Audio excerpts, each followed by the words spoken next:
Whoa, okay, I was just chewing and like eating something. I'm so sorry. Konbaku, ohayo, ohabaku.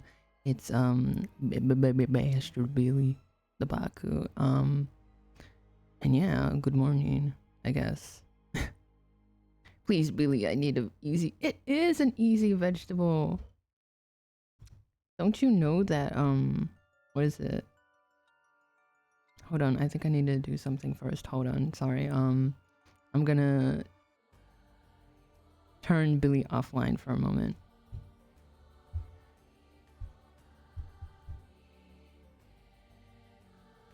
Is she back? Okay. Come on, Billy. I told you guys. All you gotta do with broccoli, you just cut it up, put it into a steamer and steam it. And then once you steam it, then, well, you can put salt and pepper on it. The fuck is a steamer? Don't you guys have steamers? Like, a bowl and then, like, there's a pot, yeah? And then they have a second tier where you put the steamer on it. All you gotta do, you boil the water and let the steam rise and like softly cook the vegetables. Yo, hello Ultrin, we're trying. Ultrin, do you know what's an easy vegetable to cook? I told them broccoli and they told me no. They told me it was too hard. I told them all you gotta do with broccoli is cut it into pieces and then steam it. Steamer pot. Like one of these things. Let's see, one of these little guys. If you boil broccoli enough, it becomes mush on its own. But we don't want mush. Okay, here we go. You see this? You see this here? That's what a steamer is, chat. The bottom pot, you put water in it, then it boils, and then the steam rises, and then it cooks your veggies. I see it, yeah. Seems hard? Dude, if I can do it, you guys can too. But yeah, brock is very easy. See? Brock is easy. Now I'm gonna mute my mic because I'm gonna eat my breakfast.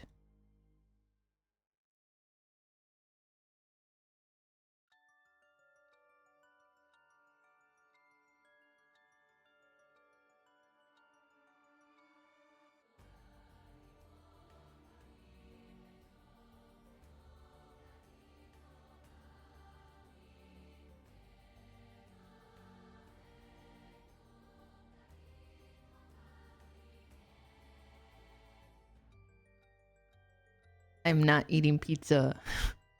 Thank you, Otrin, for the contribution to the karaoke. And yes, thank you for saying have a nice breakfast. My breakfast is cold. She'd eating half a roasted pig on God. I wish. Cold pizza. No. I guess I'll just buy mushrooms since I'm making all that pasta. Yeah, I guess so, yeah. Wait, what kind of nutrition is in mushroom, by the way, chat?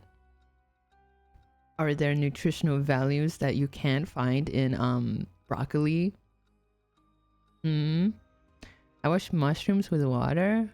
I guess sometimes they come like pre-washed. Like they say washed mushrooms, washed and chopped mushrooms. Depends on the mushroom. What is this emote? Okay. Anyway, I'm going back to muting. Mushrooms are known for adding a delicious flavor to dishes. I don't know about that.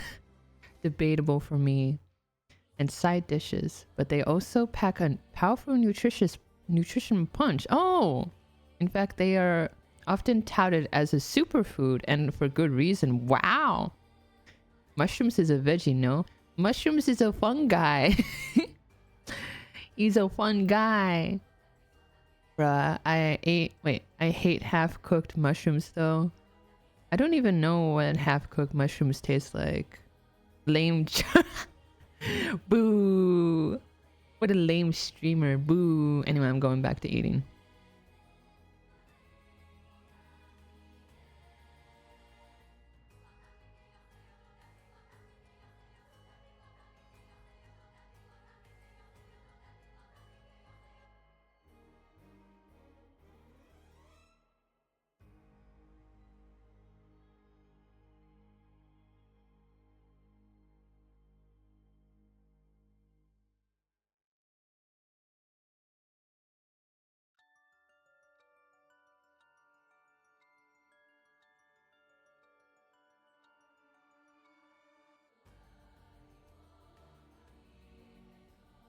I gotta replay click holding because I realized I never got my money. None of us got our money. That's the point. That's the point. There's no money behind how many clicks you do. I ate days old, maybe weeks old donuts and spoiled milk. What the? Death Adder, are you okay? Spoiled milk? What's going on with your stomach? Is it okay? Billy, I'll take you to Denny's to eat the Grand Slam for breakfast. I still don't know what Denny's have. They have Grand Slam. What's that? I'm okay so far. So far. Okay, it's 2 days expired. Figured I could drink the milk still. Okay, if the milk doesn't smell weird, then maybe it's okay to drink. If it I can't access Denny's because I'm being blocked. Denny's is gatekeeping me. Uh-oh, it smelled weird. Oh god. Cat you fake American. Hey, got him live on stream at 4K. I'll send you a screenshot of the menu. Okay, thank you. Let's see. Wait, you don't get the money? Yeah, you never get the money. That's the point. I thought I just forgot to check the bed. I checked the bed too. Like, I couldn't even check the bed. Denny's blocked you? There we go. What? Clickholding now has Twitch integration. You should replay it. What kind of Twitch integration is it?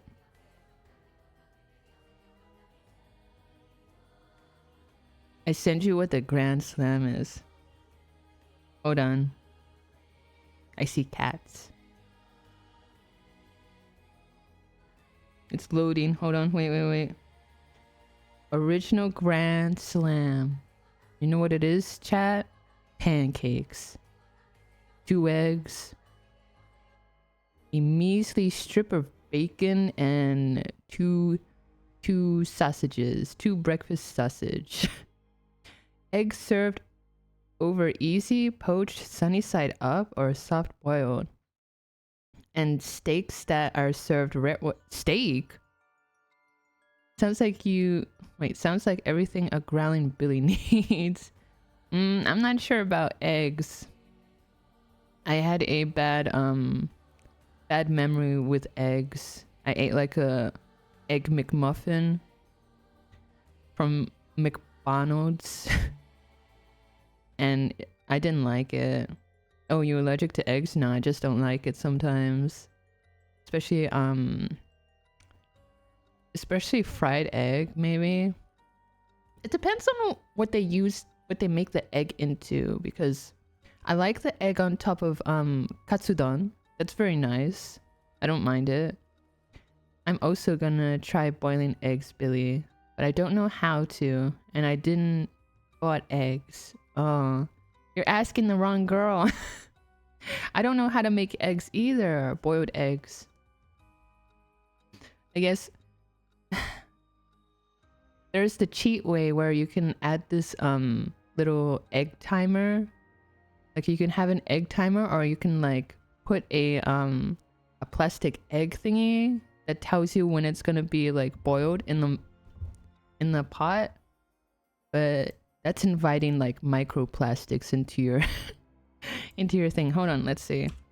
Egg timer.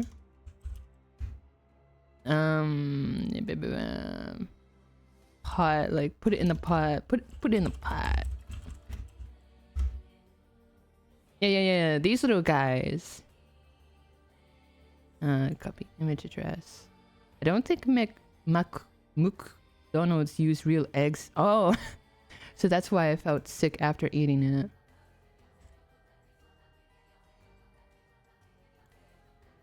These little guys. I'm going to a Chick-fil-A tonight. What's that? What's a Chick-fil-A?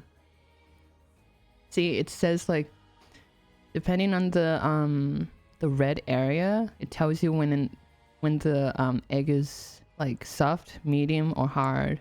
What the hell is that? You just put it in your into the pot when you're boiling it, and it'll tell you like if the eggs are hot. Razor, link her Chick-fil-A. Chick-fil-A. Chick-fil-A. Yeah, I'm gonna eat more. I'm muting.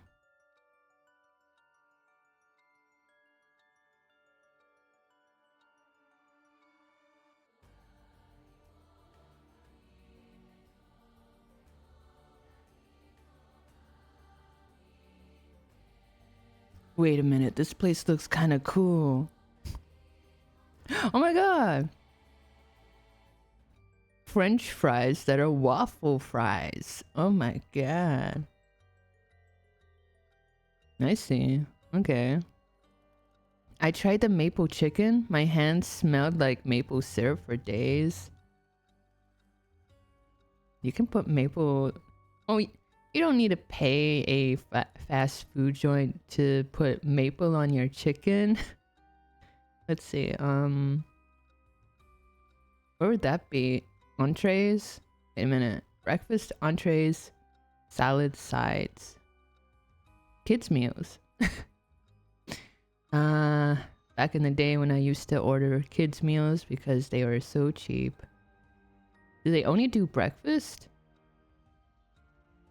Hash brown, scrambled ball. What the hell is this? It's like scrambled eggs with like pieces of... Is that chicken? And then hash brown. What? What is this witchcraft? I just had leftover chicken tortilla and open a can of refried beans. Nice. Wait, you didn't say any like sauce. Where's the sauce? Refried beans. Wait, what's refried beans? I'm learning a lot about like refried beans or veggies, no? Aren't beans like legumes? Legumes? I know the food pyramid. What is it?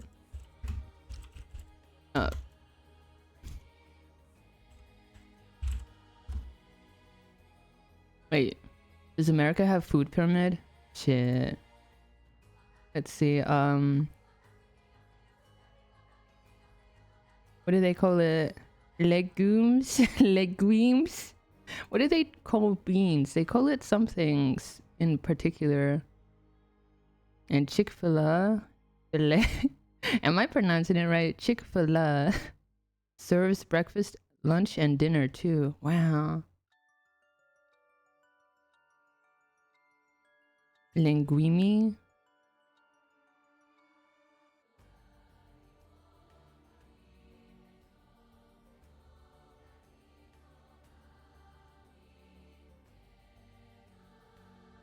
Do you guys have 5 to 7 servings of vegetables and fruit? It's just fast food, yeah. They had a word for beans. They called it legumes. Legumes. Whatever. They say that you should eat in moderation beans and meat, poultry. 2 servings a day, apparently. According to the food pyramid. No? No, that's why I'm asking you to give me the recipes. Huh? What recipe? You think I can cook? Chat. You put too much faith into me. I don't even have 5 to 7 servings of fruit and vegetables. just ate 2 pizzas a day. It has everything. You're right. For lunch, order the vegetarian pizza, and then for dinner, have the meat lovers. And you're good to go. See, all your vegetable needs right there. I don't know. Sometimes I feel like only those who have the money and the time can actually have a healthy diet. You sure love meat? Yeah, I do. I love my meat. I'm gonna elaborate. I'm gonna go eat food. I love dragon scale pizza. What the hell is that? I'm gonna mute. I'm eating.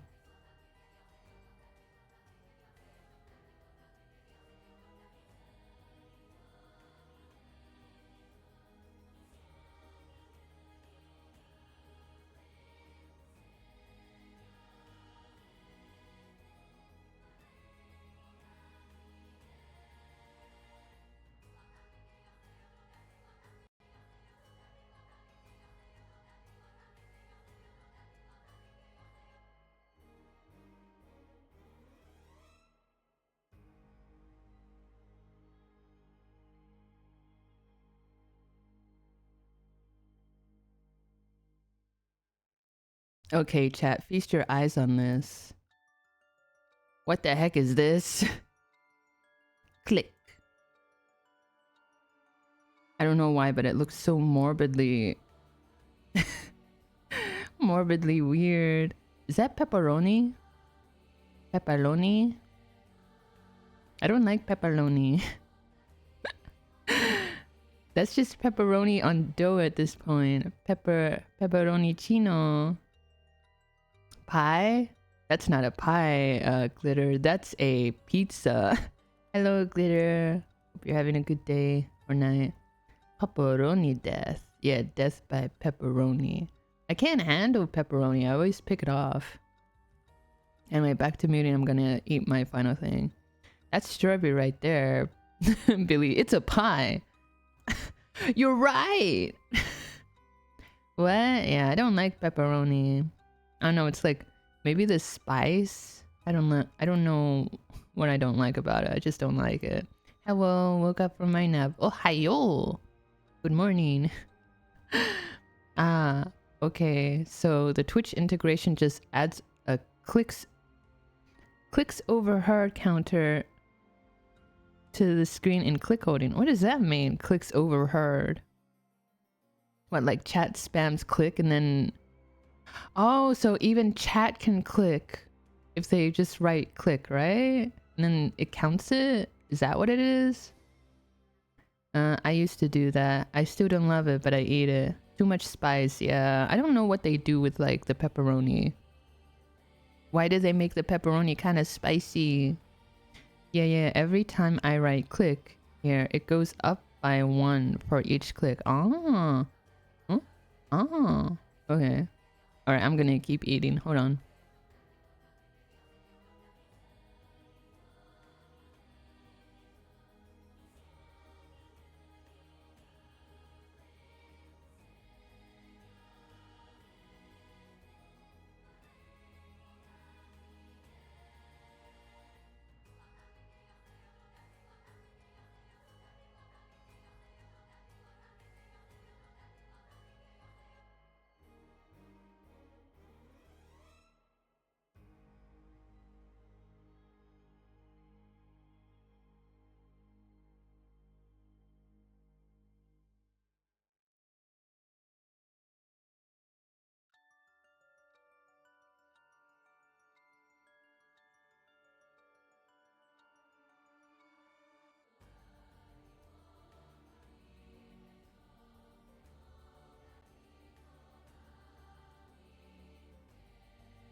Okay, I'm done.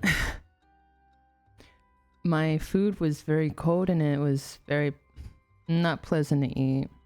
For me, I'm putting the volume up for the game. For me, I only eat to enjoy food. Like, yeah, I eat to survive, but if it's not enjoyable to eat, what's the point of eating food? You know, chat? Anyway, that should be good enough volume. If it needs to be bumped up, just tell me. Huh? Well, living maybe. What? Don't you guys just eat because you want to, like... Not because you want to, but like, don't you guys like eating because it tastes good or it's fun to eat? Like, yeah, see? Nobody likes eating, food that's like, no? Eat for, survival. Okay, I get it. But yeah, for those who are not caught up right now, I eat only to survive. Yeah, I get that. Yeah, but sometimes I just eat because I have to eat and not because I want to. Yeah. For me, I don't know. I don't quite eat when I'm not hungry. I do everything like it's for survival. That's true. If we don't breathe, we can't survive. I just buy protein waffles for the weeks. I work super early. Protein waffles. What's that?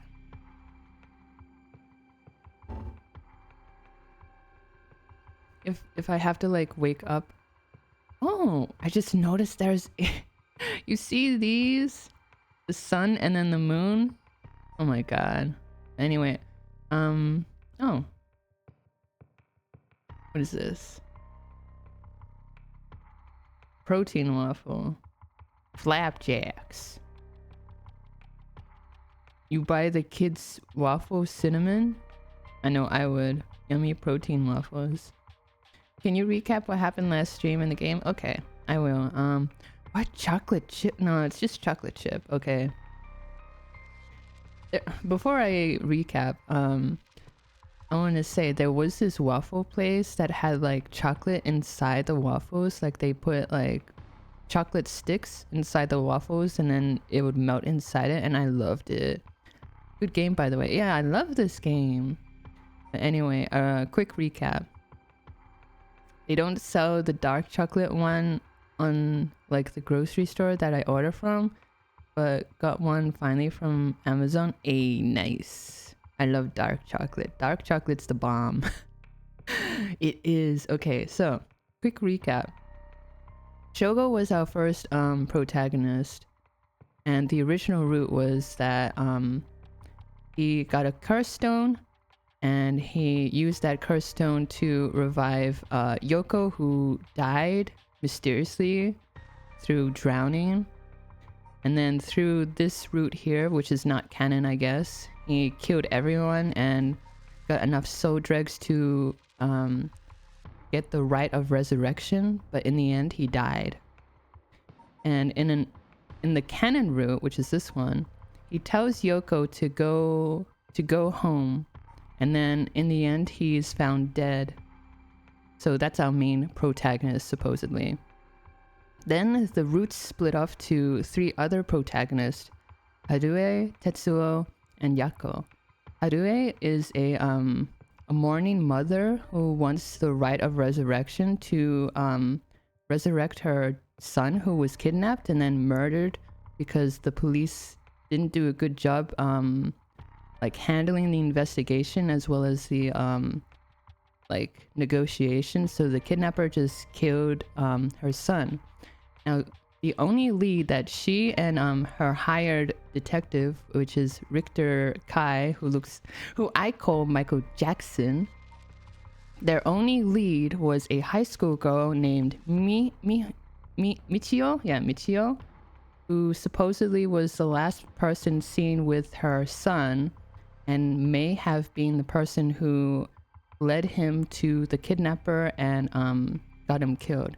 Now, Michio is Yako's friend, who supposedly Michio killed herself, supposedly, by like jumping off an apartment roof.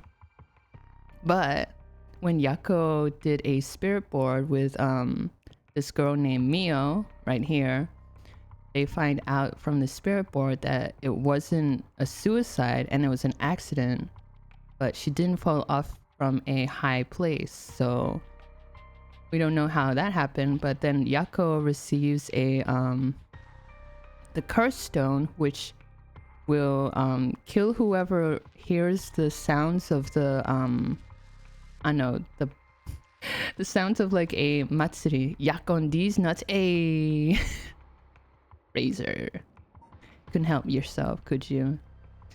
So so within 30 seconds, if you hear her the sounds of her curse, then you're dead and you die by like a fall.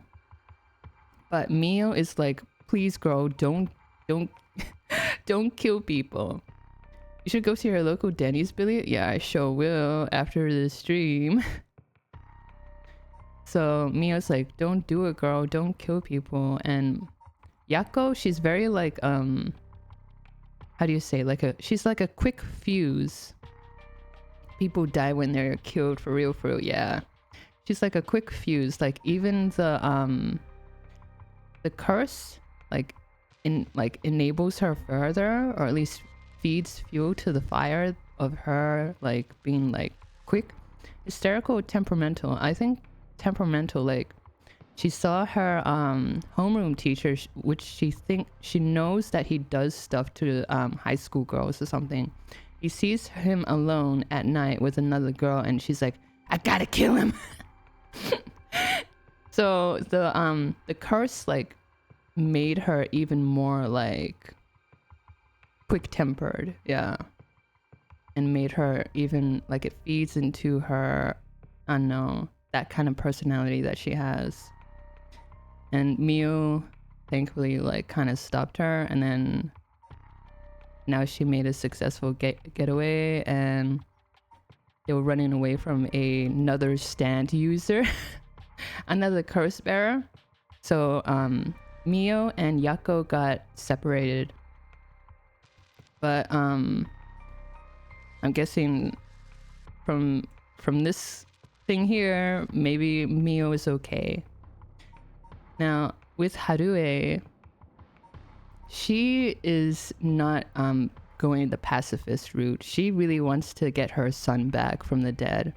So in her route, she is actually she kills people with her I think she, wait, I don't think she has yet.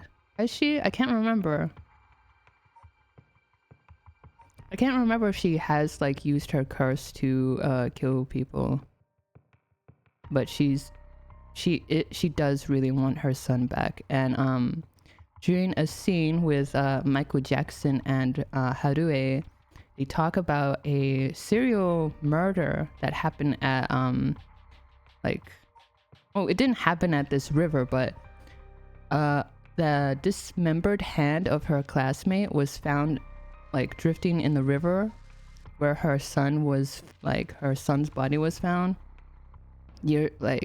This was like two different what is it called, two different cases. So the one with her classmate's hand, that was like 20 years ago, and then 20 years after, or at least 19 years after, her son was kidnapped and like killed, and in the same river, coincidentally, her son and her classmate's hand was like found drifting, and she was the one who saw her friend's hand drifting down the river. And that triggered an event where the cops were finding this like supposed serial killer, and in the end they could only charge this dude who's named Nejima only one count of murder, because they couldn't stick any other evidence onto him for like the other supposed murders and disappearances of other ladies. So Nejima was put in jail for like 20 years and then was released on good behavior, as well as showing remorse for his actions. But in Tetsuo's route, who he is going the pacifist route, where he's just taking people's what is it, their curse stones, and disarming them, because he's collecting all the curse stones and making sure nobody kills anyone. But in the end, he gets a phone call from a supposed Nejima, who him and Nejima have ties, because Tetsuo was the one who like arrested Nejima and put him into jail, but he couldn't like put him into jail forever because they didn't have enough evidence against him. And then he got a threatening call from Nejima going like, I'm gonna kill everyone, I also have a curse stone, kind of thing. And for Harue, she goes back to her place waiting for Michael Jackson to give her more information about about the other people. Like, there's other curse bearers, but there's also this like crazy, not crazy, but this like very shallow university student girl who's like, I want to get the right of resurrection because I want to resurrect what's his name, the dude who drew the Great Wave, you know, the famous Japanese painting with waves. She's like, I want to resurrect this old dude who died in his 90s so I can get him to like draw some more, like make some more art, because he's gonna be like wowed by our current technology and stuff like that. And Harue is like listening to this and going like, she wants to waste it on that? I want my son back. So yeah. And yeah, as I said, Tetsuo's route is just him being a pacifist. And then he gets the threatening call from Nejima, who's threatening to kill his daughter, his estranged daughter, who I suspect is Yoko. I suspect that Yoko is his estranged daughter. And yeah, by the end of this whole night, there were 3 bodies that was found, 3 mysterious deaths. So we know one of them is Shogo. But as for the other 2 deaths, we don't know. We don't know who also died, I think. Because, yeah, I don't know. And by the end, when it becomes morning, or at least Nejima's threatening call is like, you've got 12 hours before I kill the whole city that you loved and swore to protect, detective. And so now it's going to be like sunrise. Oh, hello, Blaith Make. Thank you for the contribution to the karaoke. And so from now on, it's going to be daytime. So this whole like, how many hours have we been playing? It's all been like during the nighttime. And that's only when they can use their curses. In the daytime, you can't use your curse. Yeah, that's one of the rules. And like I said, Yako, her curse is hanging people by the sound of if you listen to the sound of her curse, which is like some kind of like procession music, like a festival music or something like that. And Tetsuo's is if you mislead him or lie to him, his curse is activated and he kills people, but he does not want to kill anyone. And Harue's is, oh, I forgot what Harue's is. Hold on. I could have looked at this when I was explaining to you guys. Let's see, what is hers? I think it was the Haunting Clappers. Yeah, kills anyone who is in possession of fire. So if you have a lighter with you, or if you start a fire, then she can kill you with her her stand. And I think that's about it that I can remember right now. That's the recap for you guys. Now I can read the chat. Wow, 4 out of 5 people suffer from diarrhea. that one person in what do you mean? What does that mean? Though someone lies to him about arrival time and he just murders someone, he could, but he has very good restraint. He has very good restraint. He doesn't kill anyone. Like, well, at least you have to choose. You could choose to like kill someone at any time, but I chose to be pacifist and I didn't kill anyone because I'm a cop and cops don't kill people. Anyway, so now we have Tetsuo's route as well as Yako's route, but Harue's route right now, we don't know what's gonna happen next. So let's start off with Tetsuo. Cops don't kill people. Eh, sure thing, buddy. What do you mean? Anyway, sorting things out. Hajime Yoshimi's death, which is this dude's friend, and he has like Giga Chad, he has a Giga Chad face, by the way, Hajime, who's dead. Nejima's threat of mass murder. Going to Chick-fil-A. Okay, take care. Be careful out there. I hope you enjoy your Chick-fil-A. The problems just pile up, putting the detective's goal of collecting all the curse stones in jeopardy. Tsutsumi leaves Eryo to handle the investigation while he catches a quick break. 9 a.m.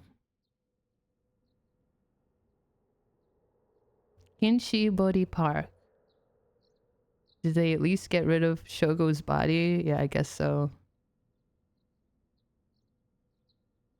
Sorry for the wait, boss, but I managed to gather some information. Took you long enough. I guess they've been like... Oh! Hell yeah! I got a mockingbird.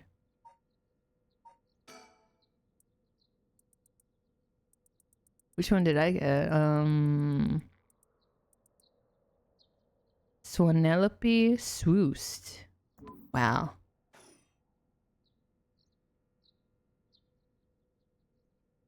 I've been like slacking on like getting the mockingbirds. Well, we've got ourselves quite the mess. Strange deaths popping up all over the place that may or may not have something to do with the curses. We also need to keep looking into Yoshimi and Nejima. For now, we'd better start following up on the few leads we've got. Guess I'd better see what Eryo's found out. Okay, let's look at Eryo.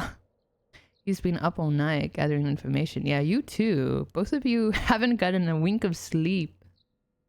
Must be nice to be young and have that kind of energy, but I'm glad to have him on my side. He gave me a chance to rest up. Oh, he went to Ippii. Okay.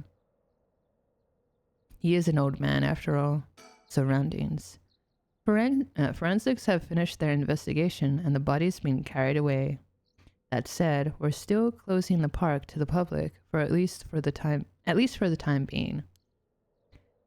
This place was really giving me the creeps last night, but it looks pretty normal now with the sun out. Okay, let's talk. Things at the station were pretty hectic, but I managed to get some info. Let me fill you in. Thanks. The floor is yours. Serial killings. A total of 3 mysterious deaths were confirmed in the area, including the one in this park. So let's start with that one. The young man was found here. Yeah, Shogo, main character here. He's been identified as Shogo Okie, 25 years old, a regular old office worker who worked around here. He died of asphyxiation due to the water in lungs. He drowned. Dead. Wasted. He drowned in the middle of the park? That's not possible. It's gotta be a curse we're dealing with here. About that, boss. Isn't this park associated with one of the 7 mysteries too?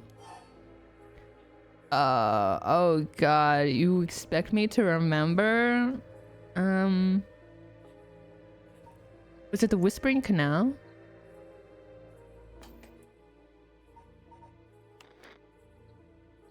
Hold on,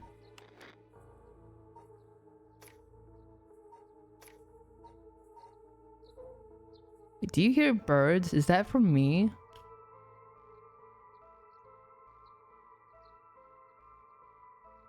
I don't know if it's from me or if it's from the game. Okay, I think it might be the Whispering Canal, yeah.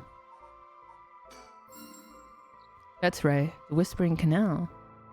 It does seem like there'd be a link between a canal and death by drowning, don't you think? That's from you. It's from me? No way. There's no... Hold on, I'm gonna mute. Do you hear it? Hold on.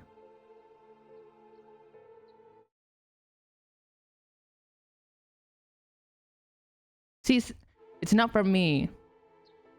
It's from the game. Sharp thinking, Ario. You're starting to get the hang of this.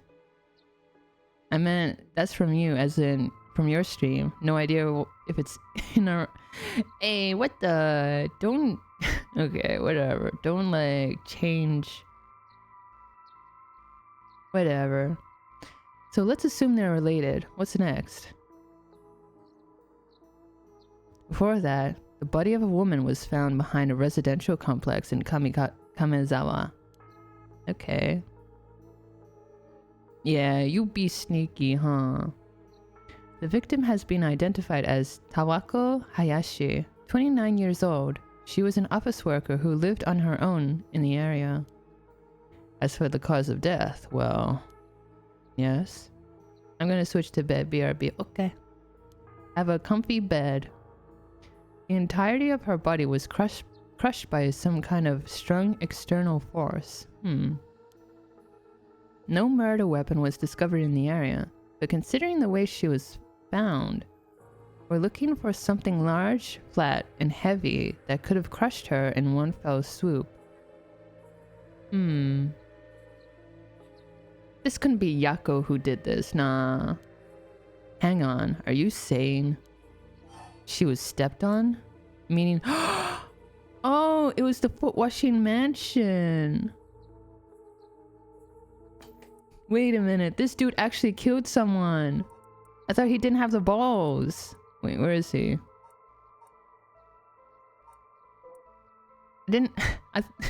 Someone really did listen to his, the sound of his feet.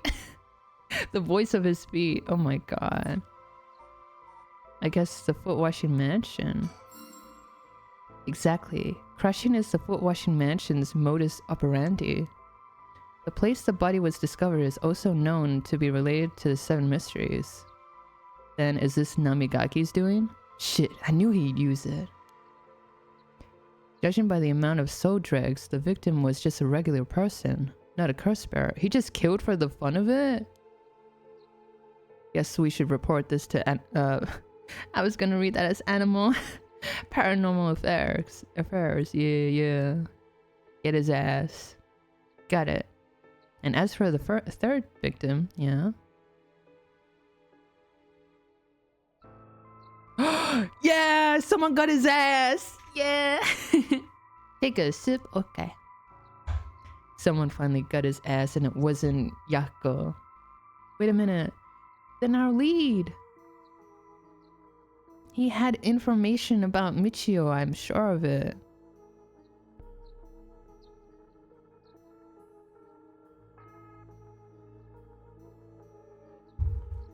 Thank you for taking a sip, Ulturian.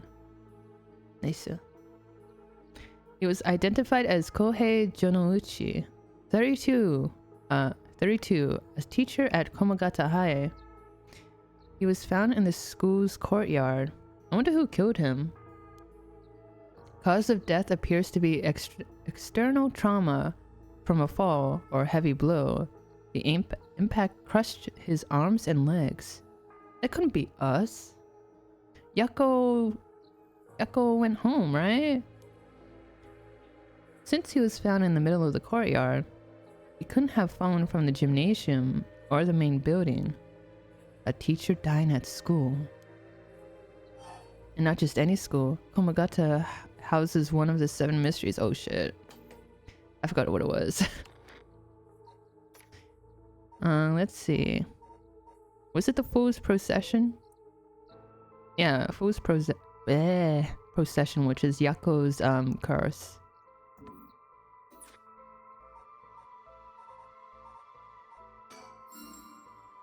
Right, it's where the Fool's Procession is supposed to be. It's too big of a coincidence. You can't rule out the possibility that this death was also the work of a curse. It was also the work of a stand user. I see. Either way, it seems all 3 victims can be tied to the 7 mysteries. There's probably a curse bearer at the center of it all, pulling the strings. But you've got a point. All these strange deaths do point in one direction. One direction? That's right. And Hajime's case wasn't all that different either. He also died of a mysterious causes in a place connected to the 7 mysteries. Problem is that the timing doesn't match up. He died before the curses were activated. What if someone who already had a curse killed him before the whole what is it? Feast of the Shadows was activated? By the way, Feast of the Shadows or whatever it's called is like someone casted a spell and it only works at night, where it enhances the potency of curses appearing and stuff like that. And that's what the previous night was. Could he have been hit by a different curse? One that didn't have anything to do with the 7 mysteries? I already told you that this ain't Jujutsu, Billy. Was that in Jujutsu Kaisen 2? I've never watched it. That's a thought, but if that were the case, we'd be dealing with a powerful practitioner. One who could pull off a curse like that without using a curse stone. I can't get over these sprites when they like purse their lips like, There aren't many people in this day and age who could do something like that. Oh really? I see. I don't know too much about that stuff. I'd be more surprised if you did. Serial killings. Well, looking at these deaths, it seems like many of the curse bearers acted last night. But we can't rule out that there were more killings from which the bodies haven't been found. So true. Yikes! I hadn't thought of that. But there is one silver lining. Judging by my own curse stone, it seems that the curses can't be activated while the sun's out. Oh, that's great news. So basically we're safe during the daytime, hopefully. Exactly. It's also likely why Nejima gave us until dusk. My god, I can't read. Ah, he must have known the curse stones couldn't be used during the day. Either way, we got till nightfall to settle this. It's time we flushed out the other curse bearers. Aye aye, boss, let's do this. Ariel, you're so sweet. Curse bearers. At the moment, we only know the identity of 4 curse bearers, you included. Yutaro Namigaki had the foot-washing mansion, and Hideki Araishi had the ever-burning lantern. We've got both of their curse stones. And then there's Nejima, who claims he has the one-sided reed. Oh right, he claims we can't prove that he does have it. Yeah, that about sums it up. Oh, thank god. Thank god. I don't want to make like a mental map of who has what. Okay.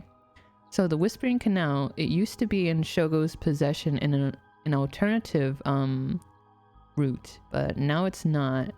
And he was killed by it. I assume Yoko may have it. I don't know. The beckoning light. I still don't know who has that. The taiko of Tsugaru. We still don't know who has it. The foot washing mansion. Tetsuo has it. Oh, it even has Harue. So this is the one. This is the stuff that even Tetsuo doesn't know. So he doesn't know Yako and Harue has that. The one-sided reed, supposedly Famichiki Nejima, and the ever-burning lantern. So wait, how many is that? 2, 4, 6, 8, 9. Okay, it's 9. So what remains is 3 that we don't know of. We'd better figure out who the remaining 5 are, quick. How should we go about looking for them? There's no point in searching blindly without a lead. Just focus on other things for now. Tracking down Nejima may lead us to the other curse bearers. Ah, we're on an ad. Either way, he should be our top priority. He could do some real damage if we don't get him. I also want to look a little more into Yoshimi. I've got a feeling there is some connection there. Aye aye, boss. Sounds like we've got our work cut out for us. Hajime. I asked around Sumida's Community Safety Bureau, where Yoshimi was stationed. It seems like he was investigating the apparent suicide of a girl named Michio Shiraishi. Are you serious? Someone has their very loud car going on right now. I'm so sorry.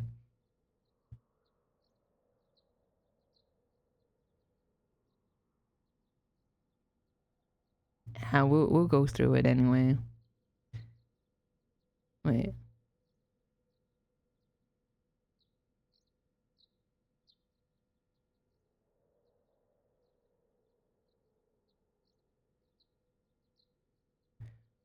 Wait, you guys can't hear. Wait, hold on.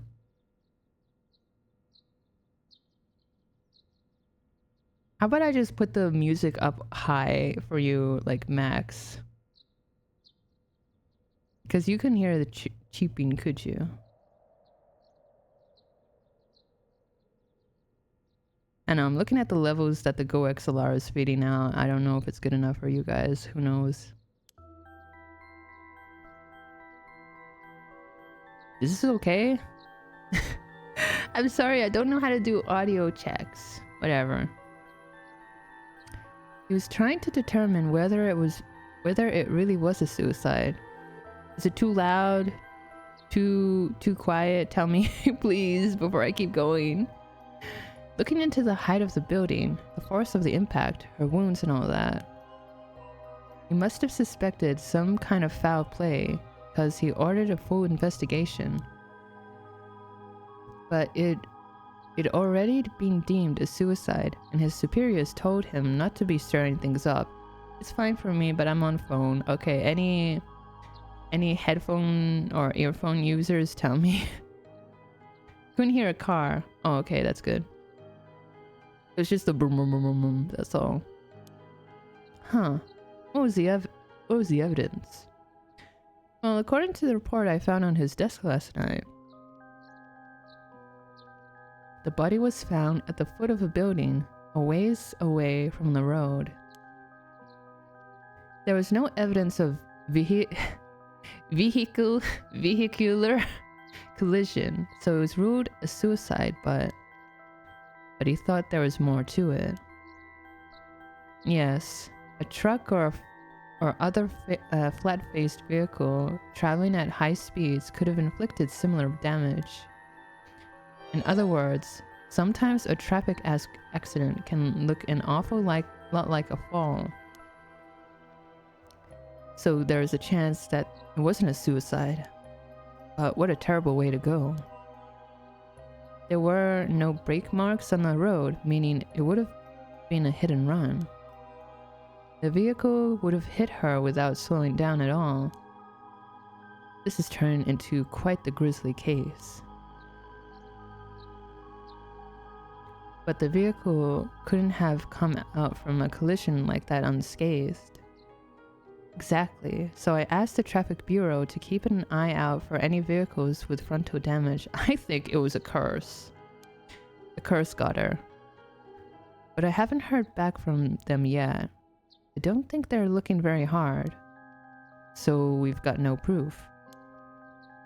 That said, if it was a traffic accident rather than a suicide, it's possible that someone silenced Yoshimi because he was on the verge of discovering the truth. That's true. You think the driver is the one who did him in? Not quite. Yoshimi had already talked to forensics and the traffic bureau, right? His death wouldn't have covered things up. Oh yeah. You're right on that. Oh wait, hold on, I can hear something.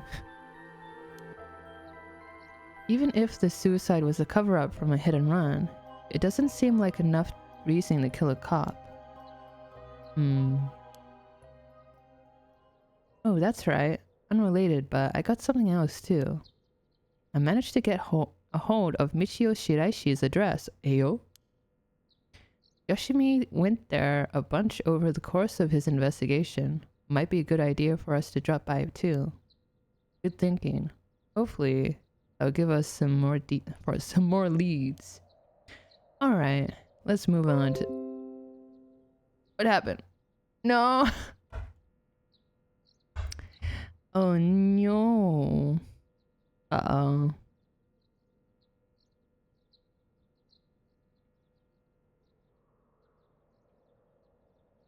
Why?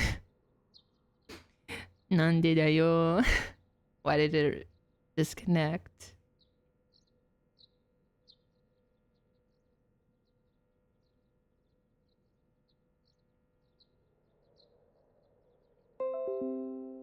Are we back? Hello?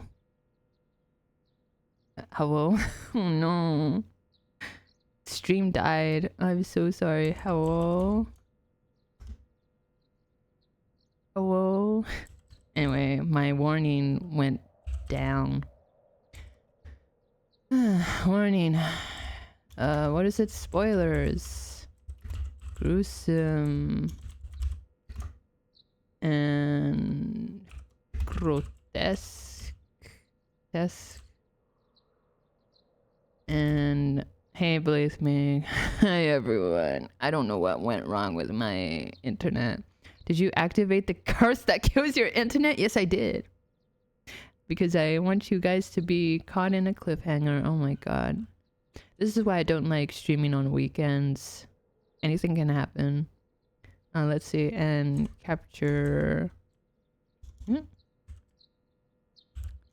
I can't spell. Capture card. Audio defects. And possible internet outage. Question mark? There we go. Awibaku. Awibaku. Someone activated a curse. God damn. Oh yeah, I'm gonna continue. I'm so sorry about whatever happened with my internet. I have no idea what happened there. Remember the girl Yoshimi met with the day he died? One Hitomi Okuda?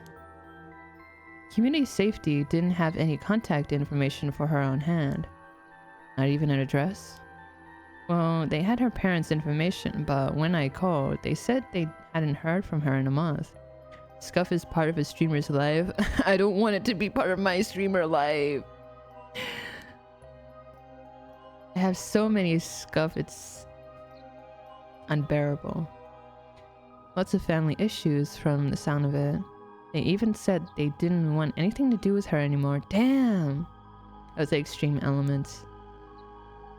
That said, she still goes to school once in a while, so we might be able to find her there. That's a curse every streamer lives with. I don't want it! Not sure we really have the time for a stakeout right now.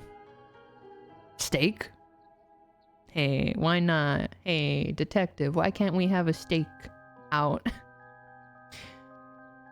Let's see. But she could be a key witness. Can't we have community safety track her down for us? We can ask, but it might be tricky to get it done today. Starters, Komagasa High School is closed today. Because of the teacher that died. Well, they had 2 days of mourning. That's right. Alright. But if it's not something we can do today, we may have to forget about it. Let's move on then. I didn't mean to look at you, Jun. Let's talk about Famichiki. HQ has mobilized a search unit for Nejima. So far, we haven't received any word. Guessing he wasn't at home or at work. About that, apparently he vacated his last known address a week ago. Ayo? You serious? So we have no idea where he lives. It gets worse. Check this out, Chief, or whatever your name is, like detective. I checked in with the factory he was working at. They told me he was only there for a month before he quit. Oh my god. Hold on a second. You're telling me nobody caught that? What is going on with the justice system? Shouldn't they be like checking in on this dude who's on parole? Shouldn't he have like some kind of ankle bracelet? Well, I had the same thought, so I spoke to his probation officer. Turns out he'd been doing house visits and interviews but never bothered checking on his workplace. Jesus Christ. He also said he lost track of Nejima when he moved to a new place, so why didn't he phone it in? Jeez, that's just sloppy. I've heard that they're giving parole to just about anyone these days because they're running out of room in the prisons. Which also means there aren't enough probation officers to go around. He was probably overworked. Wait, is this audio okay? Damn. So Nejima got to fuck about unsupervised? God damn it. That asshole is annoyingly good at faking remorse or insanity. Whatever the situation calls for. Back when I arrested him all those years ago, just talking to him left a bad taste in my mouth. He's probably hiding under a false name, which will make it hard to track him down. That'd explain why he so brazenly made contact. That asshole, he's mocking us. Well, for now, the paperwork to circulate his name and mugshot is being filed. That's gonna take way too long. We only have until dusk. God damn it. I got some information about Yoshimi's fiancée from community safety. Her name is Mayu Chozawa, 27 years old. She works as a beautician in the area. Look, I even managed to get a picture of her. She sure is a beauty. What? You can't say that about a dead dude's fiancé. But oh boy, here it comes. But what? Community safety hasn't been able to contact her since Yoshimi died. Not by phone or at her house. In other words, no response. Dead silence. There it is.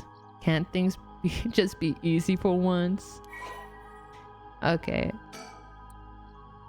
Ah, Mayu Chozawa, beautician. Mayu is a beautician and the fiancé of Hajime Yoshimi, a police officer with the Sumida Police Department. Mayu's current whereabouts remain unknown. It's definitely starting to look suspect. A crime of passion, perhaps? It is fairly common for people to be killed by a lover or a spouse. But Yoshimi was well liked, and they'd been together for over 10 years. You never know. Things could be different behind closed doors. I guess so. But we'll have to consider the opposite scenario too. Could be that the same person who wants out for Yoshimi is after his fiancée as well. She could be in danger. You're right. Either way, she's important to the case. HQ already has people looking for her. We'll know as soon as she's found. Okay. Speaking of Nejima, yeah? Did you manage to reach your daughter? It'd be best to put her into protective custody as soon as possible. Not yet. I can't reach her. They called, but she's not picking up. Wasn't home when they went to the house either. It's not good. Does that mean she never came home? And why weren't you the one trying to reach her? Shut up. I don't have her contact info, alright? Damn, she really doesn't trust you, huh? Either way, I told her mother that it was an emergency and that we'd send an officer to find her and get her to safety. She was real reluctant, but I got her to agree. Deadbeat dad for real No! You don't understand. He's a sweet guy. He's only doing it to protect his family.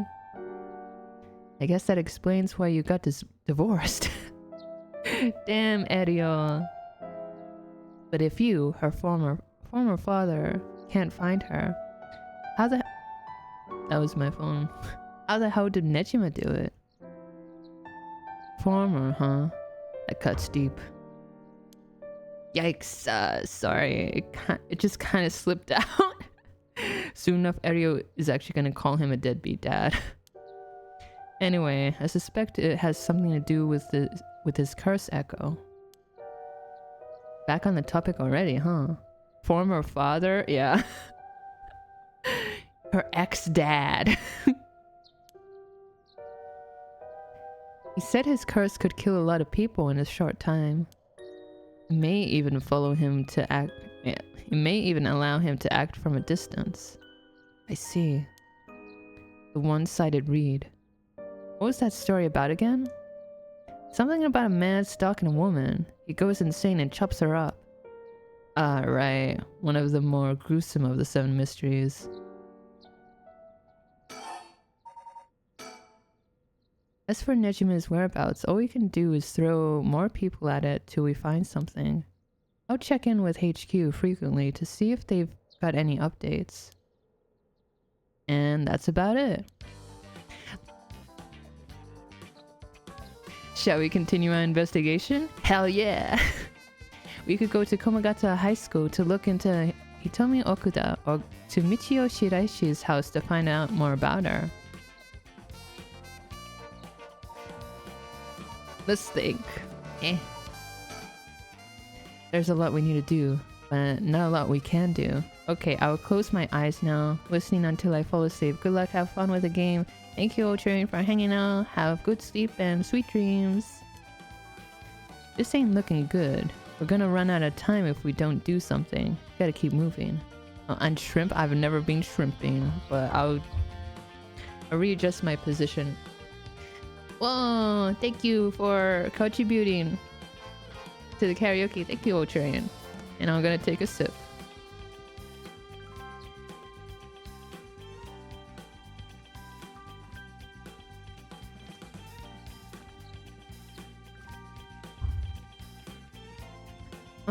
I unshrimped as best as I can. Thank you. Okay, time to move.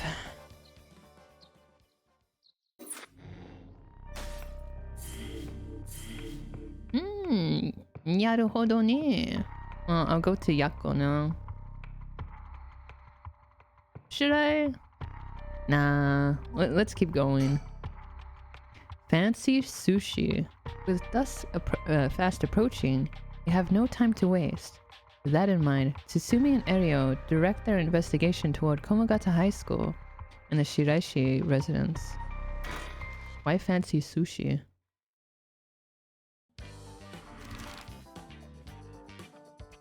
Okay, which one?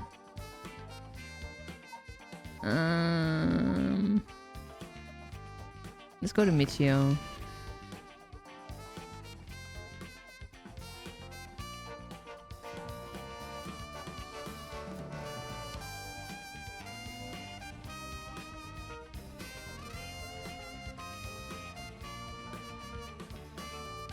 Seems like Michio's house is at the end of this road. Damn, girl, you live like this? We don't want to intimidate them, so maybe I should go alone. Surroundings. The houses are really crammed together in these narrow alleyways. Strangers like us walking through definitely stand out. It really feels like old Tokyo.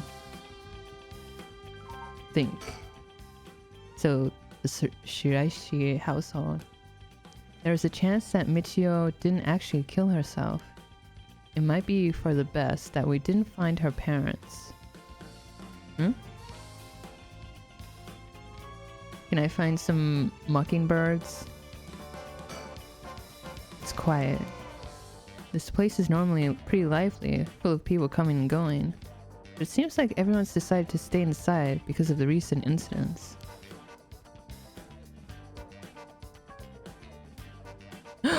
I gotcha. Nice. This one's cool. I love these mockingbirds. Okay, which one's this one called? Illegal Eagle. I love it.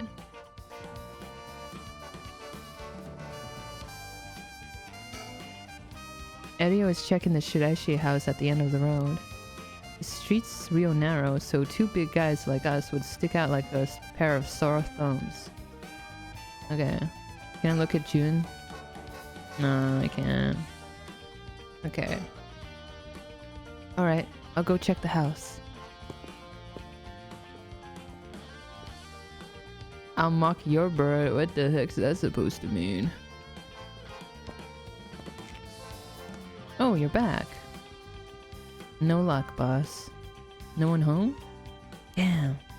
Doesn't look like it. I knocked for a while, but nobody came to the door. I glanced in the windows, but there was no sign of activity inside either. And I saw about 3 newspapers stuffed into their mailbox. Huh. That's strange. Not much we can do if they're not home. Let's go somewhere else for now. What do you think, Jin? Ario looks kind of disappointed. Okay, let's move. Hopefully we didn't waste our time.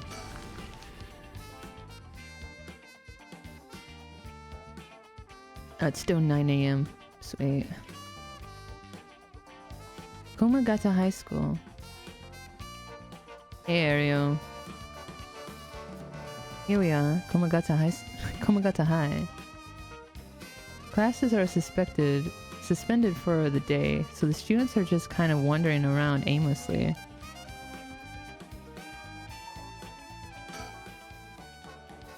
Ideally, we could talk to someone who was involved in the incident. Easier said than done, though. Let's look at Jun. Is there something on my shirt? Don't tell me I stink. Yeah, you do stink. Surroundings. The news of the dead teacher has also attracted a fair share of rubberneckers.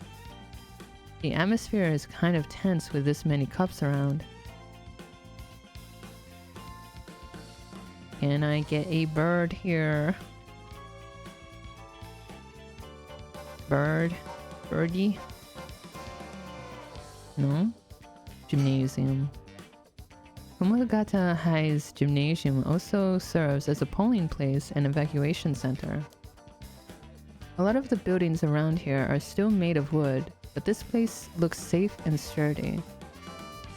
No birdie? Is there no birdie around here?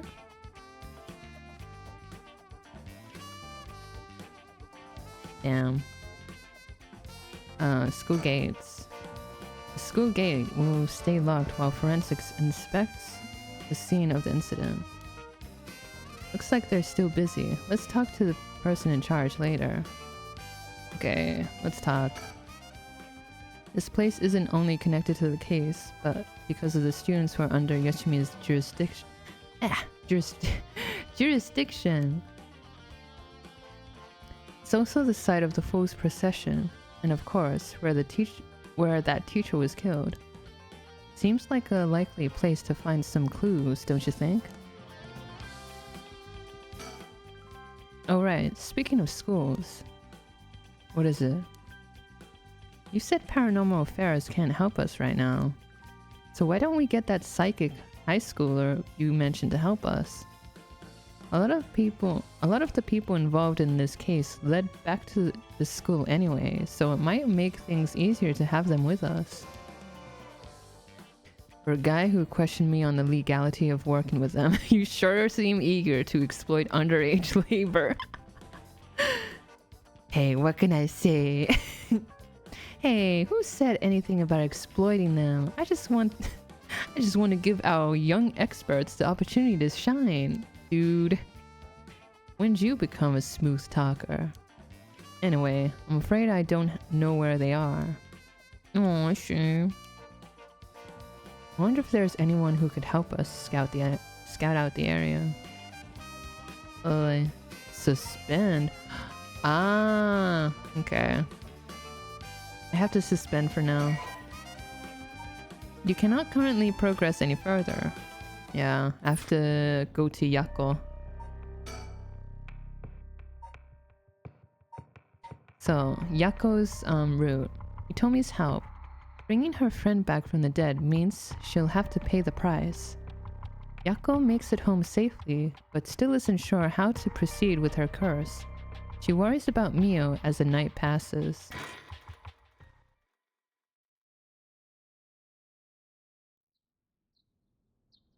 8 a.m. Oh, Mio's okay. Totally didn't kill her in a previous non-canon alternative path. Oh, good morning, Yako. Huh? Yako? Rise and shine. You're up. Huh? It's morning? Are you okay? Can you remember your name? Wait, don't tell me during the period where we don't see Yako that she actually went back to the school and killed Jono Uchi? Nah, no way. I'm the specter of the spirit board. Nah, I'm not gonna... Wait, hold on.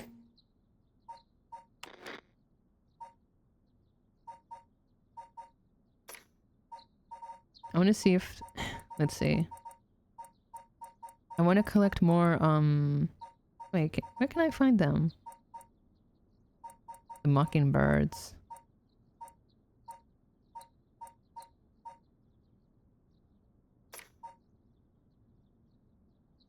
Hmm?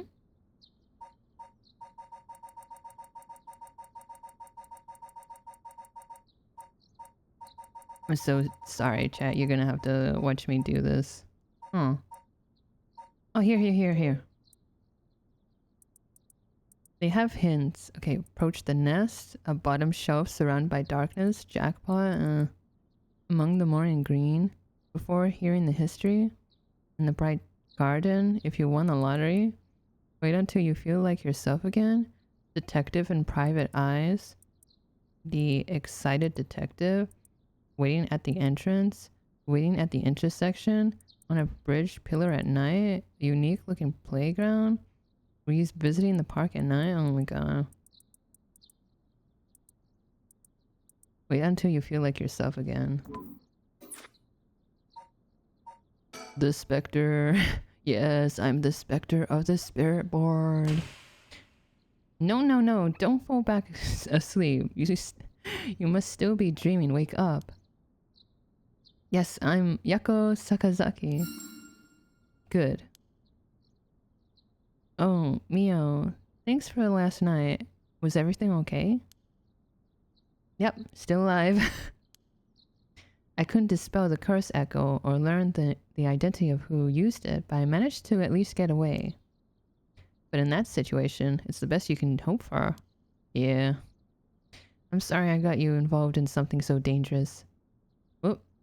Thank you, Seribot. I meant to look for you as soon as the sun rose, but I was just so sleepy. I was eepy-deepy. I can't even remember when I fell asleep. It's okay. It's only natural to be exhausted after what you went through. Besides, I also feel bad that you've been wrapped up in all of this. Necrolepsy? Yeah. What? Yeah. It's supposed to be my job to prevent that from happening. Oh yeah, you said something about that last night. Just who are you exactly, Mio?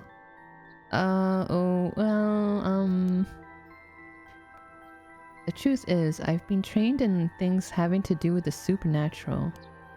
Huh? You mean you can learn that kind of stuff like you would with the flower arranging? I had quite the eventful childhood. Huh, that sounds like it must have been tough.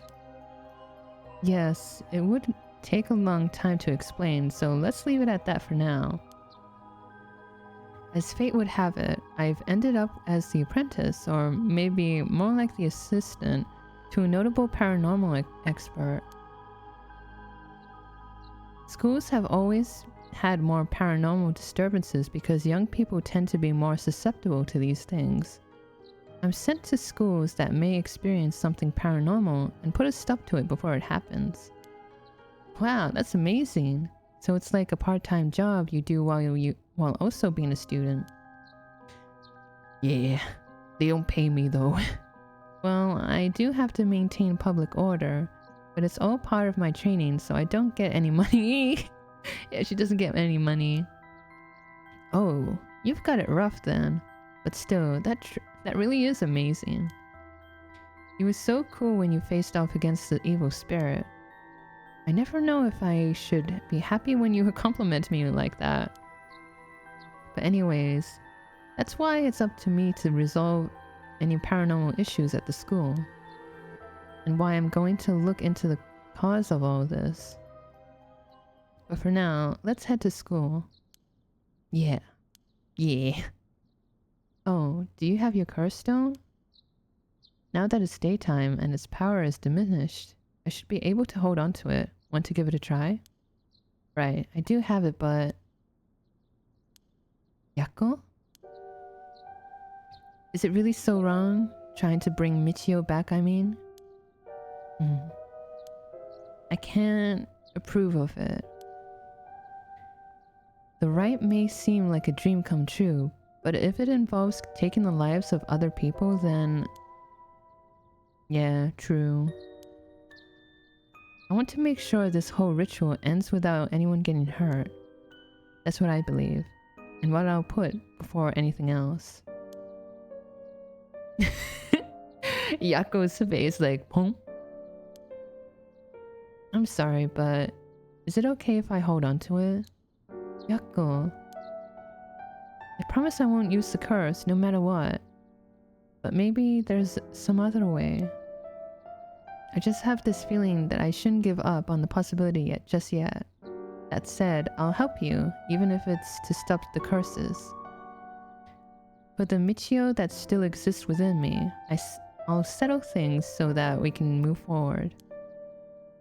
Damn, she's not listening. I have a feeling she actually did kill someone. Okay, but if you ever feel in danger, you can give me the curse stone at any point. Right, thank you, Mio. Okay then, let's go. Candy shop Sennoya. Yeah, thanks for this information. An old-fashioned candy shop located on a street corner in Honjo. It has been in Yako Sakazaki's family for 3 generations. On the weekends, you can spot Yako watching over the store, cooking monjayaki, and playing traditional tops and card games with the local children. Though traditional candy shops are known for selling cheap treats for kids, it is not common to see these largely privately owned businesses become something more like general stores, selling food, drinks, utensils, and other daily necessities. Many families operate candy shops on the dirt ground floor of their home, known as a doma, with a space in the back where customers can eat monjayaki, as well as arcade games and capsule toy machines in the front. Such facilities make them attractive places for children to gather and play. However, The harsh reality is that traditional candy shops, which thrived during the period of high economic growth when many confectionery manufacturers entered the market, are experiencing a steady decline due to the rise of convenience stores and changes in children's interests and tastes. Damn. Thinking about it now, like in current day, like there probably isn't many of these shops anymore. That's kind of sad. Like the novelty of it. Now you got like convenience stores in every corner in Japan.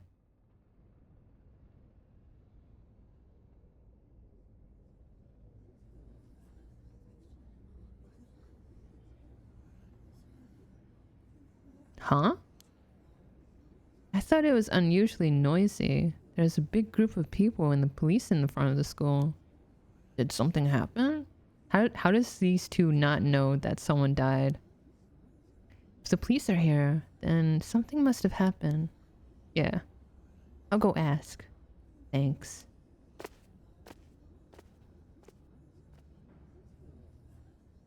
This isn't good. Huh? What happened? Don't panic, okay? The first teacher who came to work this morning found something. Okay. Mr. Jonoichi was found dead in the middle of the school grounds. What?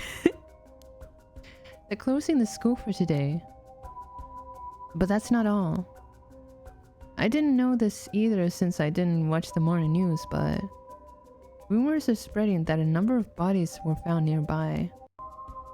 What? There's no way. Why?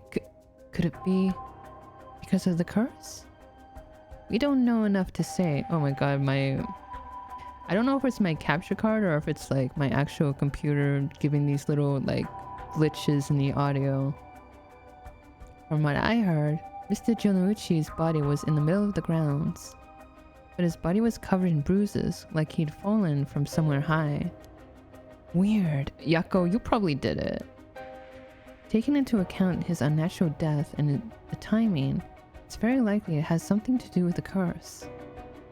They're saying someone used their curse on him last night? Seems like it, doesn't it? But that's so scary. Yeesh. So the curses really do kill people. And someone used it. Yako, it was probably you. Shh. Keep your voice down, okay? What would happen if another curse bearer heard you? I'm sorry. Okay, let's look. Kohei Jonouchi. Kohei is an English teacher. Oh yeah, we already know that. His deceased body was discovered on the school grounds at dawn. Yeah, we heard about it. We read all this. I wish we had a little more information, but they've locked up the front gate. Maybe we could sneak in through the back entrance.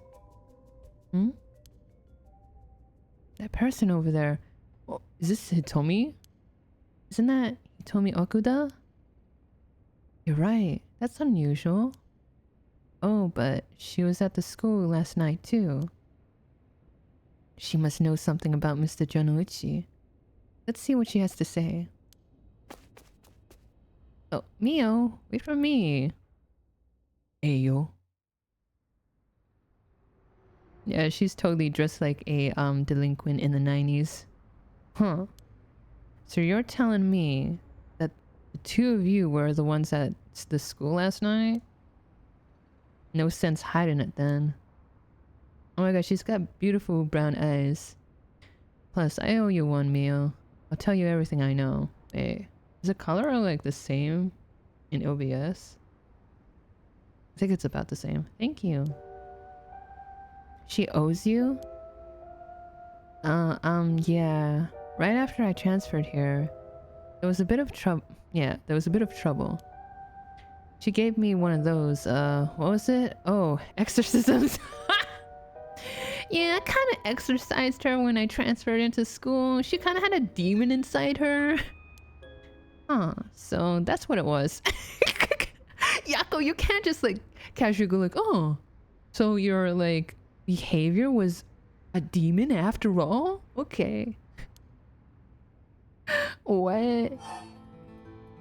Let's talk about Jonouchi. Did you hear about Mr. Jonouchi? Heard about it. I've known about it since last night. I saw that asshole bite it on the school grounds myself. What the? What? You saw it happen? Tell us about it. What happened exactly? Don't really know myself. It was pitch black. What I can tell you. Flashback. It was almost dawn, probably around 3. Started freaking out all of a sudden. Ran out onto the ground like something was chasing him. Then he screamed. Ah! Somebody help me! Forgive me, Michio! Or something like that. While he was running around. Michio? You mentioned Michio? Was there anyone else out on the grounds? It was too dark to see from where I was. For just a second, I think I saw a girl in a school uniform with her hair in braids. Ayo? Oh? I didn't go out to make sure, so it could have been nothing, for all I know. And I heard him begging for his life like, I was wrong, and I'll do anything. And all of a sudden his arms and legs snapped. Oh my god. Even though he was just standing there. Ugh. His arms and legs broke without anything being done to him. He fell over and quit moving, so I thought I'd better get out of here. I better skedaddle. This is creepy. Then he croaked. That's all I saw. I see. But from what you've told us, it almost sounds like Michio's ghost chased down Mr. Jonouchi and killed him. Hell if I know anything about that. I'm just telling you what I just heard. Wait, what I heard from him. Whatever, I can't read. I'm just basing it off like the feels. I'm sorry, chat. I'm illiterate. Jonouchi's death. Did you tell that story to the police? Nope, and I ain't gonna. Can't count on them for shit. Hey, I can get behind that, girl. Not like they'd believe such an insane story anyways. Right. But there must be at least one person in the police worth trusting, right? No, he's dead. Yeah, I guess there was this one cop who always got on my case about stuff. But he just died the other day. Oh, he did? I'm sorry to hear that. Everyone who gets involved with me ends up dead. Maybe I really am cursed. Pisses me off. I've got it all wrong. The spirit that possessed you wasn't that kind of spirit. Huh? It wasn't? Yeah, this was just an unfortunate coincidence. Though I'm sure that was hard enough for you.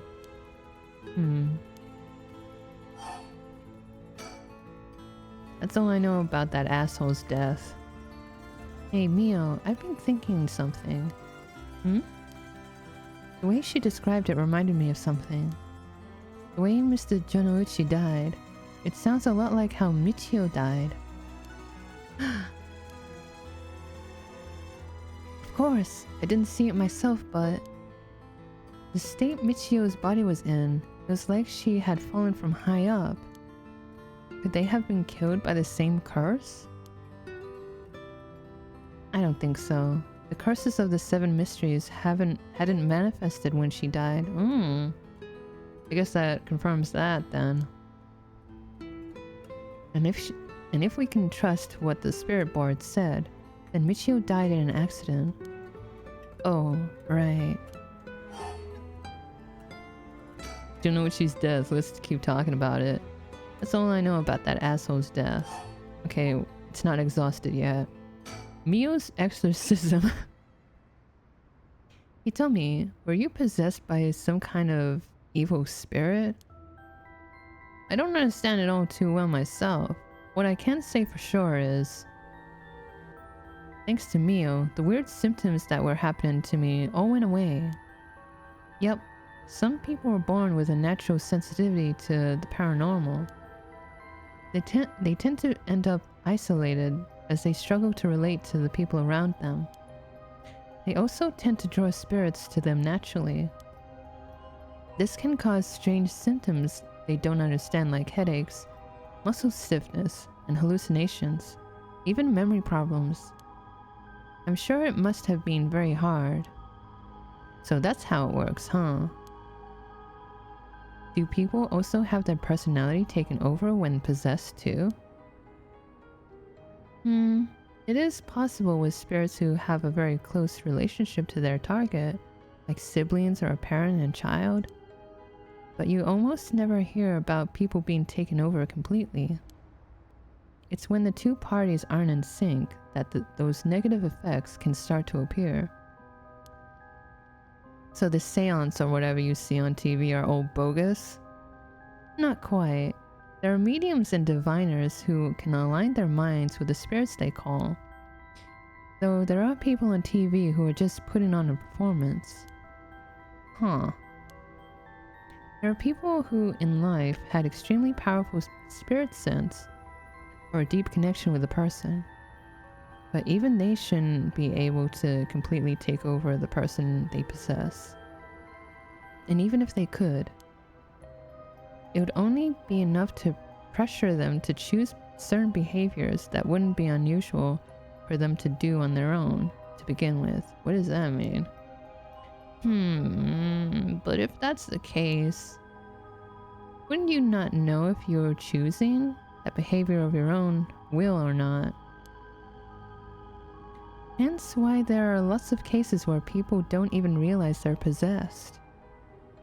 Though the spirit may influence the behavior and memories of the host, the deeper their connection in life, the easier it is for that to occur. I see. Getting possessed by a spirit is really complicated. Pretty complicated, huh? It must have been tough for you being possessed for so long, he told me. Whatever might happen to me doesn't make any difference. Me being able to see spirits and stuff has nothing to do with how things ended up like this. Yeah, it's not like being able to see them is your fault either. Same goes for me. Maybe it's just something we have to live with. I think you have a knack for it yourself, Yako. I bet you could see them too with a little training. I think I'll pass. Yeah, nah. So that's why you do the job you do, huh, Mio? I thought she was so... she was a weirdo when she showed up, all of a sudden saying she was gonna exercise me. Mio, you can't just go like, hey, I'm gonna exercise you, and then like, shabams. If you hadn't said anything, I probably would have knocked your lights out. Would exercise, shut up. You tried to perform an exorcism on her without telling her anything? Mio. You see, in my experience, most people don't understand no matter how much I explain. They only accept my explanation after they see the results. Okay, I can understand. I guess that makes sense. The classroom last night. Tell me, last night, before you witnessed Mr. Jonouchi collapse, can I ask what he and you were doing in the classroom? You gonna tell the cops? Oh, right. With everything that happened with Mr. Jonouchi. They'll suspect you if we told them we saw you with him that night. Anytime something happens with someone like me, all those shitty adults start jumping to conclusions. Yeah, I understand. I understand. I won't tell them. You wouldn't have been able to kill him anyway. That's what you think. If you say so, then I don't mind telling you about it. So last night, flashback, that piece of shit Jonouchi called me over here, acting like he was gonna attack me or something. Say what? How terrible. Whatever. I'm glad he's dead. He had it coming. Yeah, me too, girl. High five. Calling people worthless and a cancer on society, and he doesn't know shit about them. That asshole was the one always acting like scum, if you ask me. Is that so? Could you tell us in more detail why he called you in the middle of the night? It's hard to explain. Where to start? Classroom.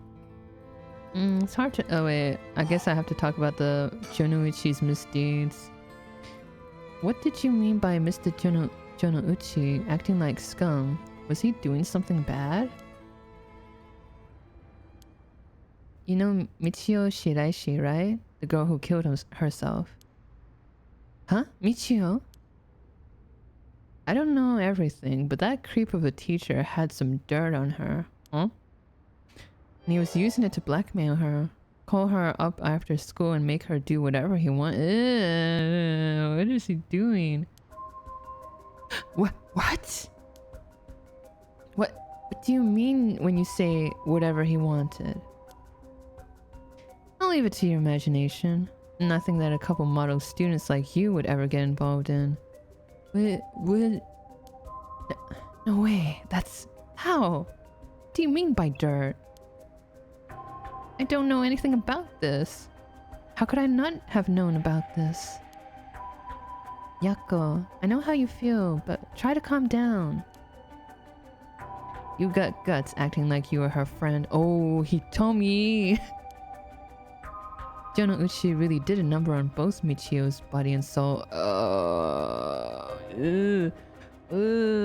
gross. Yeah, I'm glad that son of a bitch is dead. She probably felt she couldn't tell anyone, like she had to suffer alone. No, how terrible. He told me, how do you know about this? I just happened to walk in on it. Oh no! I know the spots around school people go to when they want to stay out of sight. He ran off in a panic when I yelled at him asking what he was doing. Walked in on it? I couldn't just leave her alone, looking like she was about to cry, so I stuck around for a bit. She told me everything that happened in whispers. She probably figured I wasn't the type to spread that stuff around. But she never asked for my help. She told me that she was fine and to keep it a secret. Michio, why? She probably thought she just had to grit her teeth till it was through. She was naive. I tried to tell her that if you give guys like that an inch, they'll take a mile. She kept saying about how it was her punishment. She was soft. No. Of course, Jonuichi didn't change. He kept on doing what he was doing. I don't understand either of them, but that's as much as I was involved. And then she killed herself. Nothing I can do about it now. Tell me, if you knew about it, then why didn't you... Yeah, you could have reported it. You trying to say it's my fault? She told me not to say anything. She told me she was fine. Oh no. Yeah. That's really hard. Especially if like someone trusts you. If someone's is in danger or in... You need to report on it. So what the hell more responsibility do I have other than what I already did? Yako, there's no point blaming, he told me. Michio, why? The dirt on Michio. Did you hear what this dirt was? Nope. Never heard what it was. But from the sound of it, he'd been blackmailing her since about a year ago. Okay, so it must have been the connection to Harue's kidnapped son. For that long? The dick probably caught her doing something she shouldn't have been. She looked well behaved. But there's more to a person than meets the eye, you know? There must be some reason. Dunno, got nothing to do with me. Classroom last night. So last night, how did it start? Ah, right. Remember that nosy cop I mentioned who was always on my case? He died at the former Yasuda Gardens a couple days ago. Yoshimi was his name. He was part of the juvenile division. He didn't look like a cop at all. Real rough guy, but good at looking out for folks. So he was the only one I could talk to. Huh, so there was someone like that with the police. Too bad he ended up dying. Yeah. Oh, another thing. One time he suddenly introduced his fiancée to me. Okay. It was hilarious seeing a big guy like that act like a shy little kid all of a sudden. Aww. The gap away. She told me that she was like me when she was my age, and that she was on my side. It must have been a terrible loss for her too. Yeah, I do feel a little bad for her when I think about how sad she must be. And I saw him at the gardens the night he died.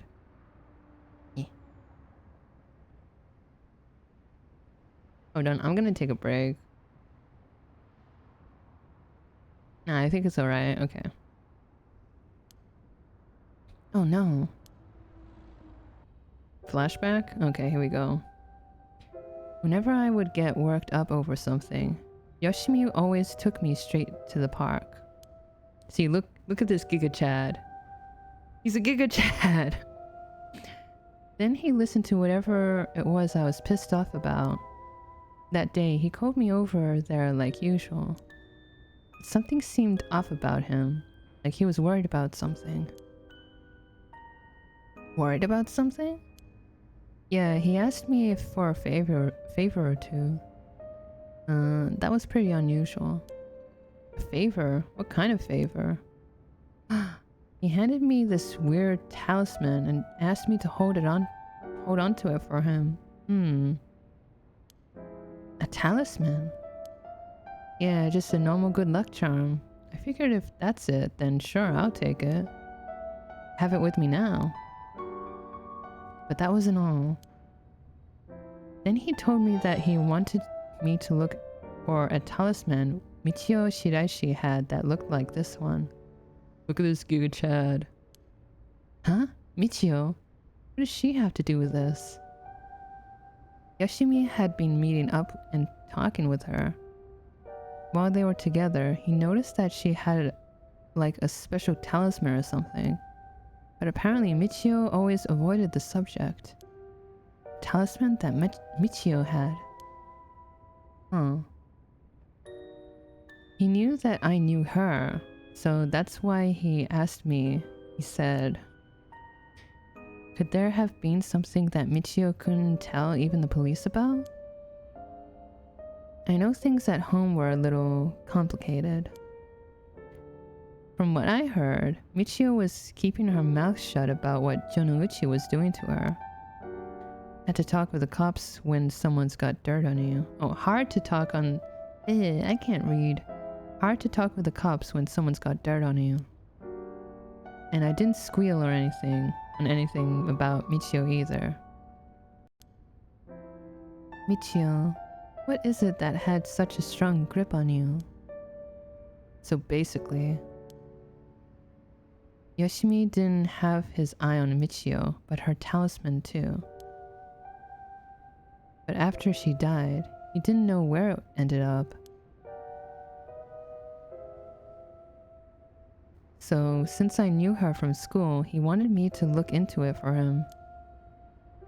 Is there something special about the two talismans? I wonder why he gave it to you. Hell if I know.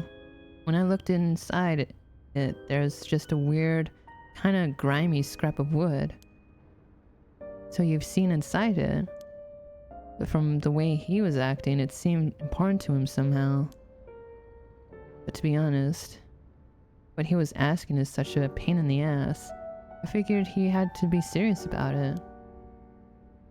Oh, and since he died right after that...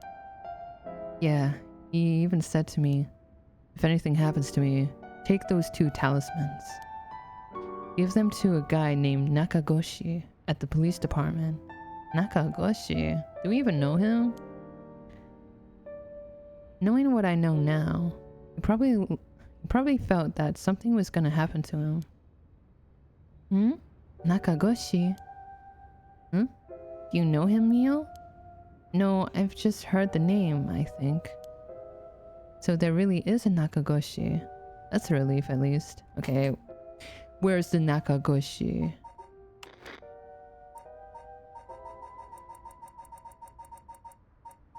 Not here. I think it's in Phenomena. I'm looking for the Paranormal Affairs Bureau. Was it? Yeah. Kuiru Nakagoshi is the head of the Paranormal Investigations Department. Who we don't know who they look like. Or if they actually exist. Anyway, it didn't feel right just ignoring the dead guy's request. Last request, my bad. He told me, yeah? That talisman, would you mind if I had a look at it? Sorry, but I don't trust you all that much. It's important to me. Oh, thank you, Blaze Make. Oh yeah, you could double up. Thank you for the karaoke funds. It's important to me. Oh, okay.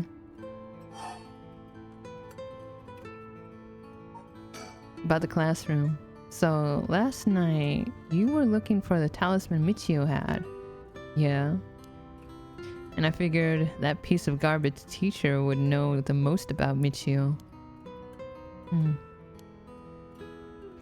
I asked him yesterday afternoon if he knew anything about her talisman. He gave me some cryptic response like, I can't talk about it, right? I can't talk about it now. Come to the school tonight. He even gave me the code to the lock on the back entrance. He seemed pretty willing to give it out, so I wouldn't be surprised if he's used it for secret meetings before. Yuck. I can only imagine. We climbed over the front gate to get in. So yeah, we met up in the classroom in the middle of the night, but nothing he said made any sense. Like that I was really Michio and stuff like that. What? This dude's like weird. He went on and on about how it was my fault and that if only I hadn't been around or something. He grabbed a hold of me, breathing heavily. Ugh, gross. Eep. Were you okay? Yeah, that's right, when you two showed up. I was able to get away while Jonouchi was freaking out. Oh my gosh, good thing you got away. So it's really all thanks to you two that I got away. But I didn't get any info about the talisman, so the whole thing was sort of a bust. Afterward, I was wondering what you two were up to, so I hid nearby. Then I saw you and old man Ashimiya talking, and then Mio showed up. Oh, you did? That's also why I saw Jonouchi come back outside and bite it. I see. So you were only here to look for Michio's talisman?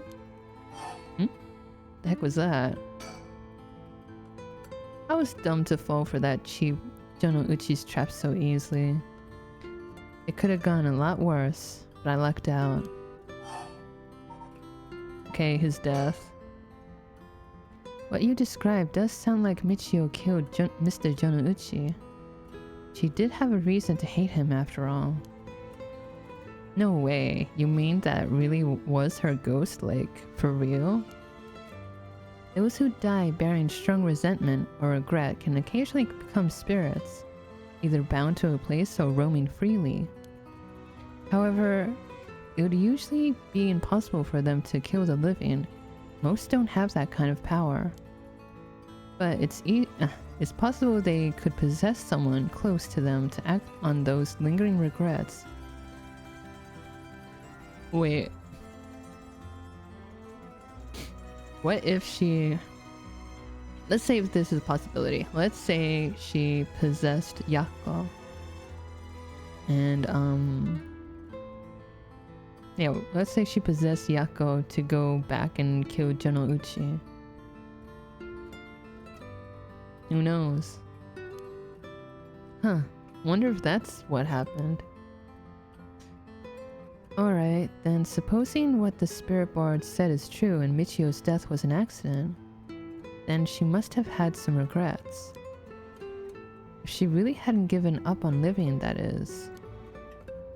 I don't think she was that kind of girl who would just give up no matter what situation.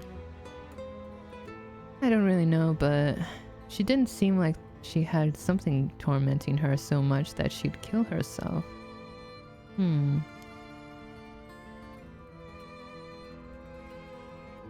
And that's all I know. Happy? I still gotta look for the talisman. Sure, thank you, Hitomi. Oh, if you two find out anything about Michio's talisman, we'll be sure to let you know. Thanks. Oh, can we get your contact info? Where can we normally find you? Right, I'm not home most of the time, usually at my friend's place. Here's the phone number. Thanks. We'll call her if we need to talk with you. And, what is it? You're easier to talk to than I imagined. I was kind of scared at first, but not anymore. Shut up. You are the one avoiding me. Anyway, catch you later. And don't die out there, okay? Thanks. We'll be careful.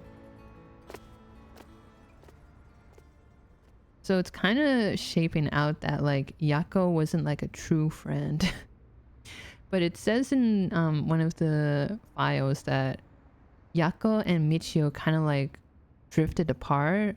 So it was kind of hard for Yako to keep in touch with Michio. Alright then. We got a lot of new information. Sounds like Mr. Jonouchi was killed by a curse, just as we thought. Which means there was a curse bearer at the school. Multiple, in fact. Multiple? You think so?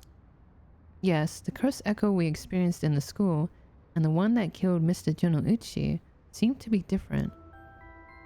The people in the school at the time other than us were Miss Jonouchi, Hitomi, and Old Man Ashimiya, who you ran into.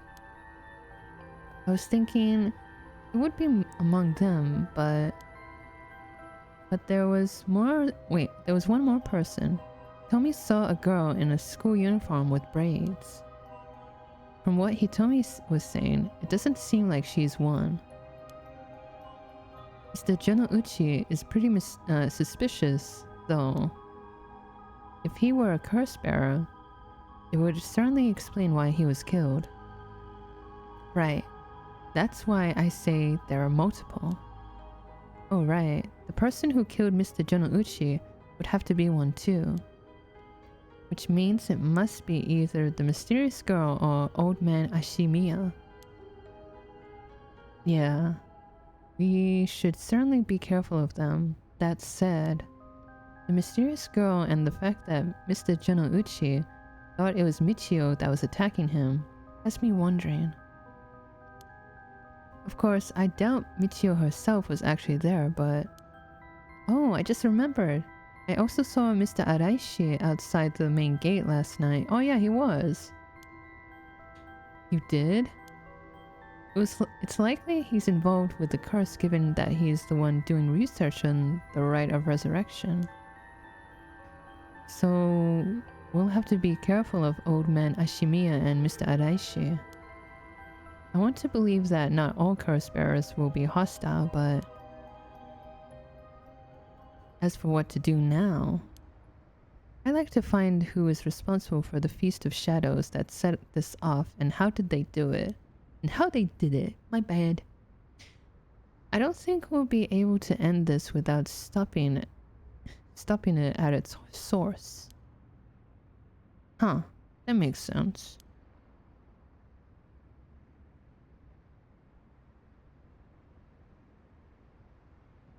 In which case, next we should do what exactly? We need to talk with Mr. Araishi.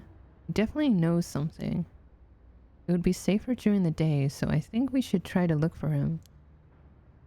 Got it. I'll help in any way I can. But the school is closed. I wonder where he could be. Let's try heading someplace someone may know where he is. Where to go then? Goddamn! Where would he be? Okay, I'm gonna take a break. Or is it 2 hours? It's already 2 hours? Jesus.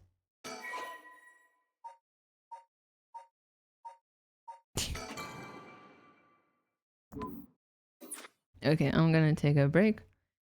See you in a couple of minutes, chat. And you guys take a break, stretch your legs or whatever, and stuff like that. Okay, see you in a couple minutes. Bye bye.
Yesha. Hello. I am Lebaku. Okay, where would he be? Would he be at the bridge?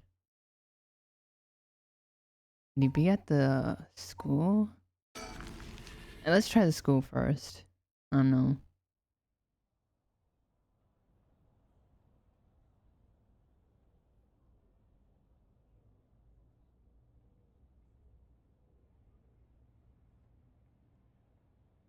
And so Mio Kurosuzu and Yako Sakazaki decided on their next location to investigate. Hmm? Hmm.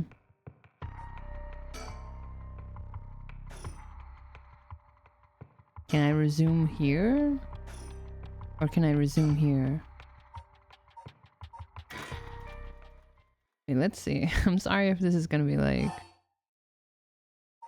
wasting my time.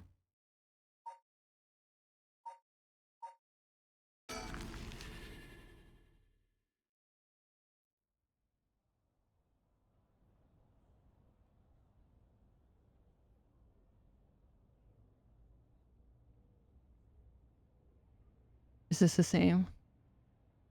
Yeah, I think it's the same. My bad, Oomfies. I'm sorry. Yeah, okay.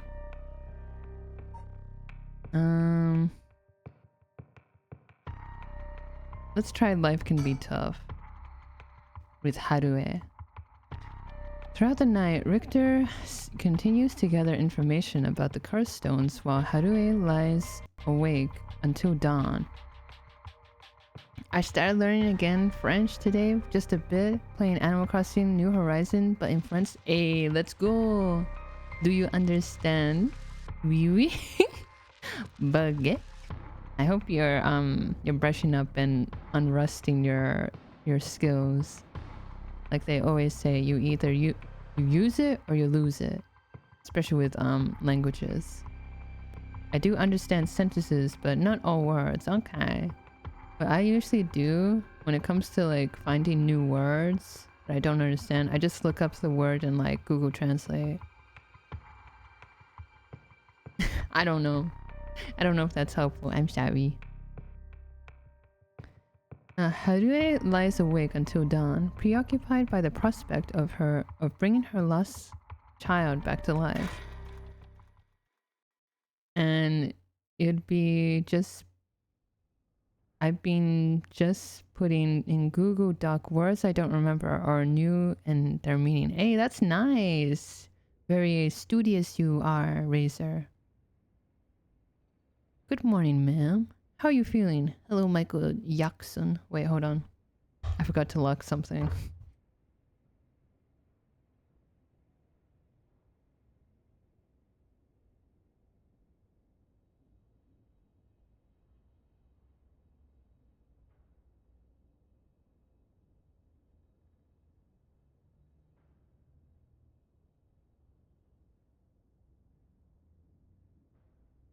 Now the Baku cave is 100% locked.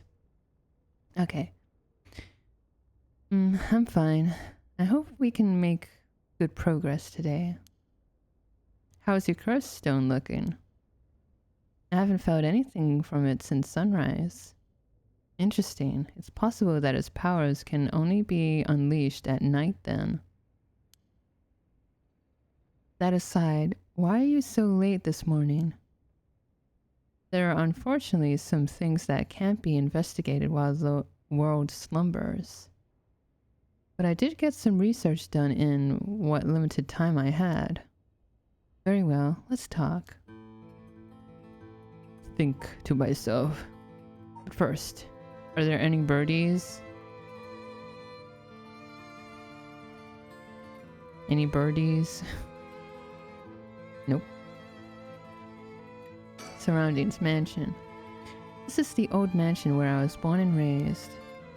Okay. Surroundings. The town is beginning to wake up once more. The clamor of society can be heard from beyond the garden gates. Like any day, a cloud of pollution drifts out from the industrial area.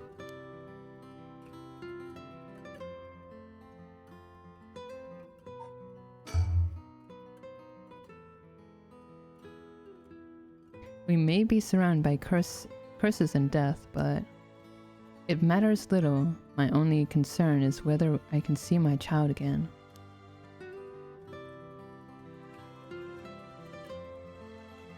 Now, good. Richter. He's looking a bit tired. He must have been up all night investigating.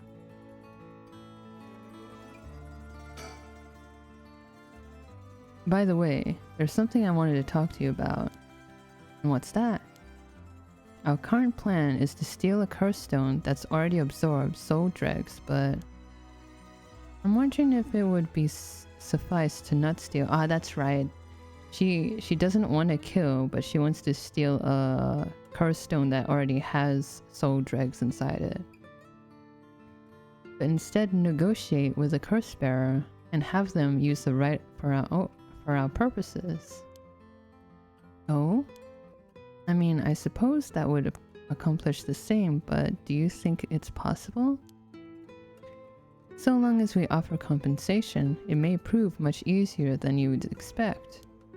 Compensation. Cash, for instance. That wouldn't be off the table for a family as rich as the Shikimas, would it? Of course. Why, any amount would be fine if I'd get the job done. I won't let monetary matters lead me to regrets, the way it did back with the ransom. Okay, with that option on the table, let's figure out our strategy.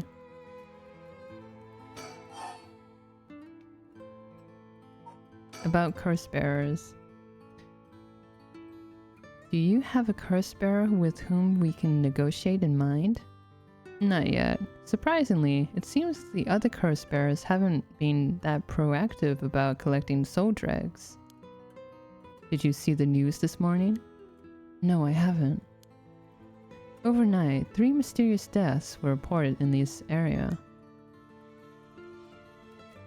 They've yet to announce the identities of the bodies found, but they've been nicknamed the Honjo serial killings.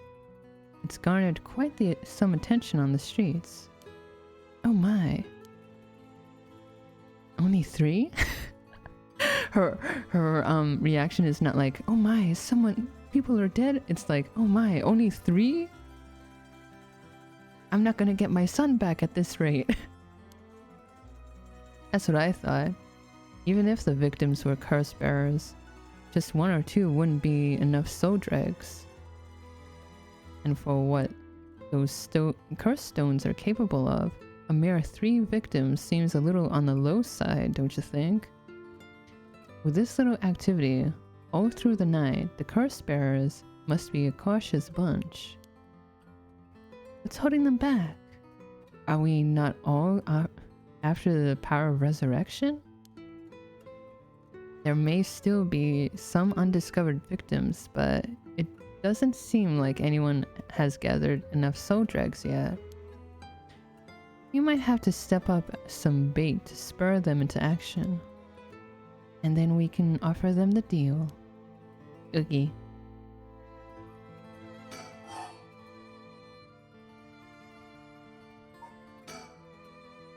None of the curse bearers seem very proactive. Okay. Yeah. Oh, sorry. You think there's someone behind this all? You mentioned hearing an agonized voice telling you to kill when you first obtained the curse stone. That doesn't sound like a coincidence to me. Someone agitated the curses in this area on purpose, and they are likely after the rite of resurrection as well. So you're thinking this person is not one of the curse bearers? You've got a sharp mind, ma'am. Though it might seem obvious for the mastermind to become a curse bearer and collect soul dregs if they were after the rite. This would be very risky since as a curse bearer, they themselves would become a target. So, it'd actually be more convenient for them if the curse bearers moved less aggressively. That's right, but despite that, they've been inciting the curse bearers to commit murders. Why? Let's consider this. What if the mastermind isn't trying to collect soul dregs themselves? You mean their intention was also to steal the souls while the other curse bearers compete with each other from the start? Sitting back and observing from the sidelines is a safer course of action. Which is why I figured it's best for us to attempt the same strategy. So, how should we do it? There's still reason to suspect the mastermind could be a curse bearer themselves. To be honest, I want to keep my distance from whoever it is. There's no telling what kind of power they might possess. Whether our aim is to negotiate or steal, we'll have to outpace the mastermind in making contact with the other curse bearers. How do you suppose we do so? At this point, all we can do is search. Okay. Curse bearers, yeah. If there's a mastermind inciting the curse bearers to collect soul dregs, can we be sure that there even is a soul of there even is a rite of resurrection? Good question. His face. The rite could be nothing but a myth fabricated to spur the curse bearers into action. Seeing it might be for naught, do you want to give up, ma'am? Never. See, she loves her son, she wants him back. Understood. After all, we'll never know the truth unless we see it for ourselves. But we'll do it without using the curses ourselves. Okay.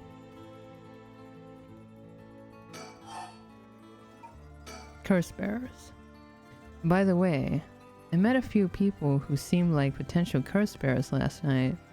I did some investigating into all of them, but I only managed to get detailed information on 2. You're quick. I suppose that's to be expected from an investigator extraordinaire. I appreciate the flattery. Whatcha? Hee hee hee hee hee, indeed. First, there's Ayame Tono, the girl we talked to before, though she isn't a curse bearer herself. Hey, what can I say? I'm a streamer. I gotta entertain. She's a student attending T University of Art. She currently lives alone in an apartment near Midoricho Park. You even determined her address? You're not one to underestimate. You're not one to be underestimated, Mr. Investigator Extraordinaire. I called every single university with ukiyo-e in the curriculum, pretending to be her parent. Wow, Richter, that sounds illegal. I went around to check on her place on the way here. It doesn't seem like she returned home last night. I'm worried she might have run into some trouble. Didn't you attempt to follow her last night? I'm embarrassed to say, but I couldn't. She shook me. I couldn't keep track of her. And here I thought you were an investigator extraordinaire. I'd like to learn more about her, but it would take some time. She's planning to steal the curse stones just like us. It's best we act carefully around her.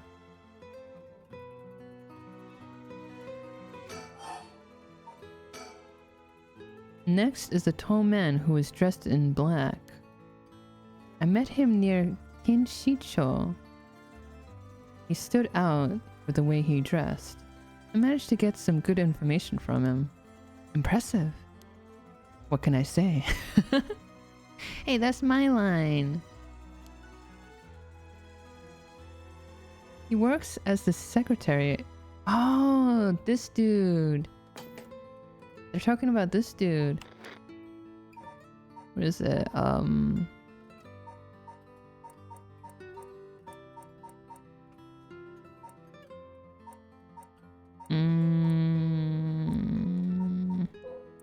This dude. He's talking about this dude, Takumi Yumioka. He works as the secretary to Hikaku Soap's chairwoman. I believe his name is Takumi Yumioka. The Hikaku Soap's headquarters and factories are both located in Honjo, correct? Yes, they've been here for a while, but it's only in the past 10 years that the company has shown significant growth. I remember seeing the chairwoman on the news a few years back. She seems to be very shrewd. With the increase in sales, I assumed she'd want her factories running at full capacity. But with the harsh restrictions against industrial waste, a lot of the factories with older equipment had to be shut down. That's right. Even 10 years ago, there were many complaints about chemical plants dumping waste into the water. Most companies back then were more concerned with making a profit than protecting the environment. Even now. I wonder what a man working for such a company would have been up to in the middle of the night. On the way here, I stopped by the company's headquarters, but they hadn't started for the day. I should have better luck later. Let's hope you will. Perhaps they're interested in seeing if the right would be beneficial for their product research into beauty and skincare. Why would the right of resurrection have any... whatever. Ha! No, that's an interesting thought. Okay, tell me more about the corpse bearers. I ran into one suspicious young man last night. This one seemed to be out collecting soul dregs, right? You call this a young man? That's the teacher dude. Not Jonouchi, it's the other dude. Hideki? Indeed, I couldn't get a good look at him, though. I couldn't gather enough intel to properly identify him. That's a shame. But I can make an educated guess. Oh? You know that researcher who discovered the ancient text on the rite of resurrection? The one that lives near here? His name is Hideki Araishi, and the man I met was very similar in stature. God damn it, Billy, I told you this ain't jujutsu. What do you mean? Wait. What, there's a dude called Hideki? Is there? Oh my. Even he is involved. How awfully suspect. Considering his background, couldn't he be the one who initiated the whole affair? I think it's possible, yes. Which is why I decided to refrain from making contact with him for the time being. Safety first. Understandable. Of course, I want to learn more, but this isn't the right time to focus on him.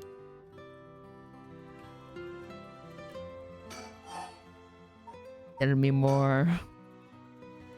I prefer to ascertain who else is a curse bearer. First, I'll return to Hikaku Soaps to see that man in black. Their headquarters are down on South Wadigesui Street.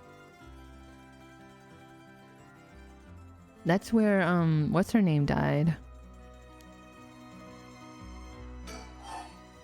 Michio. What's her name? Oh my god.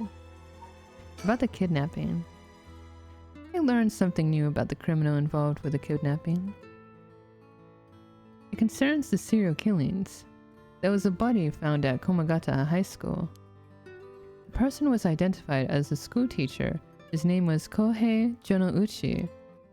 Do you think he was a curse bearer? Not sure.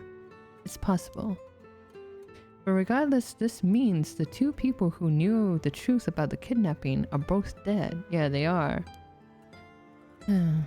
Just when we were getting somewhere. It isn't enough to make me give up, of course. Yay, my boy ramekins can't come tomorrow from Scamazon. Hey, nice. Nice. Still, we don't know anything about Michio Shiraishi's residence. It'd be wise to pay it a visit. Understood. About the serial killings.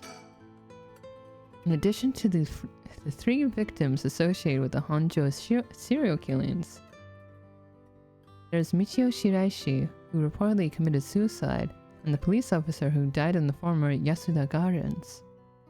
If strange deaths continue occurring like so, they're bound to inspire strange rumors. But those last 2 have nothing to do with the 7 mysteries, no? It's true. Both occurred a week before this accursed situation began. Still, it cannot be ruled out. It's possible that the mastermind was involved even with those killings. Yeah, I was thinking that too. How? What if the mastermind, whoever they are, they used those 2 deaths to bring about the Feast of Shadows? I don't know. What if there were preliminary steps to awakening the 7 mysteries curses? Can we really assume they're unrelated just because the timing doesn't match up? Or rather, the police officer's death is so baffling that it'd be easier if it were connected to these curses. The victim wasn't the type to be caught off guard easily. You seem to know a lot about this. I suppose we weren't strangers. My personal feelings might be wrapped up in this one too. I see. If you were to investigate this matter more, you might get a lead on the mastermind. You're right. If we wish to focus on the mastermind's identity, this would be a fine starting point. Tell me about the serial killings. You might even discover more deaths related to the curses on the way. We should pay attention to today's news. Well, that's all I have to report. Shall we continue with our investigation? What do you want to do? If you still can't use the curse stone, taking a walk should be a fine place to start. Right, let's go together. I want to see what's going on for myself. In that case, I'll trust you to decide on where we should go, ma'am. Okay. Let's think. Where should I go to begin my search? Which places have stood out to me most so far?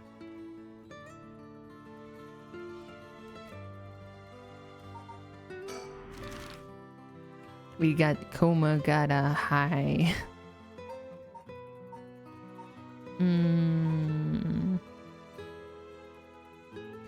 All of these are interesting though. Midoricho Park, the soap place. I don't know. Should we all have everyone meet up at the high school? Yeah.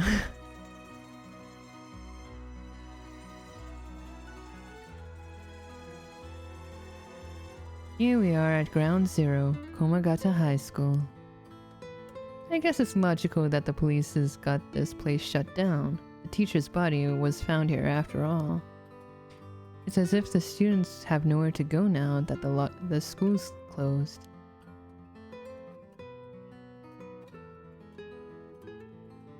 Surroundings. The news has attracted a bunch of curious onlookers, huh?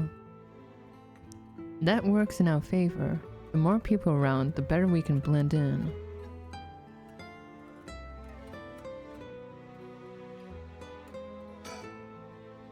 It seems the officers are still inspecting the scene. Entry has been strictly prohibited. Anywhere else? Think to myself. 2 people have died, a teacher named Kohei Jonouchi and a student, Michio Shiraishi. Is there anything else to be gained here? Let's look at Richter. He appears to be wary of those police officers. Maybe the police really do have something against private investigators, just like in those detective novels. Okay, let's talk. This place is said to be connected with the story of the Fool's Procession. I wouldn't be surprised if a curse bearers decided to turn up. However, I need to find out if that teacher was a curse bearer or not. I expect the police to be baffled since they don't know about the curses. That's what you think. I can ask around and see what the students have to say. Yeah, inquire. Alright, I'll go ask the students about Michio. I don't think they'll find anything though. I'm back, ma'am. So, what did you learn? That school kids sure love a good rumor. I was practically drowning in stories about Mr. Jonouchi and Michio, most of which seemed dubious at best. Not surprising. Most of what I heard was hardly worth a second thought, but there was one story that caught my attention. Oh? Some believe Michio is the one who killed Mr. Jonouchi. Really? The story's got two pieces of evidence to back it up. One of them wasn't news to me. Apparently, he's been mumbling that Michio was going to kill him for some days now. A fellow teacher overheard his mumbling and told the students. And then it spread like wildfire, I suppose. Rumors that juicy don't stay a secret for long. As for the other piece of evidence, a pig-tailed girl in her school uniform was seen around school late last night. Go on. Although numerous people claim to have seen the girl, not one of them saw her face. Some are proposing it was Michio brought back to life, or that it was her vengeful spirit. But it's not like Michio is the only high school girl to wear pigtails. This rumor might have been made up just to fan the flames. But if it were true, I'd want to get a hold of her in order to hear her side of the kidnapping. If she's alive, that'd be ideal. There's still one more thing I should mention.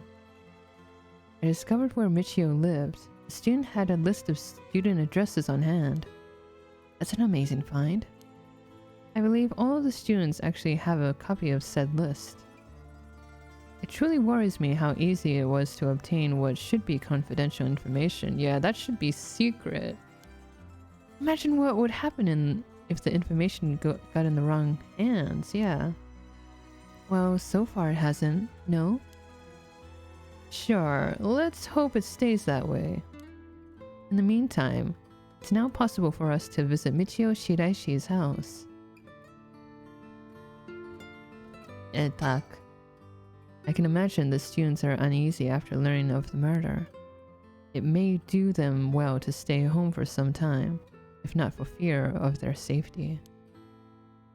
The police are probably too wrapped up in solving the case to be concerned about the students' mental health. I can see that. I can talk to you again?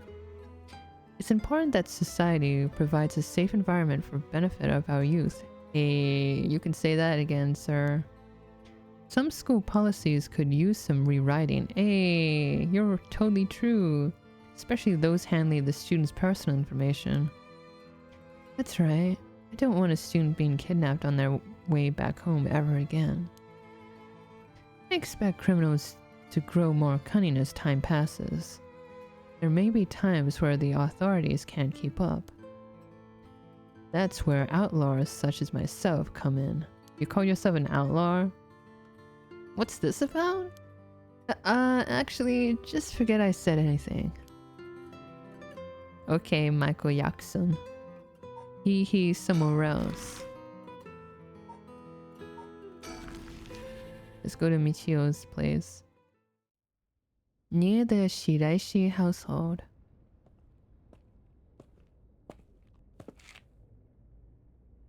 How'd it go?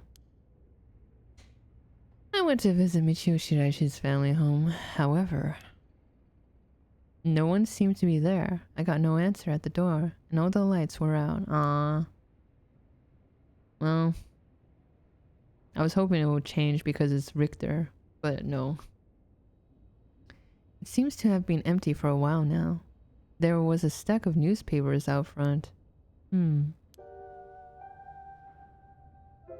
Think. I don't understand why no one's come to this house, even after Michio committed suicide. I wonder if this place is okay.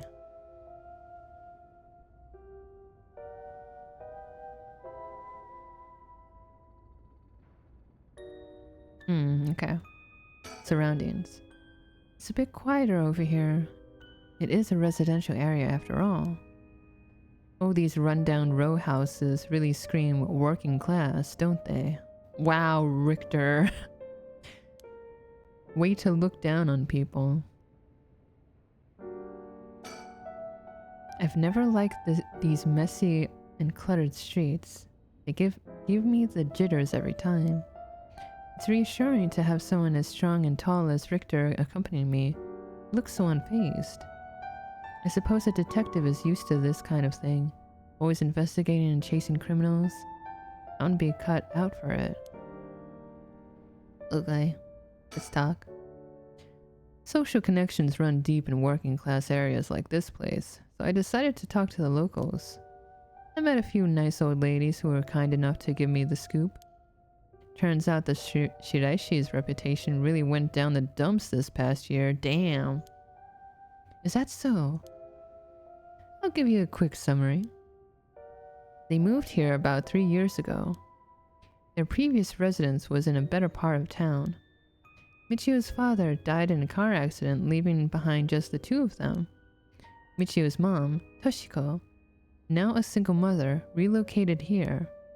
At first, they got along with their neighbors, many of which were in similar situations, helping and being helped in return. So far, so good. What happened?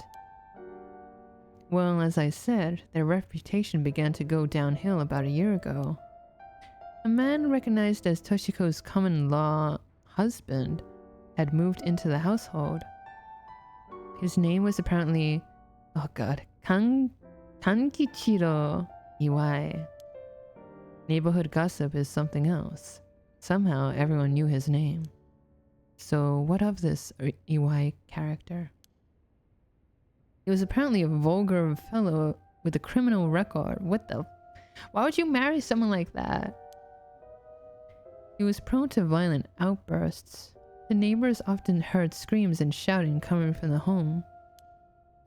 The neighbors took particular notice, my god, I can't read. Notice of Toshiko's screams, pleading with him to not hit Michio. Jeez. That's terrible. As if that's unsettling enough. Every night, the neighbors also began to hear eerie chanting. What? Eerie chanting? What? Though... Wait, who's behind me? You see the... You see the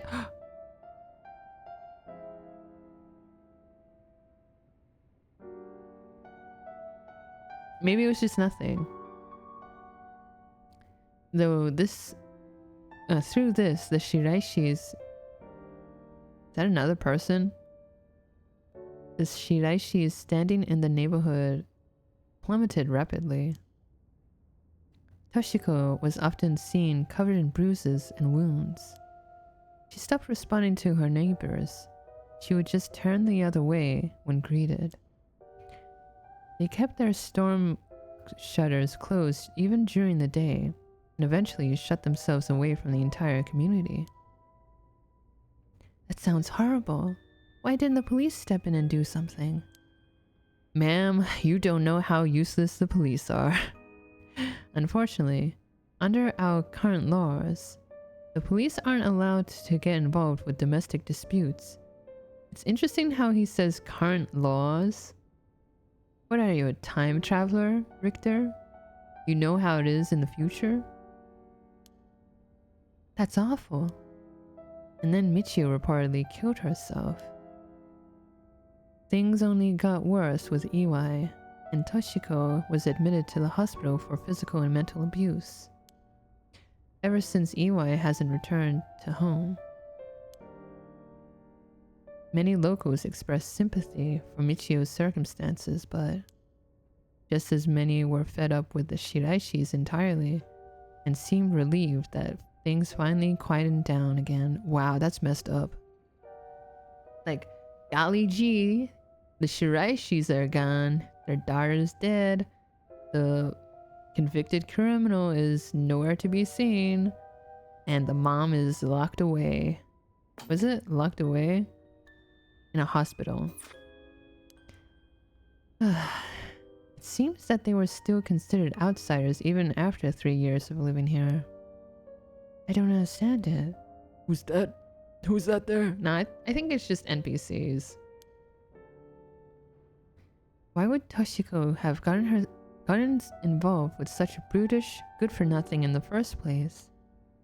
I've heard many stories where one partner's personality does a complete turn after entering a relationship. After her first husband's death, Toshiko's financial situation had also taken a turn for the worst. She was determined to send her daughter to a good high school. It's possible she fell victim to sweet promises. Life can be tough, I suppose. You don't seem moved by the story, ma'am. That's fine. People have all kinds of stories. Yeah, he does look like a deadbeat. Jesus Christ. The common-law husband of Michio Shiraishi's mother, Toshiko Shiraishi, Kankichiro, started coming and going from the Shiraishi household a little over a year ago. It seems he has served some time in prison, but the details are unknown. Let's kill this guy with hammers. I don't like him.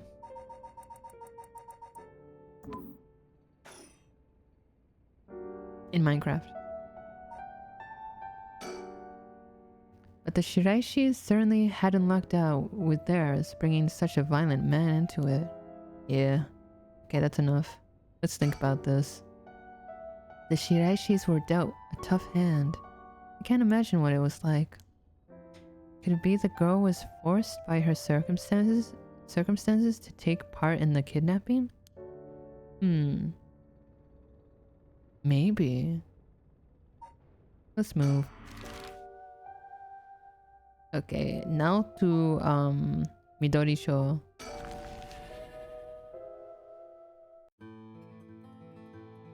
Let's talk to that crazy girl. We're here. This is Midori-sho Park. Ayame Tono lives around here. She wasn't in her apartment when I dropped by this morning. I wonder if it's worth checking again. It's always heartwarming to see children playing in the park. Richter seems to like kids. Perhaps because they're on the same wavelength. What is she going like? They're both kids.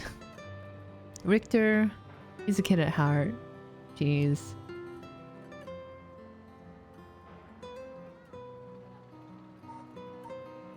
Let's think. It seems picking up Ayame's trail is out of the question for now. Why did we even come here?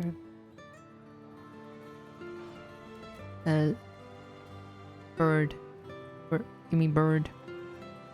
Oh, I found it. Nice. Oh, good going, ma'am. You found haiku. That's a rare one. Is it now? Oh my god, it's a pigeon. I love it. Yeah, it's called haiku.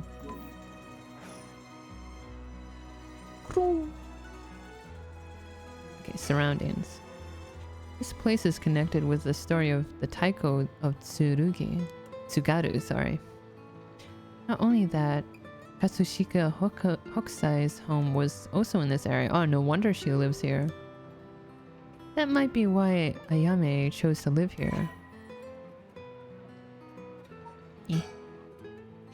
Midori-cho Park, a small park bordering South Warigesui Street, sporting a mixture of cherry and evergreen trees. Although unremarkable in some respects, its small playground always attracts a number of children come evening, whatever.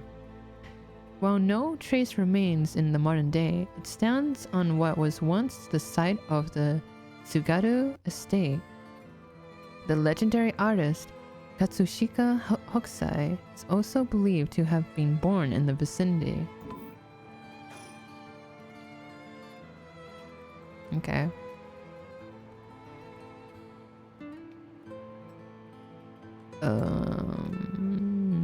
Talk. We won't get much done standing around here. Why don't I go and check Ayami's apartment, yeah? You don't mean to speak with her, do you? No, I'd prefer to get an idea of what she's been up to. I'd like to see whether she's been home or not, just to potentially get a trace on her movements. Then be my guest. Okay, I shouldn't be long. Walks away. Tired. I'm back, ma'am. So, nothing? I'm afraid so. She still hasn't returned. However, I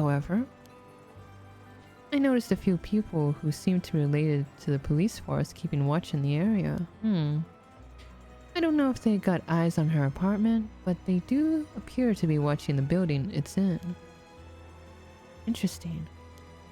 You've got a sharp eye to have noticed them despite them being so covert. What can I say? It's part of the job.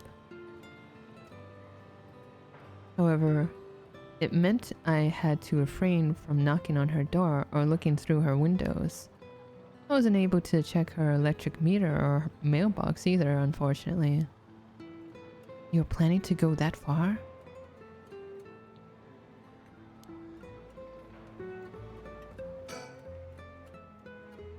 You won't make much progress sticking around here. Oh, okay.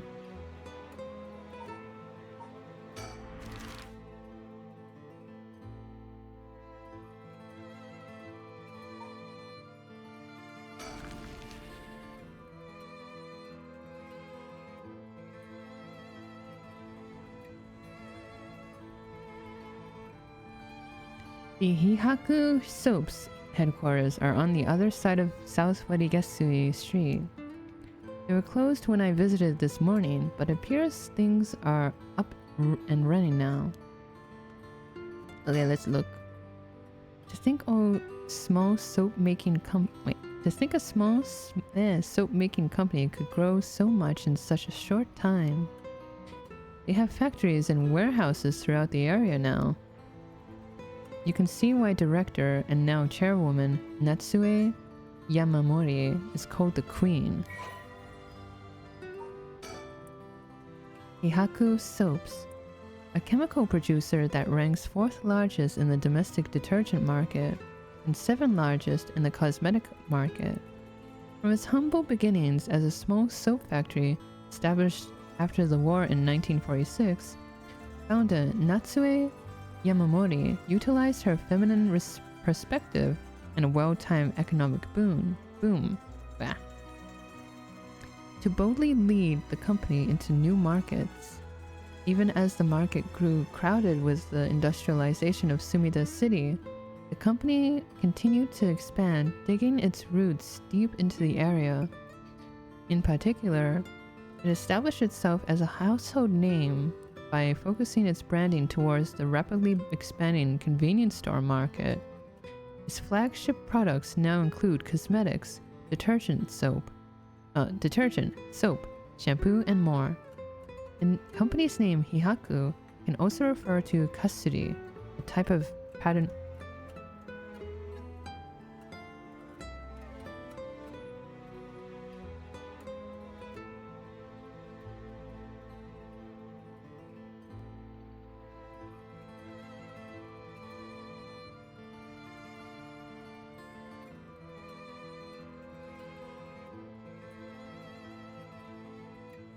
Okay, I have to be right back. Give me a moment. Be right back.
Hello. I'm gonna eat now. I'm gonna mute and eat. Currently, there's a harvest going on right now. Eat now, okay. And you're gonna watch me eat. I'm gonna be muted.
But weren't you eating like an hour ago? No, 3 hours ago. I'm just eating an apple, don't worry.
Okay, I'm done.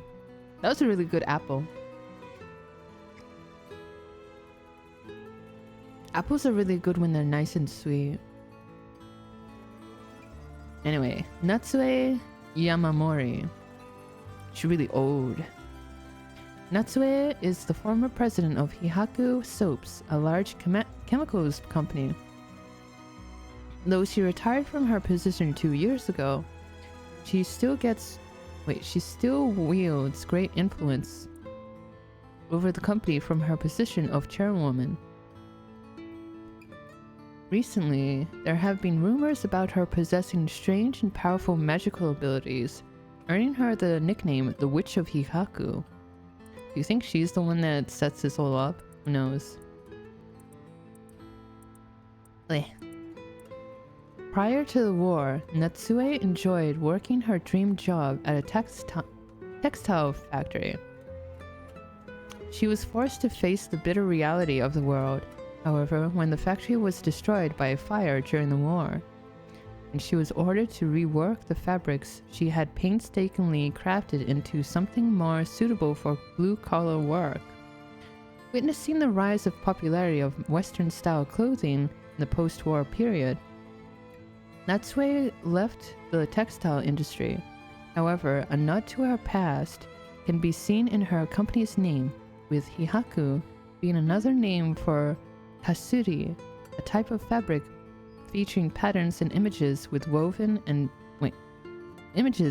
with dyed fibers. Okay. However, having long been dissatisfied with the soap supplied at the textile factory, Natsue saw a business opportunity and set up her own soap factory.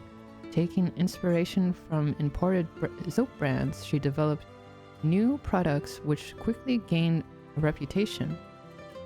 A good reputation, my bad. Ever the shrewd businesswoman, Natsue ran an aggressive promotional campaign on TV featuring a popular Japanese singer, rapidly turning Hihaku Soaps into a household name. Yeah, those jingles really do get you, really do, like, get you to buy something, right? Got a bit of, apple stuck in my teeth. You mentioned that Takumi works as her secretary. Yeah, that's correct. Do you think it's possible he's acting on her orders? That's exactly my thinking. A cursed sparrow with both money and power could certainly look at resurrection as their next prize. Negotiating with a person of that stature may prove difficult. Okay, let's, birdie. Give me birdie. Birdie? Surroundings. Back in the Edo period, the canal known as South Warigesui ran through this area, but it's been turned into a major road. It's a bit far away from Kinshicho Station or Ryogoku Station, though it's still considered a nice area. Stories of the ever-burning lantern and the foot-washing mansion both took place around here. One of the bodies discovered this morning was found by this road as well. This is quite a lively area, huh? I suppose you could call it somewhat of a city center. Let's read. I love reading. South Warigesui Street. Warigesui. Partitioning ditch. Refers to a waterway dug down the middle of a road so as to divide it.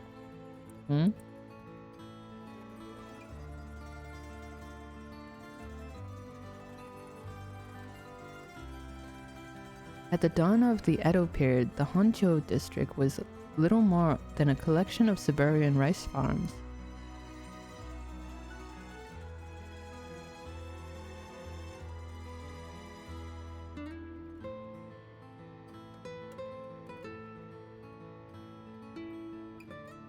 I don't know, Chad. It's too busy around here. Okay. As the area became more developed, the South Warigesui was excavated in order to drain rainwater into the Yokojiken River to the east. Though it served the people long and faithfully, it was converted into an underground covert. It's the beginning of the Showa era. In the present, no trace of it remains on the surface but the street that bears its name. Okay.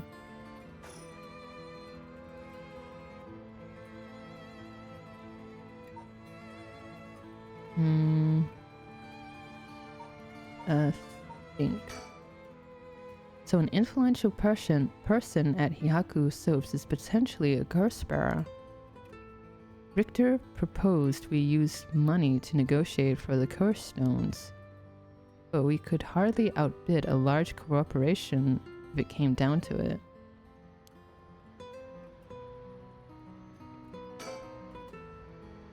Business is up and running. I can see people inside the reception area. First, I need to confirm whether Takumi is the man I ran into last night. Then I'll be able to determine if he's a curse bearer. It will be better if I go inside the headquarters alone. You should walk around and visit a cafe for some tea, perhaps. Okay.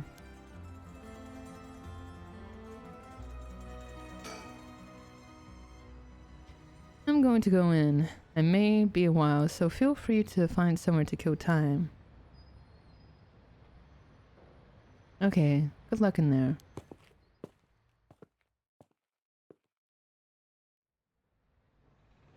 Sorry to keep you waiting. How did it go? I'll fast forward to the conclusion. I met with Takumi. There's no doubt he's the same man I saw last night. But it doesn't seem like he's a curse bearer. But that doesn't mean he has no connections to the recent curses. He knew about the 7 mysteries. He even guessed we have a curse stone of our own. Excuse me?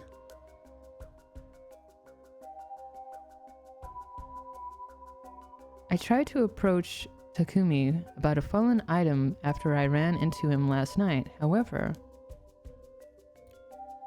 you said your name was Richter, right? Correct? I have a favor I'd like to ask of you. I'm hoping you would hand over the curse stone in your possession. What? Curse stone? What do you want about? There's no need to play dumb with me. In fact, there's no time for it. I had all the same reason you did to think you were a curse bearer last night. And your arrival here only confirms it. You are a curse bearer, no. Damn, you got me. You're right. We lack time. I'll confess, I am a curse bearer. Why would he say that? He doesn't even have it. I possess the curse stone of the haunting clappers. I'm glad to hear the truth. Finally, this conversation is worthwhile. It is a dangerous item you hold. Give it to me. My company will take the responsibility to dispose of it. I didn't know the soap business specialized in scrubbing curses clean. Ayy, got him. It is the prerogative of Miss Yamamori. Is that so? Assuming you've obtained the curse, you understand the power it involves, no?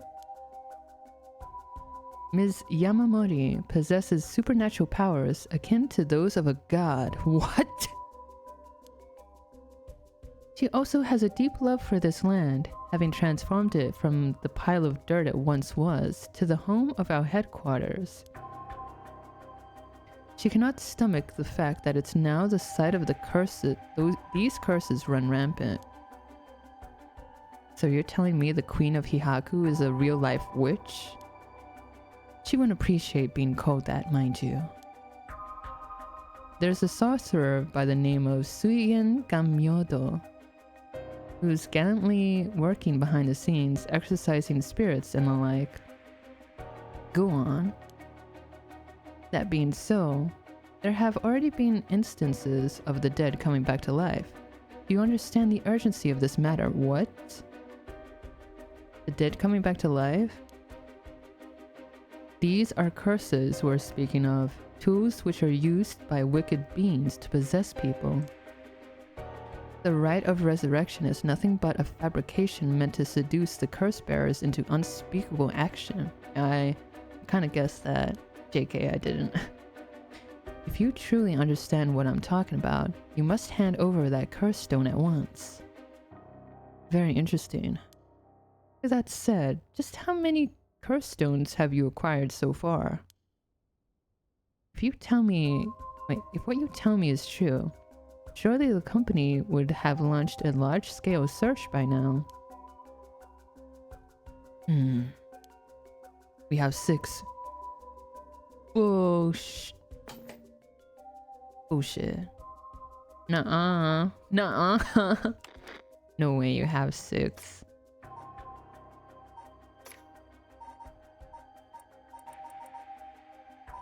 Where's the, I need the... the thing. Let's see. Here. No. That's not it.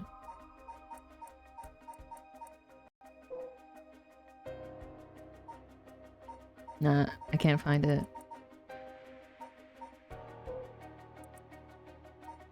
Oh well.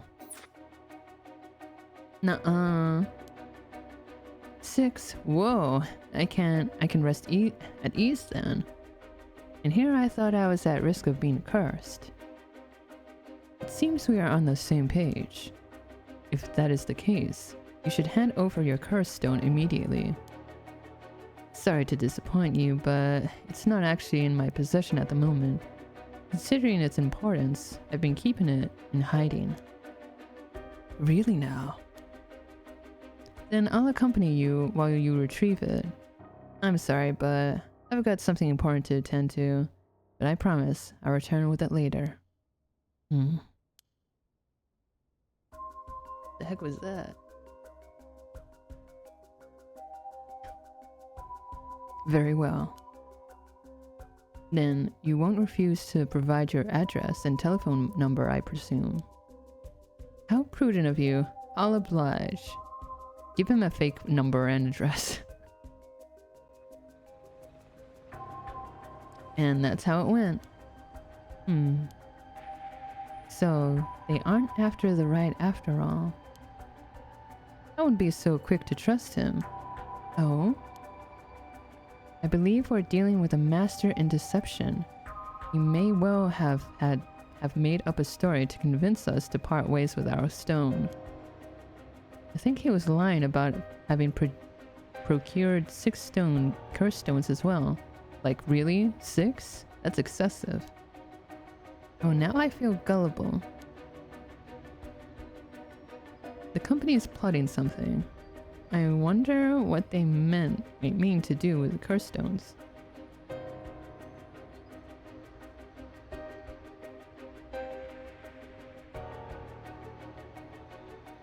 I need a drink of water.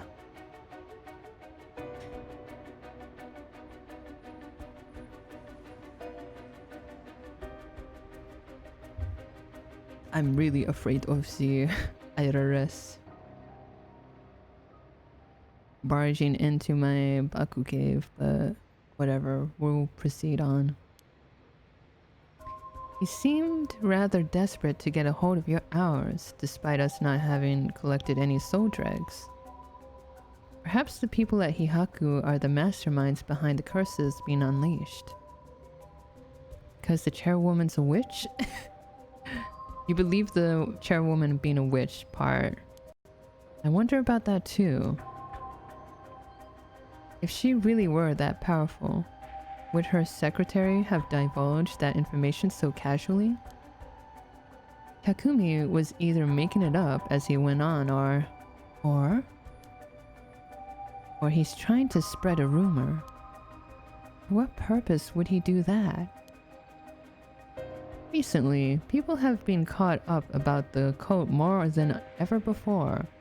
If word spreads that Hihaku's chairwoman has godlike powers, she could very well benefit socially and politically from that mystique.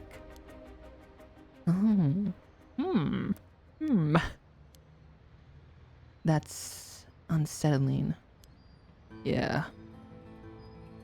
Let me look at this building. We should avoid Hihaku for the time being. It'll be a pain if I have to deal with Takumi again.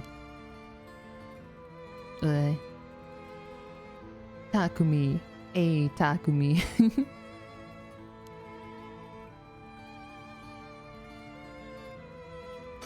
Richter. Let me look at Richter. He tells me he barely slept last night, and yet he seems to be brimming with energy. Was I too that resilient at his age? Perhaps it's what sets apart a detective from the rest. By the way, there's one more thing of interest I heard while in the company's reception lobby. And what's that? People were discussing whether one of the bodies found this morning was that of a Hihaku employee. Really? So long as the officials haven't revealed the identity, it all amounts to no more than speculation though. Despite that, I've reason to believe Hihaku Soaps is deeply involved with the Seven Mysteries. At the very least, I can assure you I've gathered that much. The more we know, the better our negotiations will go. Okay, what do we do now? Where do we go now? Let me think. How interesting that the Queen of Hihaku, or the Witch, whatever she is trying to get her hands on the rite of resurrection. It's like some kind of dark fairy tale. Regardless of what is or isn't true, we must stay one step ahead. Let's move. Do we need to go somewhere? We visited every place.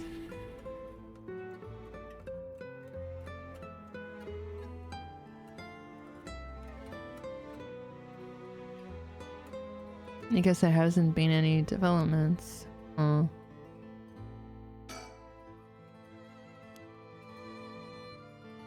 Okay, so where do I go now?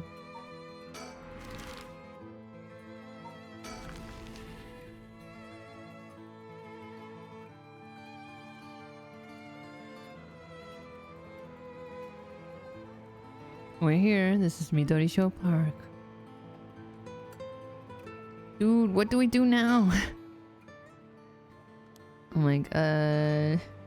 Where do we go now? Chat. I'm stuck here.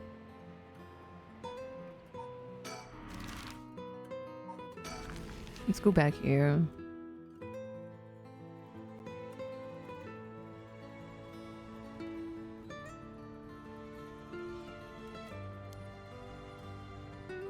I can't talk to you anymore. I can't do anything.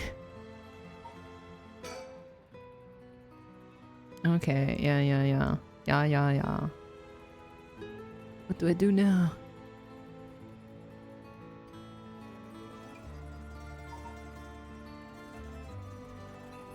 There's nothing I can do. Am I just dumb? Yeah.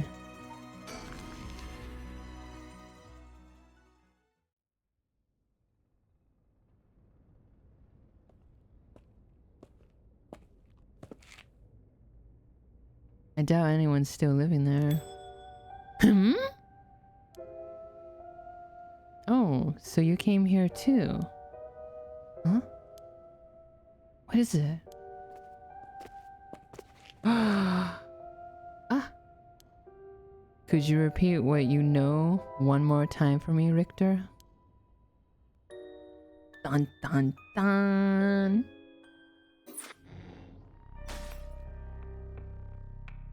So I guess I was supposed to leave that for last. Anyway, let's go back here.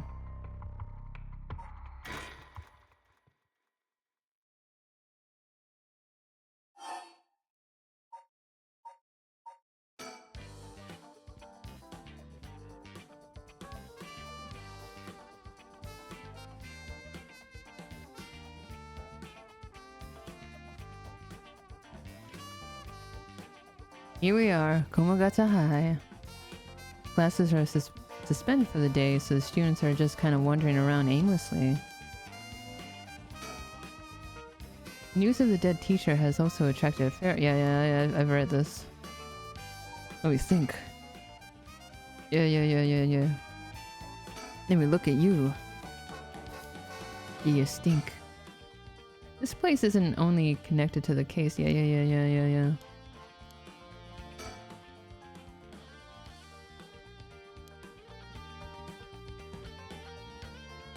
Oh, here we go. Oh, no, don't look at the gates. You're looking at these girls. Huh? That's... Bus, what is it? You want to talk to those girls? I do! Not really. Huh? No, not particularly. Oh, alright. I didn't think so. Nah, JK. Boss, it really seems like you want to talk to those girls. Not really. No. Alright. I do. No. I'm sorry. Yeah, I do. This is the divine intervention. We were brought here for a reason. Come on, Ariel. Huh? What? Let's go.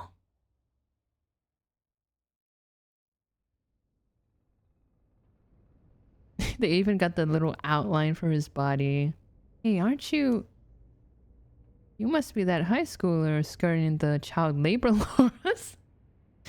You're that high schooler that is skirting the child labor laws who I've heard so much about. What a way to introduce yourself, Erio. Say that again? Sorry about that. He's with me. Mr. Tsutsumi, if that's how you feel, maybe you should look into improving my working conditions. I prefer not to work for free, to be honest. Don't you worry about that. If you help us out, you can have whatever you want. Boss's treat. That's not, like, actual pay. Wait. Really? Yatta! Thank you so much. I've always wanted to go to a fancy sushi place. Oh yeah, like one of those places in Ginza? I've never been. Let's go. We've got ourselves a deal, right, boss? The girls are at our service. Look at his goddamn face. He's like, I'm not promising anything. Oh, hold on now. What just happened? I never said I'd... Sushi? Looking forward to it, boss. Wait, since when were you included? Hell yeah. Ha. You guys are funny. You should do stand-up. They're what they call in Japan a manzai duo. One's the straight man, one's the boke. I'm guessing he's the boke, the dumb guy, and he's the straight man that like hits the boke on the head going like, you idiot. Razor. Hey, like I said last episode, old man Yowie. Old man Yowie.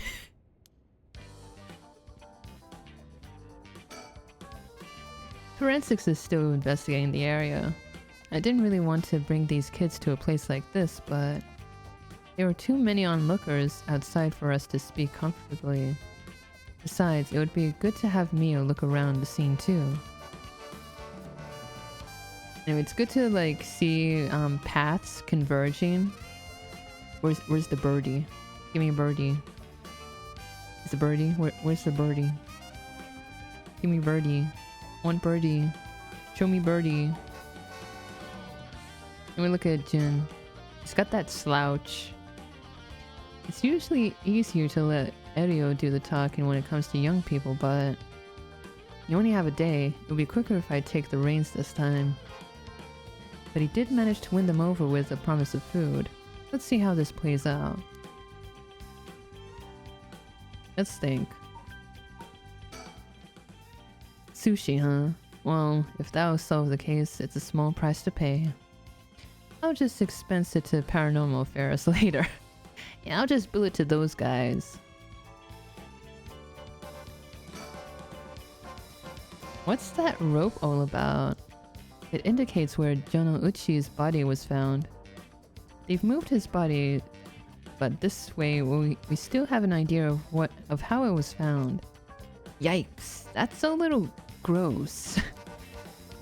You can even see how his arms and legs are all... Ugh. Cool it, Ario. You're scaring her. This kind of stuff is a little much for a kid. Hey, I'm pretty sure she only asked because you were staring at it so intently. Or look at it more. Alright, that's enough. Mio, what do you think? I knew it the second I looked at the scene. You're right. Traces of a curse still linger here. I figured as much. Does that mean Jonouchi was killed by one of the curses of the Seven Mysteries? Oh, that was... I'm reading that as a girl's voice. My bad, Ario. Yes. A strong curse like that always leaves us behind a trace. Let me talk to, you. This is one hell of a coincidence, huh? That this random girl you know is already involved with the case? Thanks for the, talk.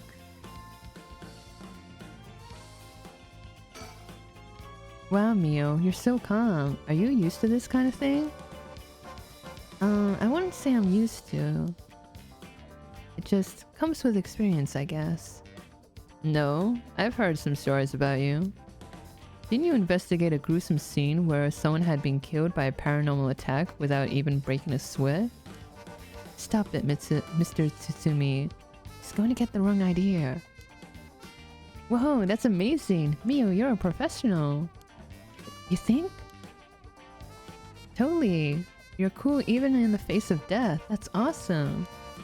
When you put it like that, I'm not sure how awesome it is. Let me look at this crime again. So curse was used here, which means the curse bearer must have been on the scene too. Okay, let's just talk to the girls.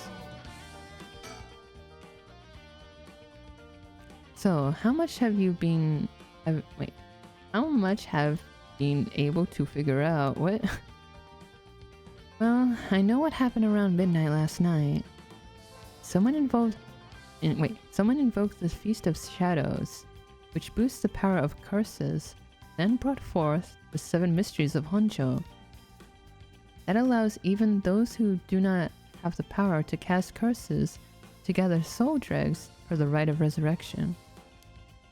At least, that's my hypothesis. Sounds about right so far. As I'm sure you know, there are actually 9 mysteries, not 7. When the Feast of Shadows was cast, the curse stones appeared before those who wanted the rite at the locales of the 7 mysteries. We've managed to gather 3 stones so far, including the one I got first, the Evergreen Beach.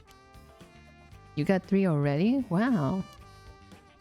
We have the curse stone of the Fool's Procession. Well, Yako, the girl standing behind me, does.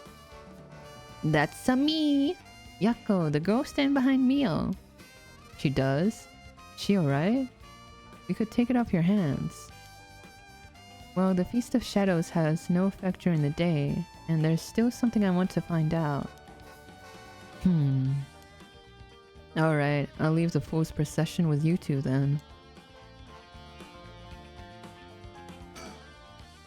Thank you. Please keep collecting the other curse stones. I'll be looking for a way to stop the Feast of Shadows. Okay, got it. That should make things go more smoothly. What about the other curse bearers? Have you run into any of them?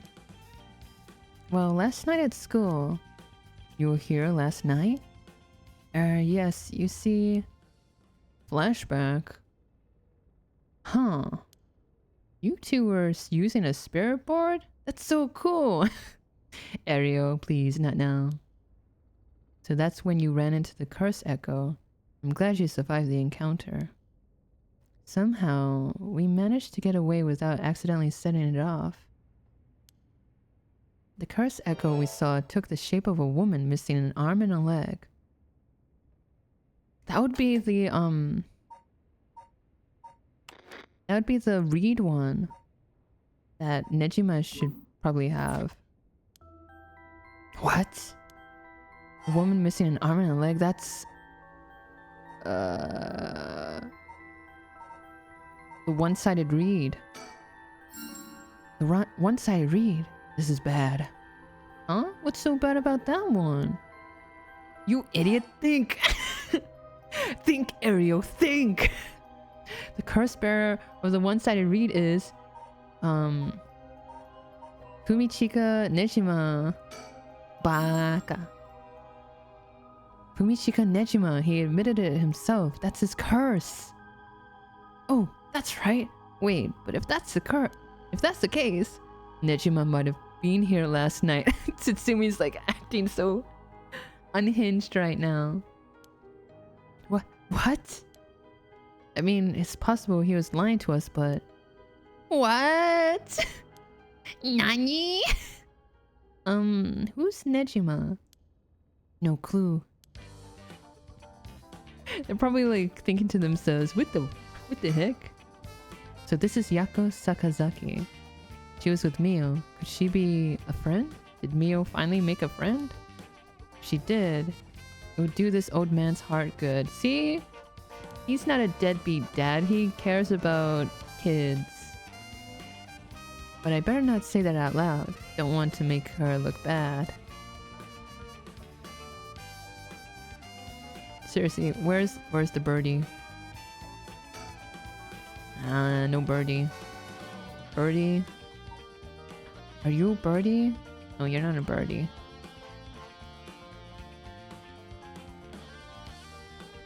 Oh. Birdie? Birdie. Birdie. Birdie. Okay, oh, I can look at Mio. Mio Kurosusu. She's like a disciple of the Paranormal Affairs Chief. I've heard that she helps out with investigations free of charge under the guise of training. Although she's my old boss's protege, she helped me out plenty while I was in Paranormal Affairs. She may look meek, but she's got strong spirit sense, sharp instincts, and courage. Plus, quite the brain to back it all up. That said, I can't help but think there's some kind of darkness following her around. She's certainly well versed in the paranormal. I just can't get over the darkness. Okay. Let me look at this thing. So a curse on it, and I can't do anything more. You guys have birdie?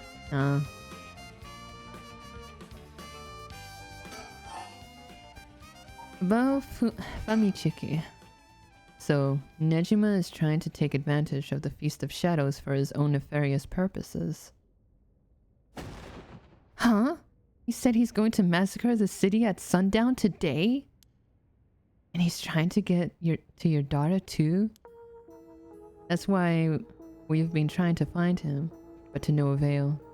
Honestly, this information has been the most useful we've gotten so far. So just to be sure, could you tell me who else was at the school last night? Well, as far as we know, there was us, Mr. Jonouchi, and one of our classmates. He told me, don't forget about the janitor. Yeah, don't forget old man Ashimiya. Wait, he told me? Do you mean he told me Okuda? Second year student? Well, yes, why? Boss. So she was here last night. I saw he told me earlier. Though she didn't seem like a curse bearer to me. You did? Did you talk to her? Yes. Would you mind if we asked you a few questions about that? Tomi said she didn't want to talk to the police because she was afraid she'd become a suspect. So I can't tell you anything unless you swear you won't drag her into this. Ah, I see. Don't worry. This is about a different matter. Different matter? You mean about the police officer? Mr. Yoshimi? You know about that? Did Hitomi say something about him? Yes, she did, actually.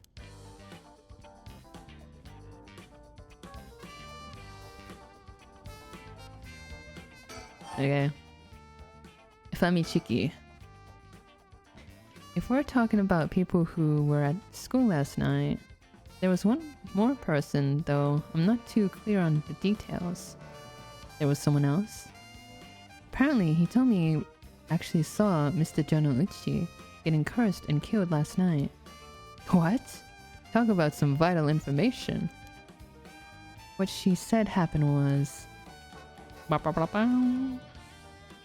Michio was the one who killed Mr. Jonouchi? Are you sure it was really Michio that she saw?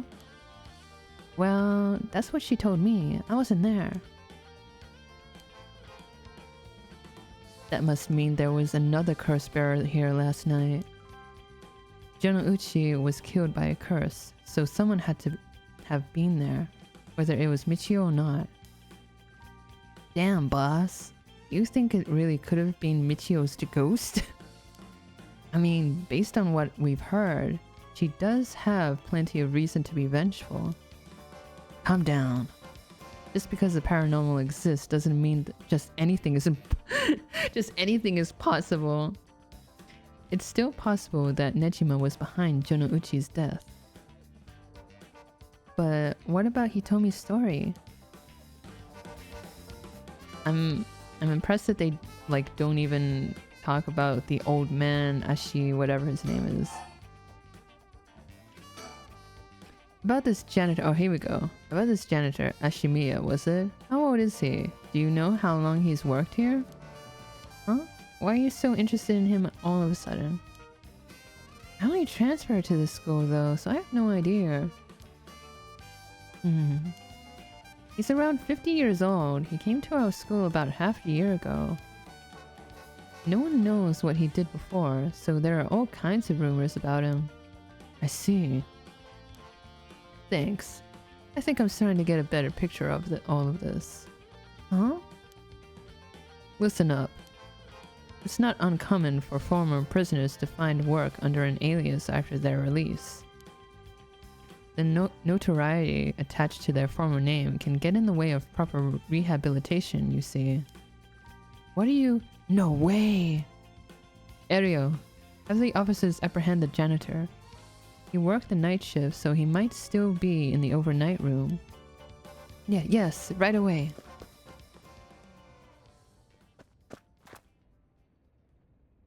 Boss, bad news. Apparently the room's been empty all morning.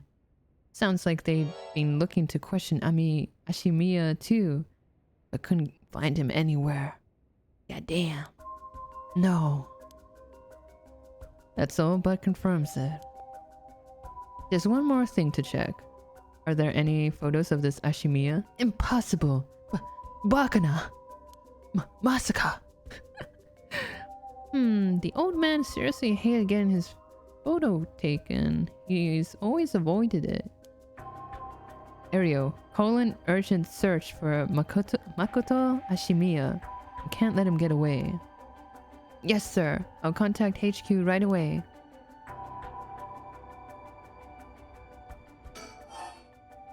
Famichiki. Oh my, I didn't expect this at all.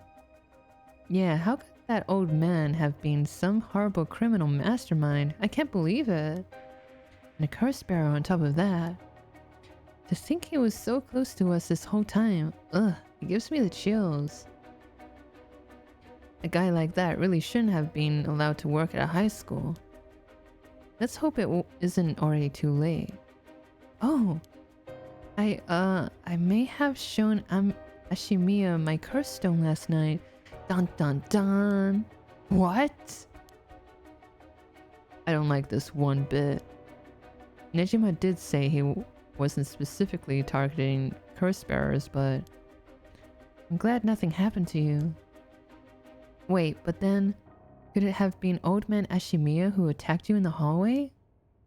I almost told him that you were still in the building too.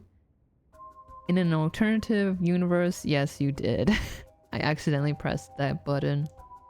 What? You did? Yikes. Good thing I didn't say anything. You might have gotten very lucky there, kid. Haha. Yeah. Totally didn't get her killed, no way.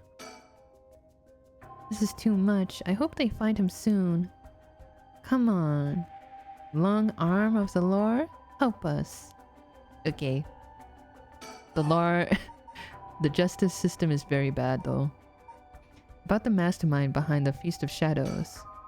To put a stop to the Feast of Shadows, it would help if I knew more about how the curses of these 7 mysteries first came about. In that case, you're probably best off talking to that crabby researcher guy. You mean Mr. Araishi? I would very much like to talk to him. Ah, right. He's a teacher here too, isn't he? You would know him already. You might be more inclined to talk if it's one of his students doing the asking. Do you know where he is? I do. We tried to talk to him, but he refused to cooperate. You two should give it a try. He's at his usual cafe, working on his papers.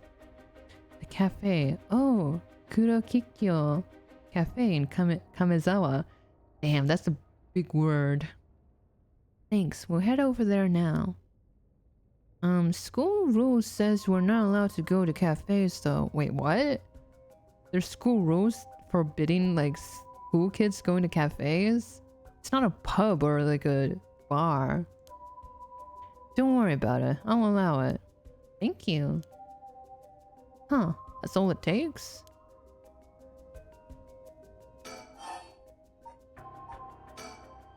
There must be a mastermind behind everything. Someone who orchestrated all of this for a reason. I want to find out why. Okay. Tomi did say that Mr. Yoshimi trusted her with something. He did? What was it? Yoshimi gave her a talisman? Yes, apparently he also asked her to look for another one just like it. One that Michio had. What kind of talismans could they be? Boss? Doesn't ring a bell. But if Yoshimi was talking about him with his dying breath, they must have been pretty important. Did they find a talisman on Michio where her body was found? I'll check, but if they did, Yoshimi would have had plenty of time to retrieve it before he died. Right. Would you consider giving us Hitomi's contact information? Oh no, she's gonna hate us if we do. I'd like to talk to her about this talisman. I'm not sure. She never opened up to anyone except Mr. Yoshimi. I'm no good, huh? I was friends with Yoshimi though. You don't seem like too bad of a guy. Not all that scary for a cop. But I doubt that'll be enough for her. She really doesn't want to end up becoming a suspect. To be honest, she was a bit wary of us. Look at Erio's face. It's like, well then. Do you think she'd talk to Yoshimi's fiancé? Have they met before? Oh, they have. She told us about that. Yes, she might be willing to talk to her. Alright, then we better find her fast. You haven't been able to reach her? That's a little worrying. Okay. Hitomi. Mayu Chozawa. We'll let you know as soon as we manage to contact her. Okay, I'd be willing to give Hitomi's contact information to her. Oh right, one more thing. Hitomi told me that Mr. Yoshimi gave her instructions in the event that something happened to him. He told her to give the talisman to Mr. Nakagoshi from the police headquarters. What? So it was a Nakagoshi case. Why would Yoshimi tell her that? Could you check on that? I will, but Well, I don't know if they'll pick up when I call. Is he the Paranormal Affairs Wait, is he with the Paranormal Affairs Bureau? Well, yes. Nakagoshi's the chief. But he's almost never in. So I don't really know the guy. To be honest, I'm not even sure if he exists, or if he's just a figurehead. I've never spoken to him myself. All of the Paranormal Affairs cases are referred to as Nakagoshi cases. Jeez, what's up with that? What's up with that? Okay. Jeez. That amulet he told me was looking for may be the missing puzzle piece to this mystery. Okay. Well, let's look at this dead body over here. Was that it? Oh, I can talk to her now. What was that thing you mentioned about Michio earlier? Something about a grudge? Did you know anything about her? What's your relation? I'm her friend. I was actually planning to resurrect her at first. Ah, I see. Okay. Well, I didn't read that properly at first. My bad, Oomfies. We gained quite a lot of information from you two. It's only fair we share as well. Tell her, Ariel. Alright. Keep in mind that this is just a theory, though. Okay.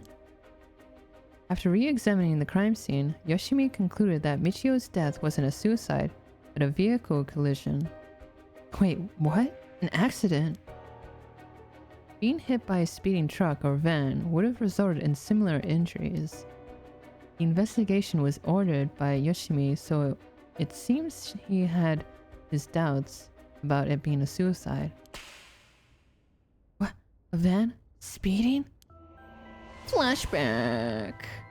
Yako, what's wrong? Are you okay? Ah!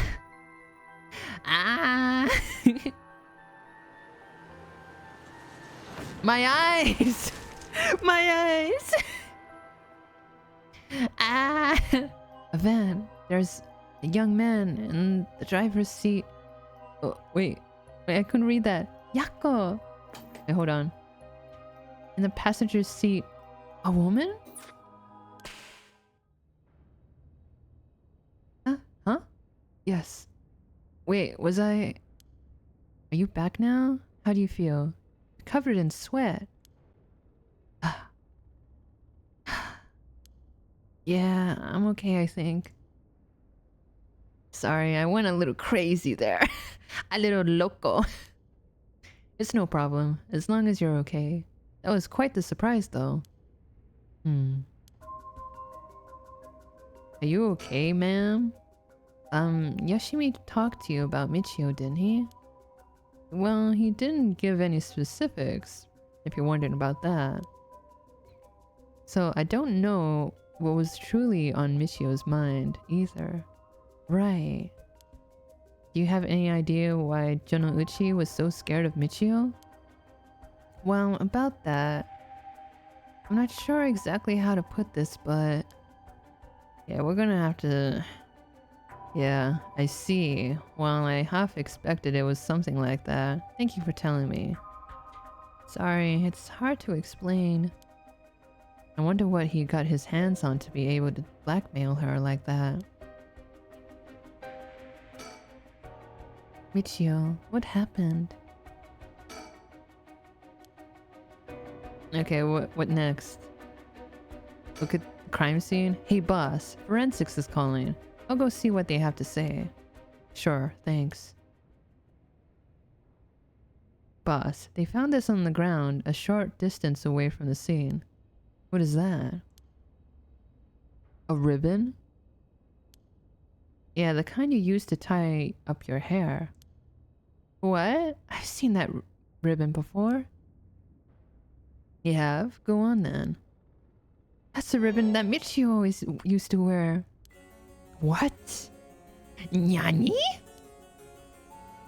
They're all freaking out. Doesn't that mean that Michio was here? Are you sure? Definitely. I have the same one at home. Suspect? very suspect that she has one at home. We bought them together. That has to be hers. Okay. Here's a theory before they like reveal it. I suspect that either Yako was possessed by the spirit of Michio, and in order to get her revenge, Yako tied her hair the same way that Michio would. And even in the dark you can hardly see someone, but like maybe silhouettes are very like easy to like see, so maybe just to spook Jonouchi and then like pretend to be Michio to exact revenge on him. And maybe all the time she was being possessed by Michio, who knows, and then she kills him with her curse. Maybe it was that, who knows. That's what I have a theory on. Then did she come back to life somehow? But how? Wow, that was ultra spooky, guys. Oh, I can still talk. If I was Michio and I came back to life, where would I go? That's the question. She got her revenge on Jonouchi, but she may have more revenge to dish out. Is there anyone else she'd have a grudge against? Well, what about the guy who killed her in the collision? If she really did come back to life, then it's terribly sad that she's spending her new chance at life like this. Being obsessed with revenge is such a tragic way to live. I read that in a book called Monte Carlo. Wait, Count of Monte Carlo. Nah, I don't read books. Yako. I'm afraid that's all we can tell you. Don't worry. You're a big help. Thank you. We should start our search for Nejima and Mayu Chozawa. It might be worth it to check Michio's house as well, just in case.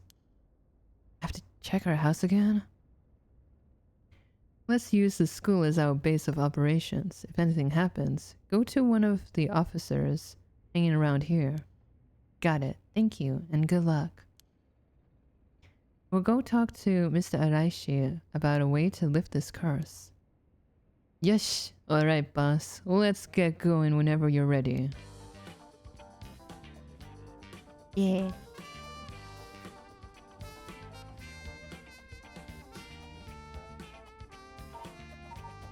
Let's think about it. We'll leave the curse lifting to the girls while we go looking for Nejima and Chozawa. There's also the matter of Yoshimi's talisman. But we won't get anything done staying here. We better get a move on.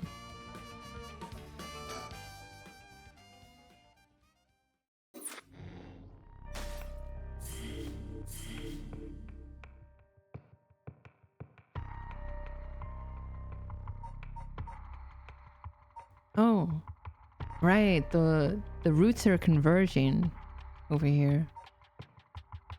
So let's continue over here.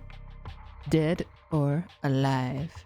Harue and Richter visit Michio's house, whatever.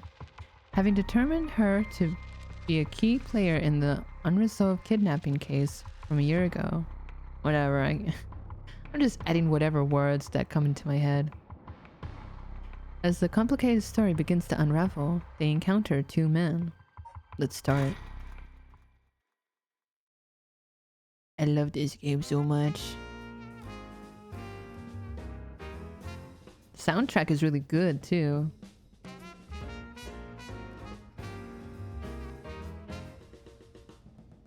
Ma'am, allow me to introduce one of our country's most elite detectives.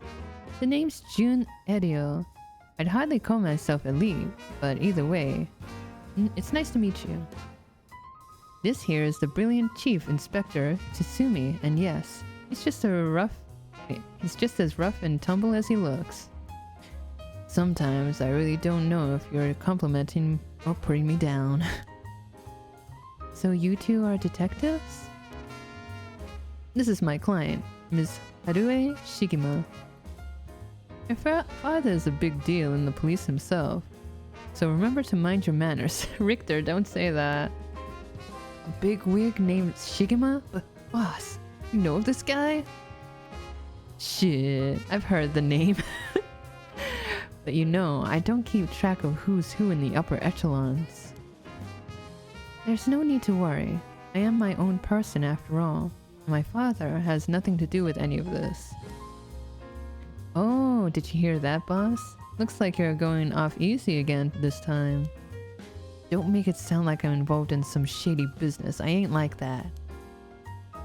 You both seem rather jovial, despite being detectives. How rare. All the police officers I've met have always been so dull.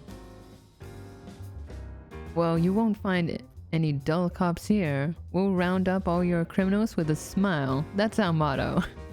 You made that shit up, Ariel. How lovely. Keep it up.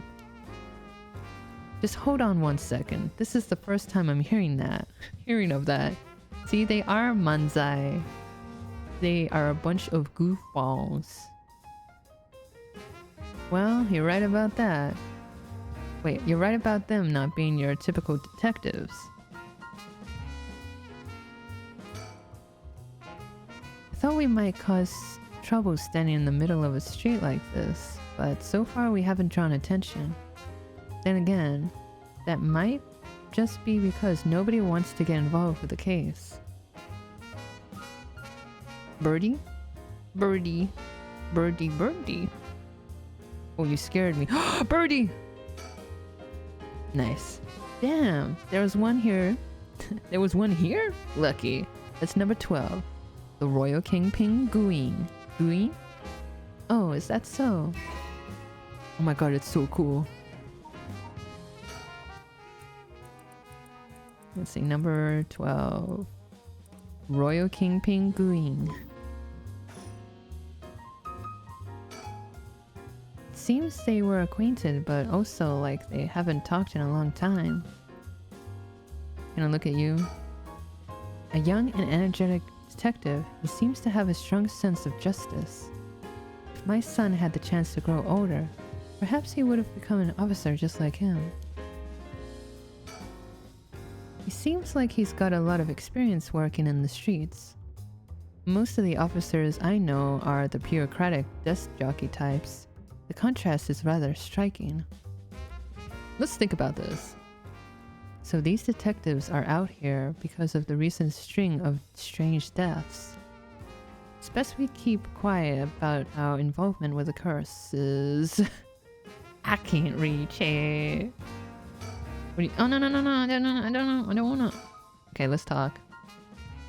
I guess knowing how to deal with cops is also part of an investigator's job. Not quite. The two of us used to be comrades is all. Comrades?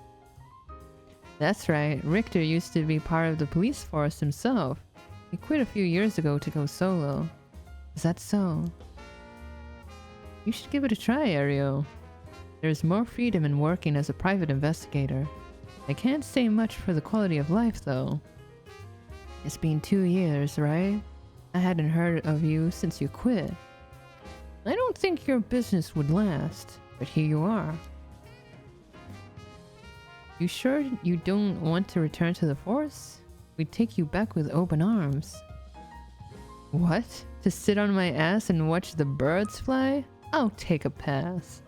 I don't belong in that world. Come on, Richter. We need your talent. The public needs you. Nah, you don't.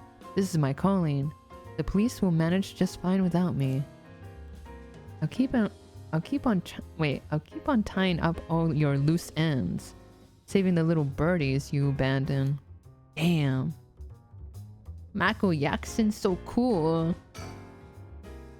I can't believe you were actually part of the police force once. There's a story behind everything, man. I don't regret my time on the force. I wouldn't have the connections I have today without it. Okay, let's talk to you. You, Tsutsumi. By the way, ma'am, this might be sudden, but there's something I'd like to confirm with you. And that is? Do you happen to know anything about the 7 mysteries of Honjo?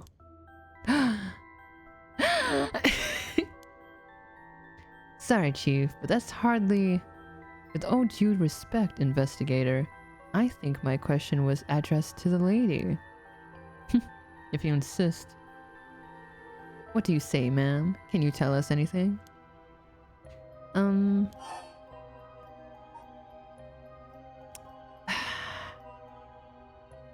don't know much. I've heard of the 7 mysteries, but this talk of curses eludes me. Wait, he could kill me. Oh no. Is that so? Well, I'm sorry for the intrusion. Yeah, he didn't kill me, okay. Come to think of it, I heard some things about this area last night. Something about a strange yet conspicuous man dressed in white loitering around. Wait a second. I assumed they were talking about you, investigator. Well, I won't argue that I'm strange and conspicuously dressed in white. And it turns out, I was out here last night to conduct my investigation. Did you run into anything strange or out of the ordinary? Out of the ordinary? I guess I did observe a few suspicious characters. You were asking about curses just now. Why would a public servant be interested in the occult? Boss, Richter's a smart man. He can help us if we tell him what we know. I can't promise I'll be of any help to you, but I'm interested in hearing what you got to say. Something is happening in Honjo, isn't there? It must be something big if they got you head office guys on it. Well, I guess it's alright. Desperate times calls for desperate measures. Thank you, boss. Listen closely to what we're about to say, Richter.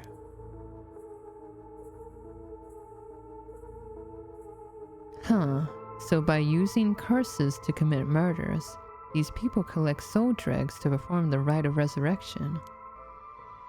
And these curse stones are somehow connected to the 7 mysteries of Honjo. It's a tough story to swallow, but I don't see a reason to doubt you either. We figured the strange occurrences... I can't talk with my lips pursed like his. We figured the strange occurrences happening around here recently are connected to these curses. To get this situation under control, we've been searching for the curse bearers to confiscate their curse stones.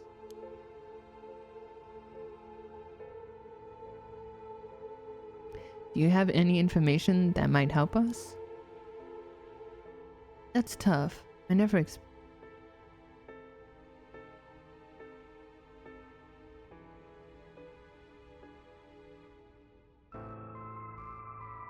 expected curses and other mumbo-jumbo to play into this at all.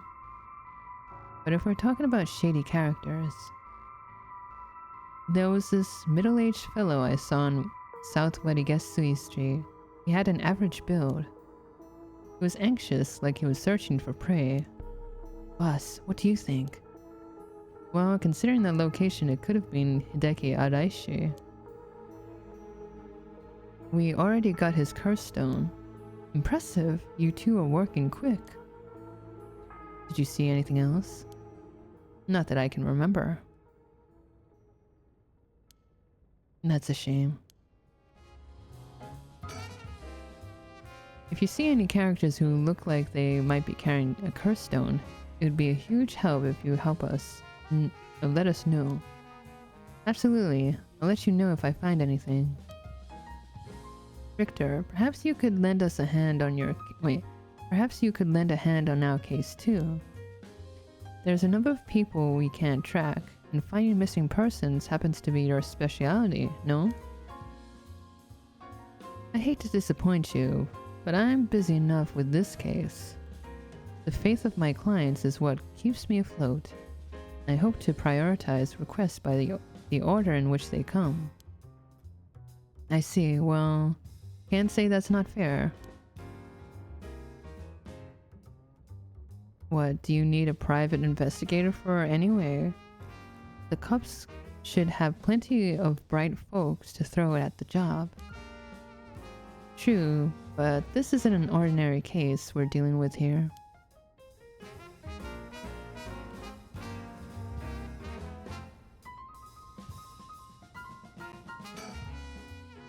What brings you here, Richter? You want a case? That's right, I'm picking up the police's slack. I trust you remember the kidnapping and murder case from last year. Oh, I remember now. You're that Harue Shigema from the kidnapping case. Huh? Did I miss something? Don't be an idiot. It was the case where Munesara Shigema's grandson was kidnapped. Which must have been your son, ma'am. Indeed. The story was suppressed by the news. In the end, it was considered a huge failure on the police department's part. Most of the investigation was conducted in secret. And unfortunately, the department is unwilling to reopen the case. Any investigation carried out afterwards turned up nothing at all, which is why I'm on the job. So they never caught the culprit, huh? That's rough. So your findings have brought you to this place then? That's right, an individual connected to the case used to live around here. Used to? That's right.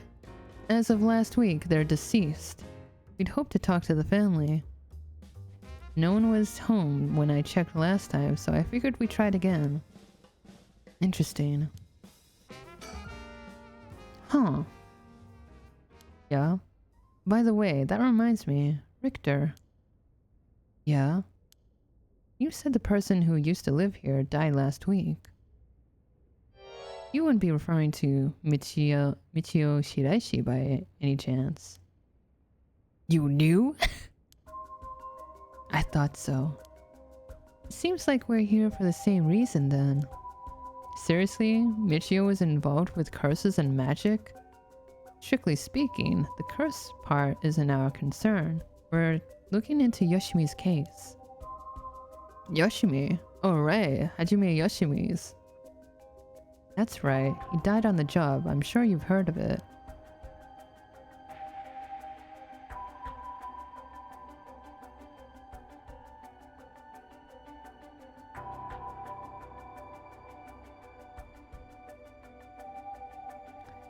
I heard it was the most unfortunate loss. So there's a connection between Hajime and Yoshimi. Wait, Hajime and Yoshimi, they're the same person. Hajime Yoshimi of the Juvenile Division and Michio. Well, hold on. Let's focus on Michio for a second. You think she had something to do with the kidnapping?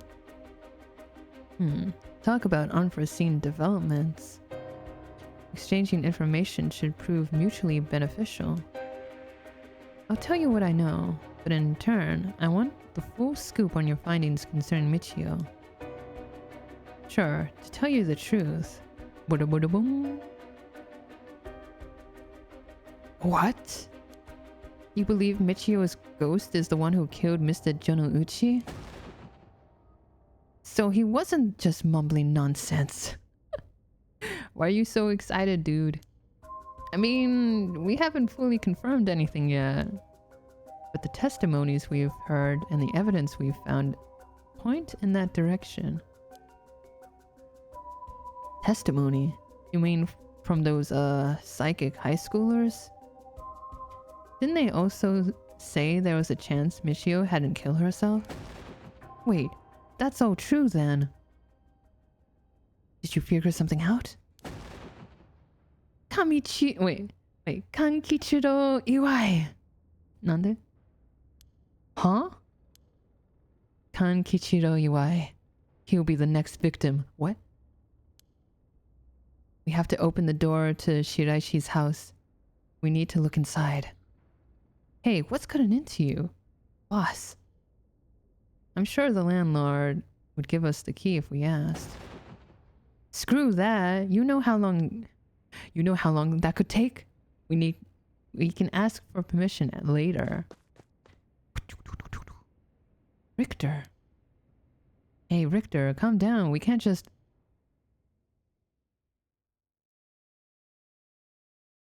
Take that, you shitty door. That's how you do it. Bam. Shabams. Richter, get a hold of yourself. I see you're still the same as always. Everyone, come quick. Look at this.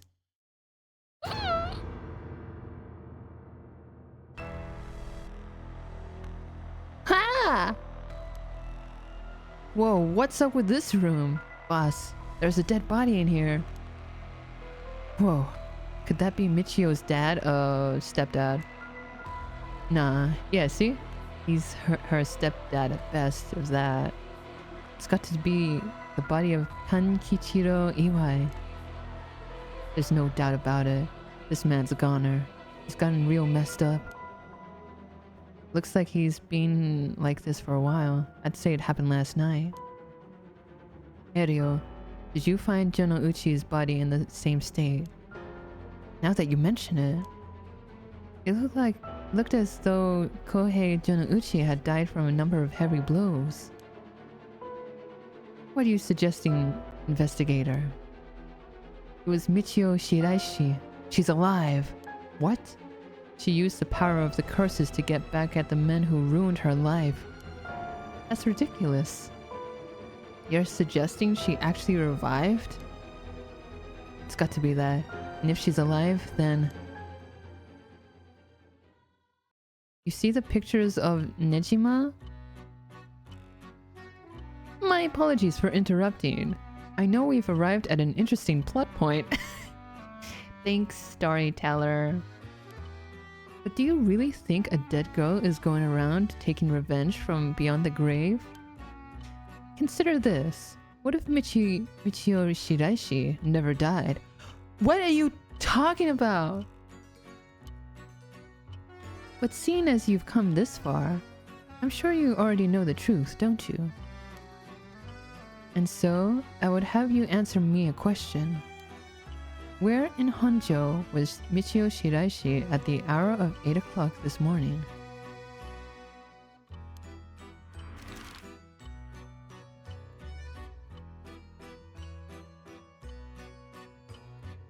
I think I know.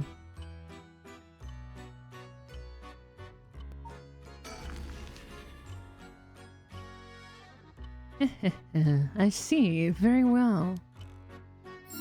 Congratulations, you are correct. See, I told you my theory is correct. As expected, you got it in one go. You praise me too much, storyteller. Well, the cause of death was such, was it not? Hold on. You must have noticed some time ago, huh? Let's get back to the story then, shall we? I've taken up enough of your time.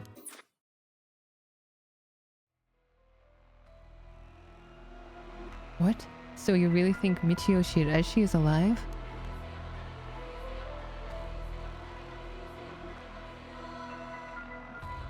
Just think it through and it all becomes obvious. It tracks, but... Do you really think that girl could have managed all of this? First of all, Erio, go report this to HQ. Understood, I'll get it right away.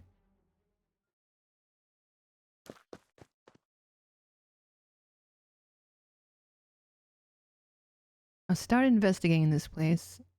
It sure isn't lacking in stuff that needs a looking at.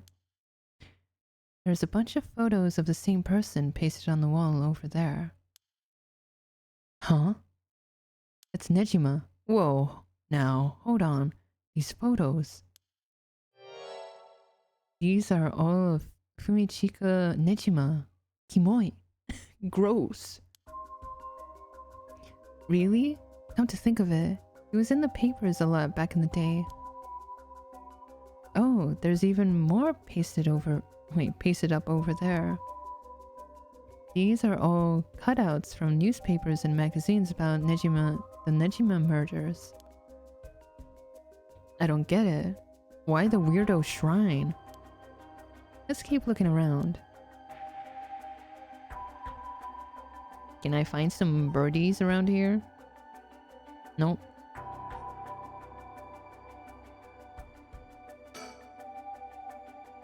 This sliding door leads to the kitchen. It barely fits the frame. Okay.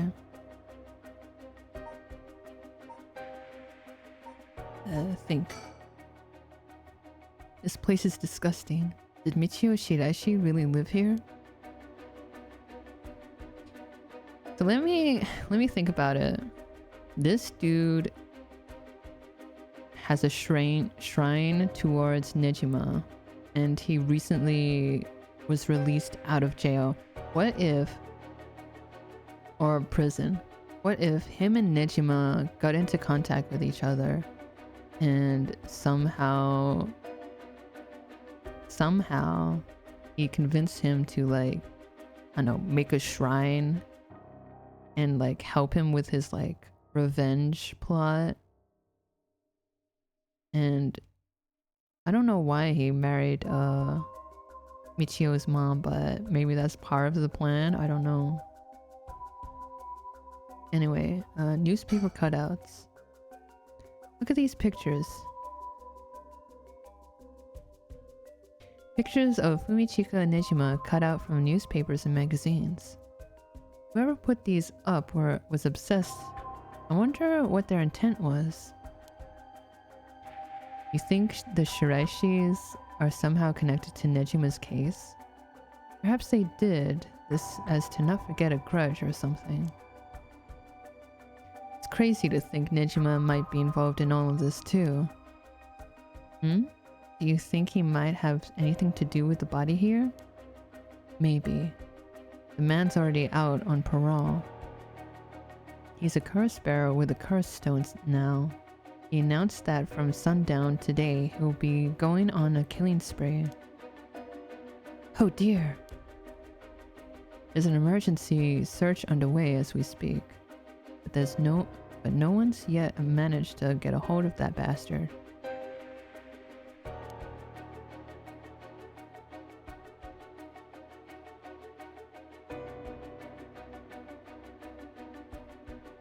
So he hasn't changed his ways. That doesn't bode well. To tell you the truth, the lady here isn't completely unconnected from the Nejima murders either. You don't say. That's right. We talked about it last night. 20 years ago, I found the hand in Sumida River that brought the incident to light. You don't say. You were the kid from back then. You really were brave. You did a great deed. You're the detective I spoke with? I had no idea. So you two have met before. Fancy that. I've been worried that Fumichika Nejima might bear resentment towards you, ma'am. You might be right. Unfortunately, that asshole is quite the resentful type.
That's fine now. I'm gonna bring out the cursed stones, kiddo. You better hide. You don't want to do that. That's a kid. It's it's the kid I whatever. Anyway. Oh dear. That asshole. I wonder who put the idea into his head. Now he's got the one-sided read too. He's threatening to massacre the people of Honjo at sundown. Seriously? On top of that, he's been itching to get revenge on me as well. Of all things, the man's gone and threatened to kill my daughter. Damn, that's quite the threat. Certainly you can't afford to stay put here. Duh. How about I try this? Duh. Wants to get us all antsy. When I finally get to arresting him, it will be with a cool head. Ow. Not gonna give him the pleasure, huh? Well, if Iwai and Femi Chiki have anything to do with each other, then this room might hold a clue to Nejima's location. Let's hope so. Let's look at the floor. It's off-putting to look at, but I can't help but wonder what in the world this is. They're magic runes. They're used in Western black magic rituals.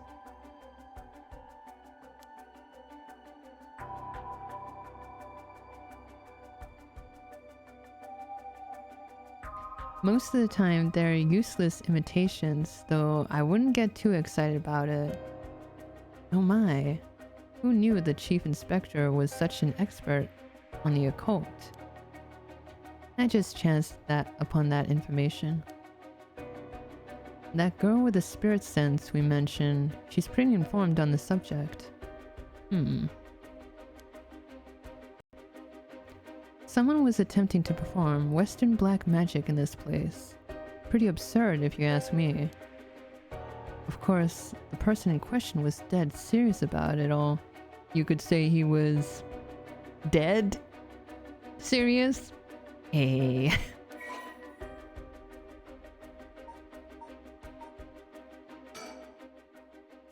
Western black magic. Wait, hold on.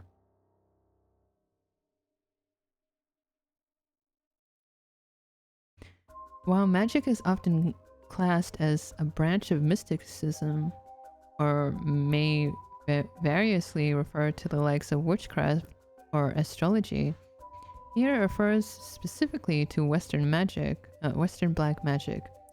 In the Middle Ages, the line between science and magic was blurred, with the pursuit of the supernatural considered a legitimate academic discipline. Astrology was regarded akin to astronomy, while alchemy was accepted as scientific fact and would eventually evolve into what is known today as chemistry. One discipline, however, was considered wicked and shunned accordingly: black magic. The practice of using magical knowledge to strike a bargain with demons. Okay. In contrast to the socially accepted subjects studied by the intelligentsia, black magic was more prolific among the lower classes. It was the common people who suffered most from the ills of the day, war, famine, and sickness, which perhaps led them to seek aid from unholy powers.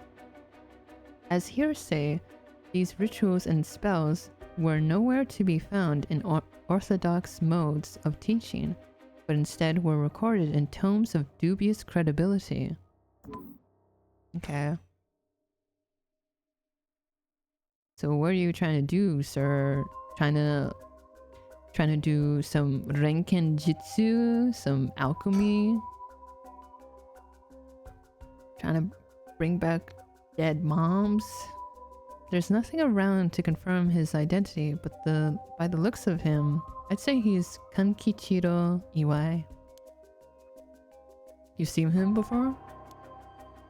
I heard he had a criminal record, so I assumed he wouldn't have held a respectable occupation. Is this what a curse does to a person? Ma'am, it would be better not to look too closely. It's amazing! Girl, are you crazy? Hey, you know what? I want to use my curse.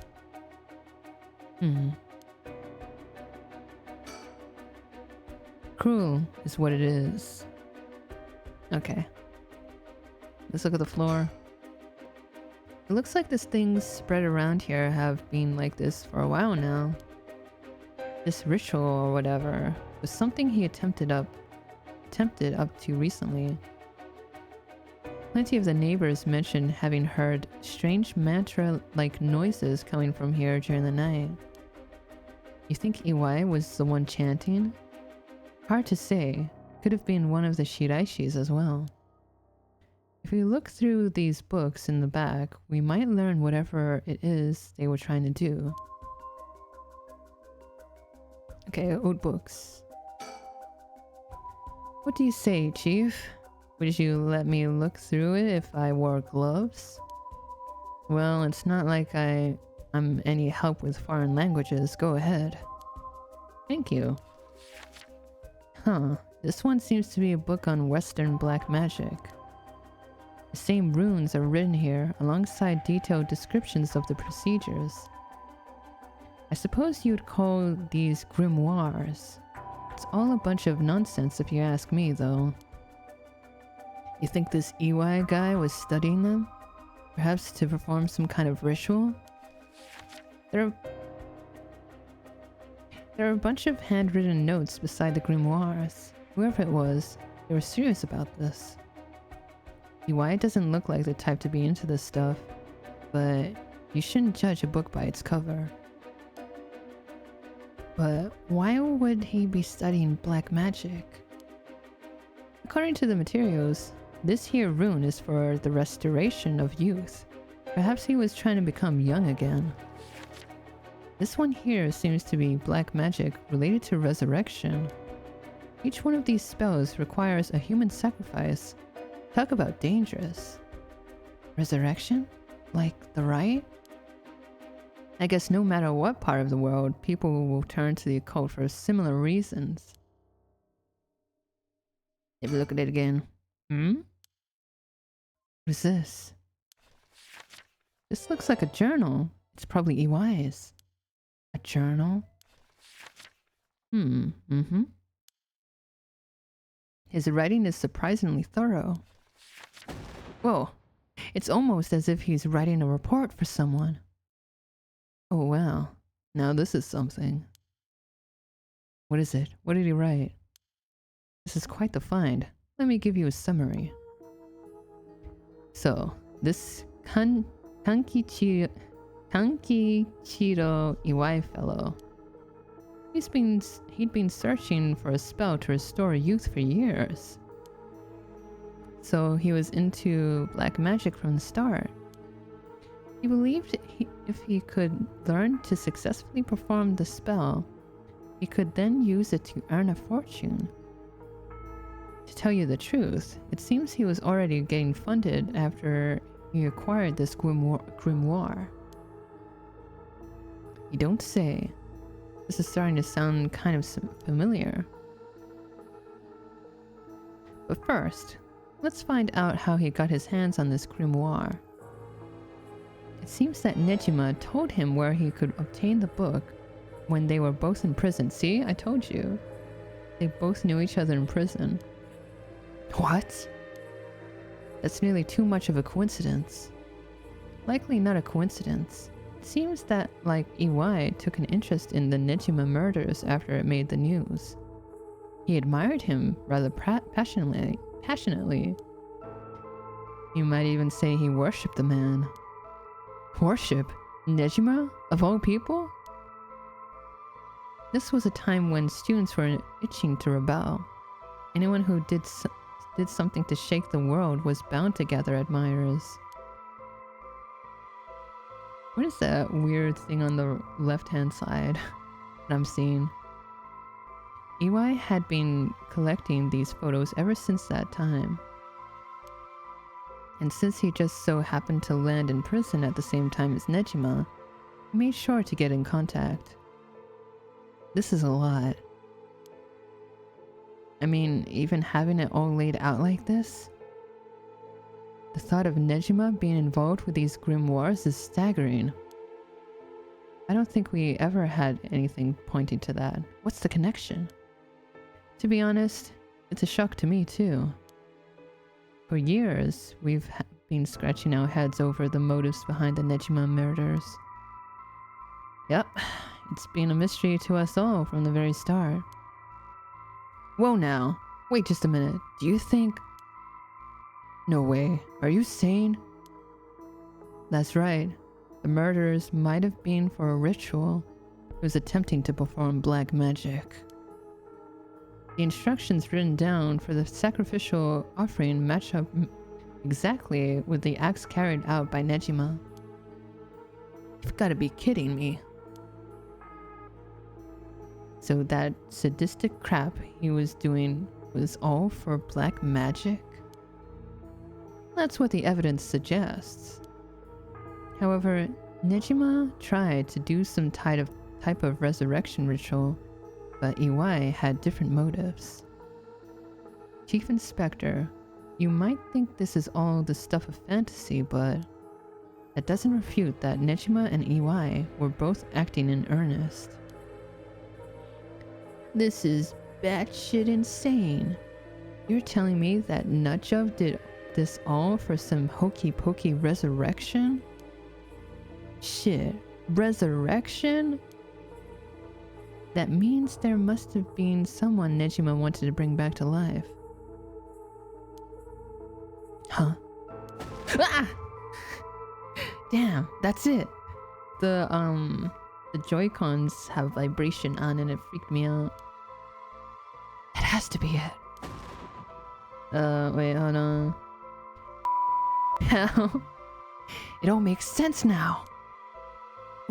What is it? So about the Nejima murders. There's some information that's been kept from the public.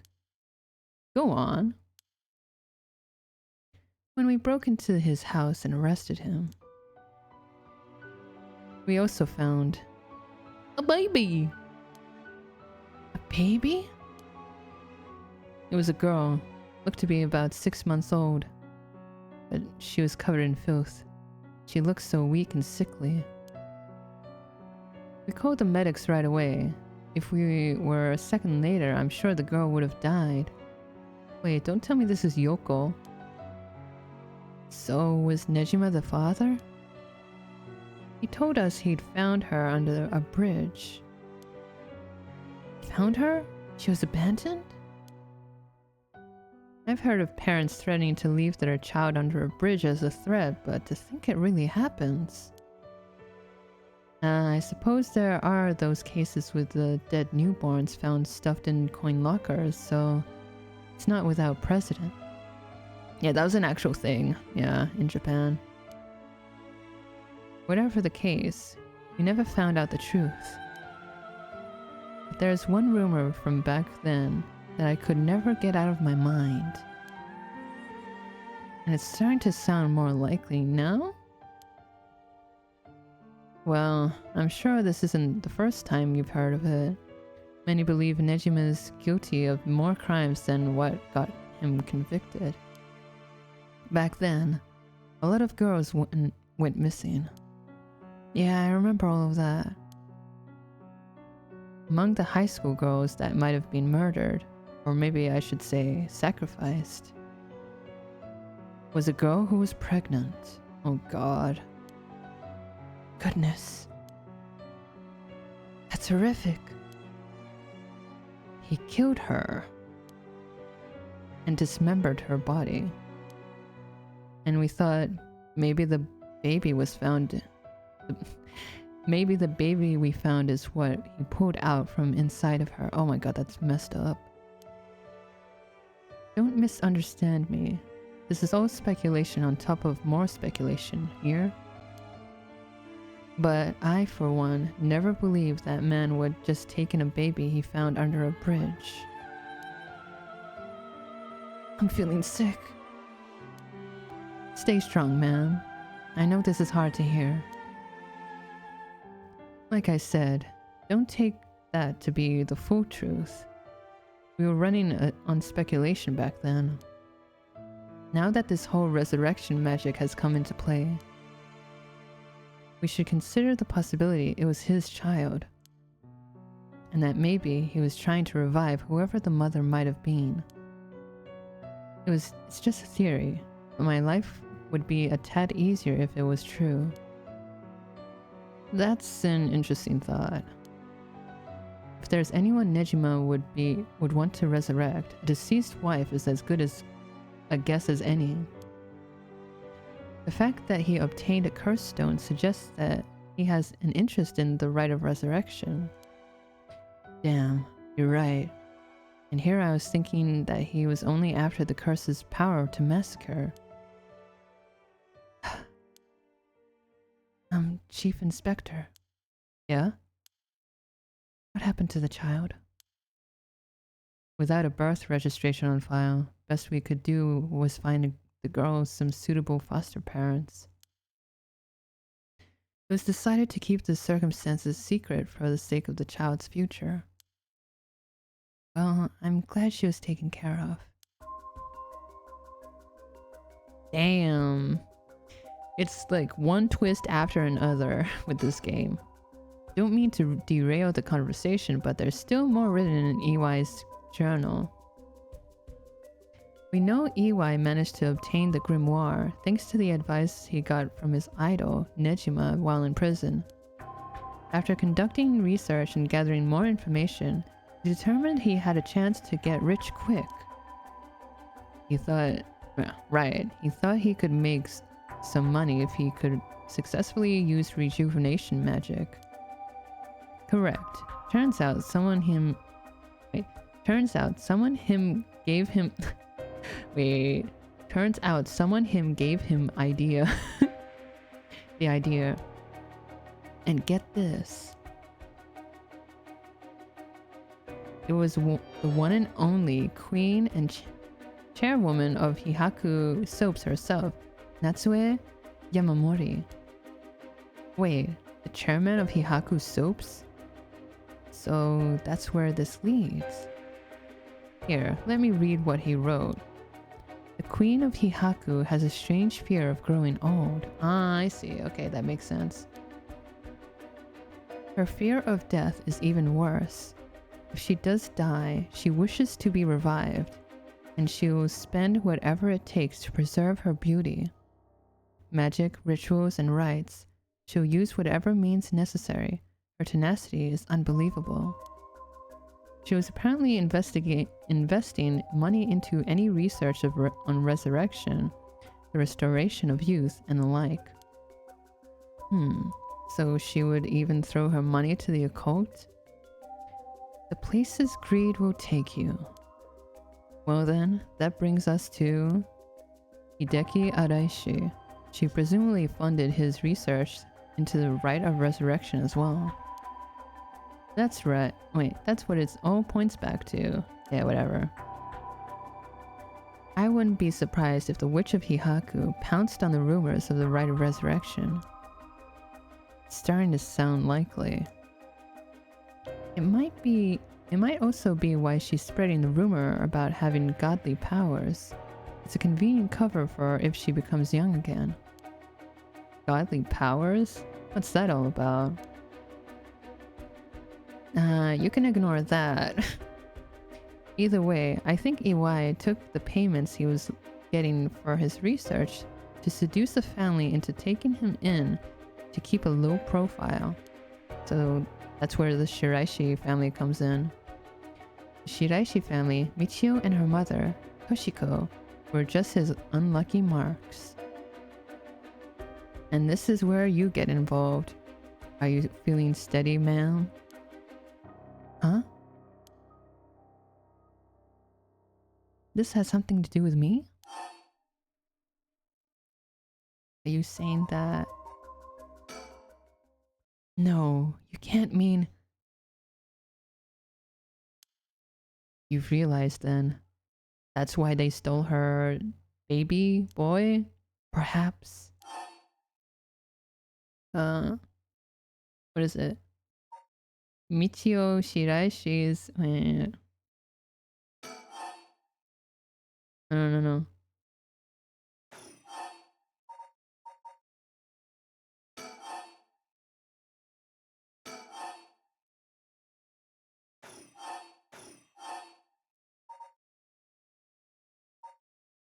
Yeah, I guess it is. Toshiko Shirai's child was the sacrifice. Toshiko Shirai's child was the sacrifice. What? Ma'am, please, calm down. That wasn't it. Oh, was I mistaken? Teehee. Then what do you mean? Ma'am, please calm down. Iwai moved in with the Shiraishis to practice his magic. He needed a sacrifice to perform his youth restoration spell, but that meant extracting the life force from someone young. Oh, now I'm afraid. Ah, yeah, that's why they stole my baby boy. Huh. So it was Iwai, this man. Iwai worshipped Nejima, so he must have also despised Nejima's detractors. Not to mention he was captured and sent to jail once before. Surely he had a bone to pick with the police. So when he realized he had the chance to both avenge Nejima, embarrass the police, and acquire a living sacrifice at the same time?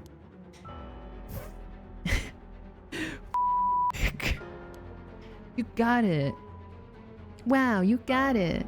Iwai kidnapped Harue Shiguma's son and managed to score 3 birds with 1 stone. Ha! Ha! Why he keeps beeping? Because he's swearing. You're telling me then that hard man never had the intention of returning my child? I thought there might have been a reason why the kidnappers seemed to be mocking the police. He never wanted money. His aim was to humiliate the force. It all makes sense. He must have used Michio to lower your boy's defenses and then kidnapped him on his way back home. That man, he took Shuichi. Arg. Ma'am, please calm down. I understand, but you must remember to breathe. You don't understand. She's possessed. You have absolutely no idea what I'm going through. This isn't a joke. I wouldn't expect the police to understand. You'll never understand. Living sacrifices are a stupid idea from a stupid little man. Okay, ma'am, we get it. You hate him. Let's just take a moment to breathe. Why don't we go get some fresh air? I can't believe this. This is... Ugh. Bleh. Chief, I think it's best we take our leave. But before we go, there's one more important piece of information noted in his journal. Oh? Iwai got in contact with Nejima last year, after Nejima was released on parole. He provided him with accommodation and financial support. Is that so? He managed to find a hideout for Nejima to stay in. Damn it. If anything, rather than use his money to support the Shiraishis, it seems most went to Nejima instead. Jeez. If Nejima's lurking around anywhere at the moment, it's probably in that hideout. Did he write where it is? Unfortunately, no. Not that I can tell. But it seems Michio knew where it was. She never met with Nejima in person, but she was made to go in and clean up, among other things. Good is that information? The girl is already dead. Wait, no. She's alive. That's right. Michio Shiraishi is alive. If you can find her and get her to talk, you can get her to spill the beans on his hideout too. Investigator, I'm asking you. I should be going. The lady's not well. I can't believe I like fumbled that deduction. Whatever.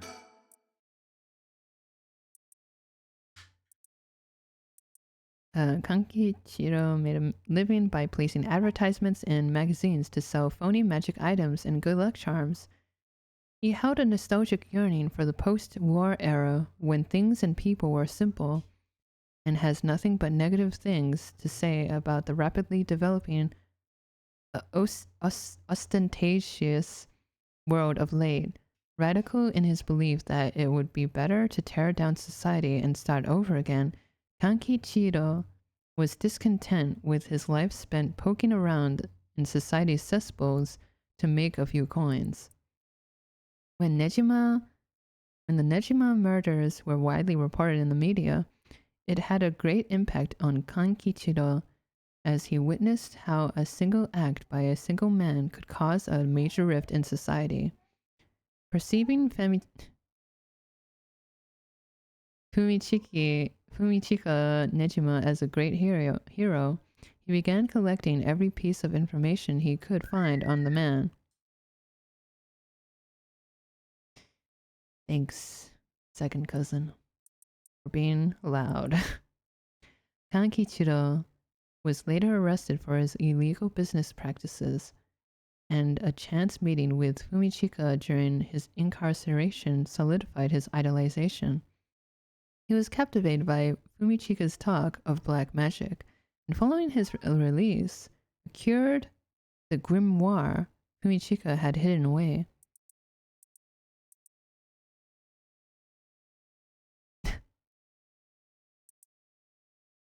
As for Toshiko Shiraishi, Kankichiro set his sights on her after encouraging her her part-time job. Encountering her at her part-time job. When he learned that the Shiraishi family was in financial trouble and could not afford to send Michio to college, he turned on the charm and took advantage of their weakness by offering them money. He revealed his true colors, however, after moving in with the family, and used violence and money to keep Toshiko and Michio under his thumb. All the while, his belief in black magic deepened, and he found a sponsor in Hihaku Corporation. Kankichiro forced the Shiraishi family to perform various rituals, with any attempts to resist being met with merciless beatings. Mother and daughter were helpless to resist. This sucks. Like, big time. Like, this is terrible. This is horrible, actually. After Hihaku offered Kankichiro great sums to intensify his work with black magic, he set his mind to sacrificing a child in order to perform a youth restoration spell. For this purpose, he chose Shuichi Shigema, the son of Harue Shigema, against whom Fumichika held a grudge. He attempted to enlist Michio so as to not alarm the boy, and when she resisted, beat her mother 20 times. With Michio's assistance, Kankichiro kidnapped Shuichi and locked him up in the Shiraishi's home, and told the young and courageous boy that he would kill Michio if he tried to run. Oh god, this is messed up. While his actions were motivated by a personal grudge against the police, it was first and foremost an attempt to create a societal uproar and break down in public order. So Kankichiro painted the crime as a regular kidnapping, demanding a ransom from the family. However, because of an embargo on the press, The kidnapping did not cause a public outcry akin to that of the Nejima murders. Haha, take that, you little asshole. Infuriated, Kankishiro had Toshiko perform the sacrifice ritual by threatening to kill Michio if she refused. Toshiko killed Shuichi in his sleep, but the spell failed, for which Kankishiro blamed her. Warning Michio to keep silent about the murder to avoid incriminating her mother, Kankishiro dumped the boy's body in a nearby river. The tiny corpse was found a week later in the Sumida River after floating through several canals in Honjo. Having drifted for days in the polluted waters, little evidence remained. Although Kankichiro performed no further sacrifices, his devotion to black magic only increased. Toshiko and Michio spent their days consumed by guilt, forced to continue serving Kankichiro until the day they died. So that's confirming that the mom died too. I don't know where she is though.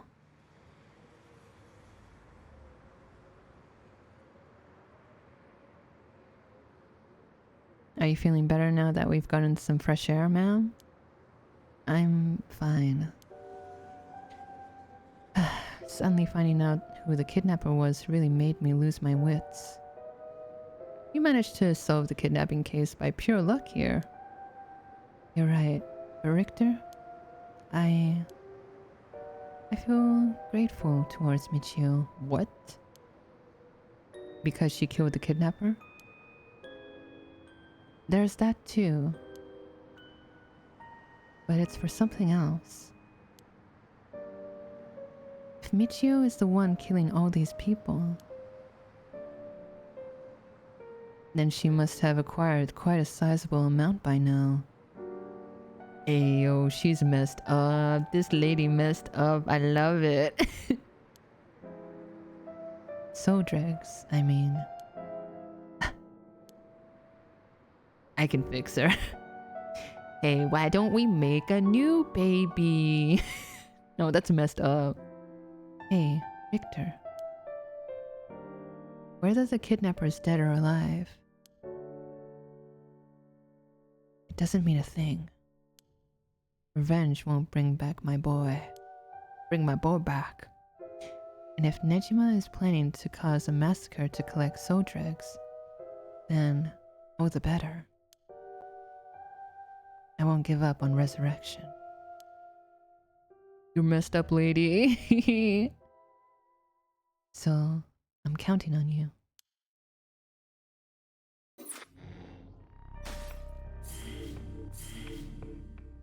Damn. Okay, how are we going, chat? Yeah.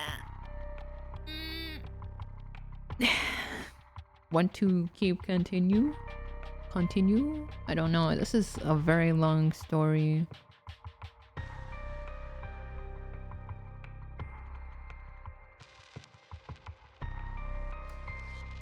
Heya? What does Heya mean? Up to you? Okay, hold on. I need to stretch.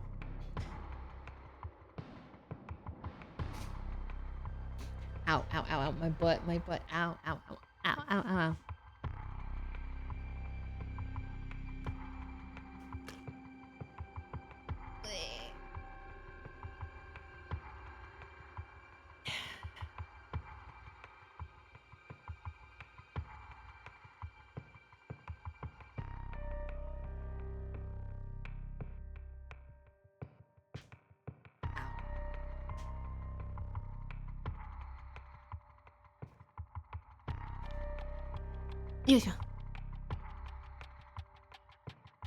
What the heck is that? Middle finger? Why? Why? You know what? Yeah, let's just end the stream right now. If this is how you... Ow. Treat me, fine. Okay,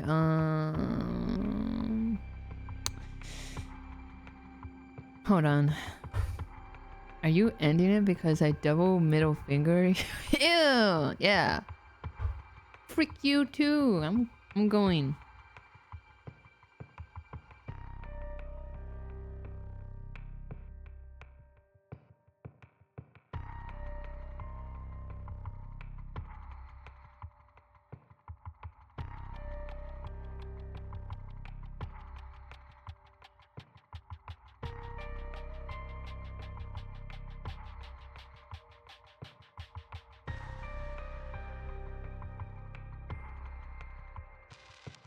What do you mean your loss? More like chat's loss. Got him. Okay. How about I take a break and then I come back. Okay. How about that, chat? We'll see. I'm addicted to this game. I want to know more. Okay, BRB.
I'm Baku. You know, you know what, chat? My my IRS, the baby cousin, my baby cousin. He was on the toilet watching Peppa Pig. And I don't think he was doing any business. He was just on the toilet watching Peppa Pig, and I'm like, God damn it. Too much to handle. Harue and Richter breaks into Shiraishi's residence with the detectives. They find a personal journal left behind by the deceased Iwai, finally revealing the mystery behind the kidnapping. However, Harue remains unsatisfied. Let's play.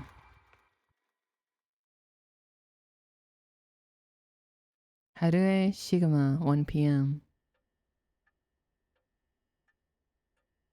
Shigama Mansion Reception Room.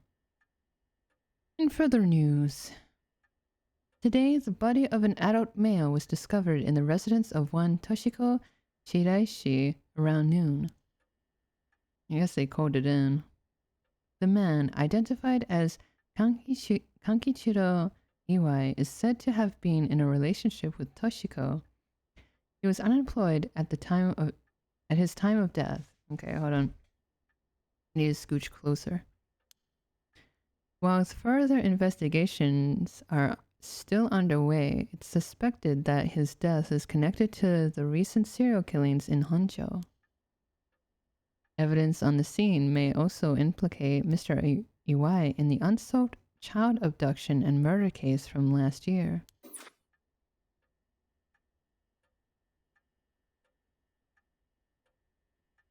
Here's an ad break. Well, ma'am. It seems like we've managed to settle one part of the kidnapping case for now. Let's begin discussing our next steps. Right. Is there a birdie around here? I've stopped watching the news. There's too much fluff. I wish they'd cut out the pointless stories and just reported on what's important. Yeah, I've already got that one. Stereo.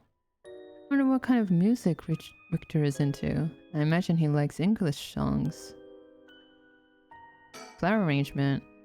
No matter how much I look at the flowers, they don't make me feel anything. Hanging scroll. I've grown so used to seeing this scroll, I don't really give it a second thought. What's up here? The lights. It's a little dim even during the day, but I like it that way. The fax machine. The fax machine. It can send images to other places along the telephone network. I rarely find a use for it. The phone. I don't have a reason to use the phone right now. The door. Oh yeah, I can do it. The table. I suppose I should offer him some tea, but I don't really feel like it.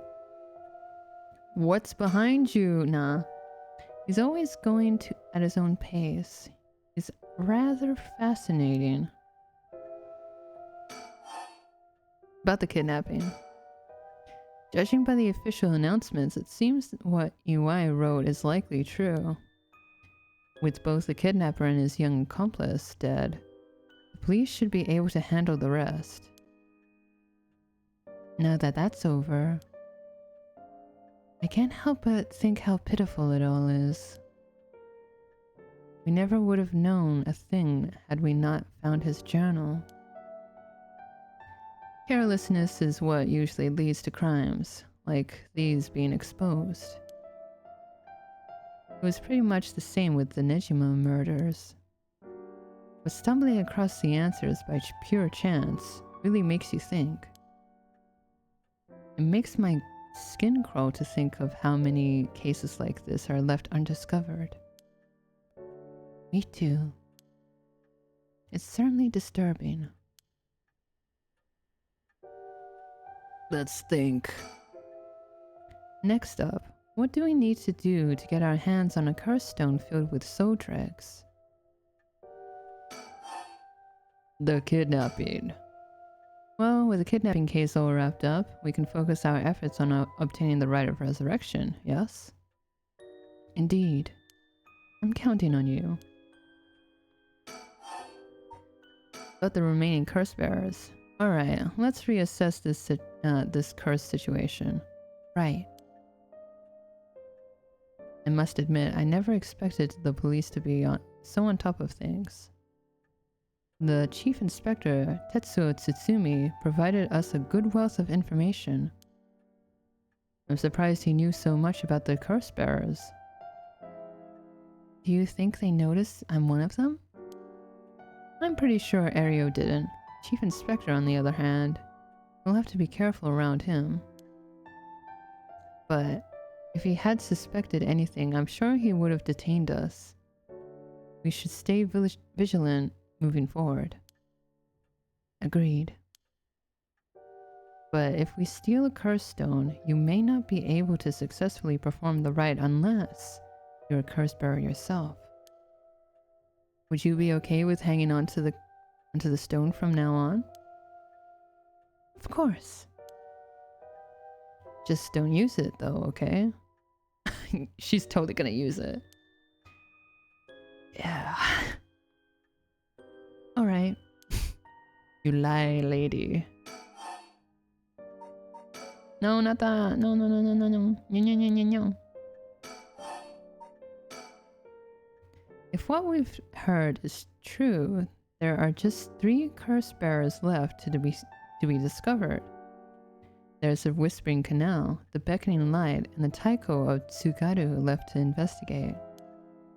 It may benefit us to visit the places connected to these stories a few times. I see. I'm still highly suspicious of the people at Hihaku Soaps. They could be the ones pulling the strings. That Takumi... Hey, what time is it? It's ring fit time. That Takumi Yumioka fella is probably aware of the curse bearers we're searching for. Tracking his movements may prove to be useful. You want to follow him? If we were to follow anyone, he'd be my first choice, but...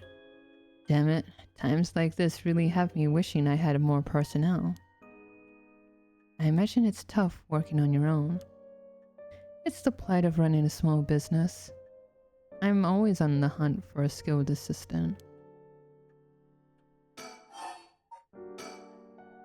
And then there's Nejima, who appears to be a curse bearer too, the one-sided reed, I think it was.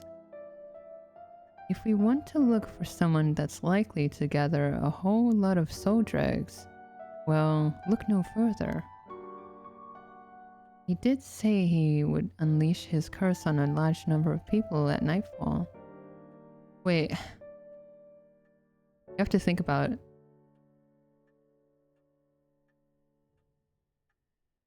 You have to think about,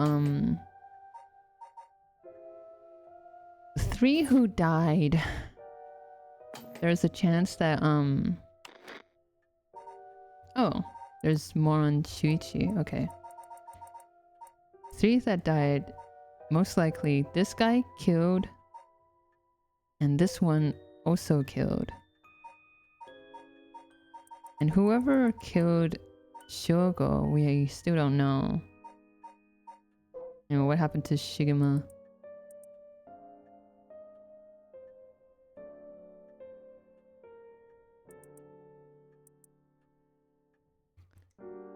Okay. If he gets the chance to, if the chief inspector manages to track down Michio, then well, there's a chance he'll manage to apprehend Nejima before he gets up to no good.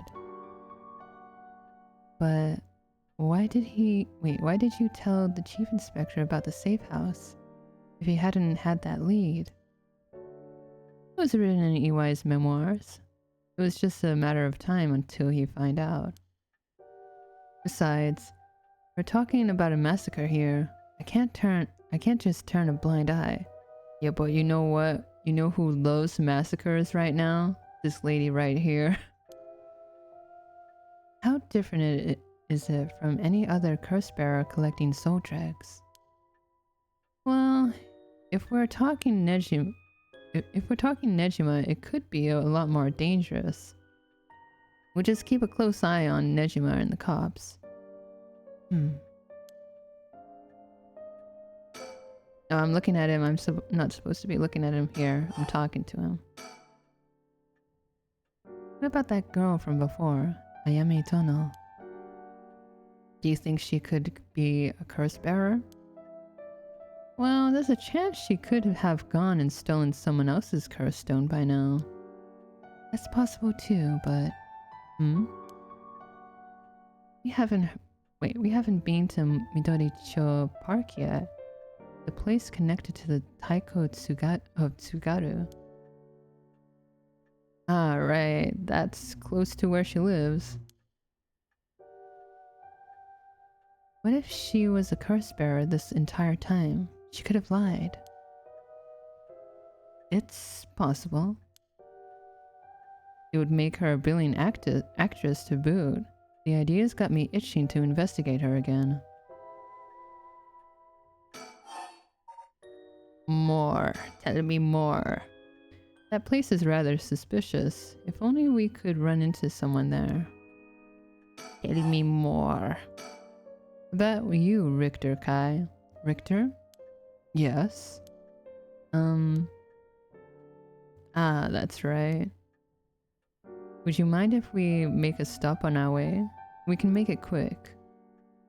I apologize for the diversion, but I'd like to visit a candy store if possible. Huh? I suppose I don't mind.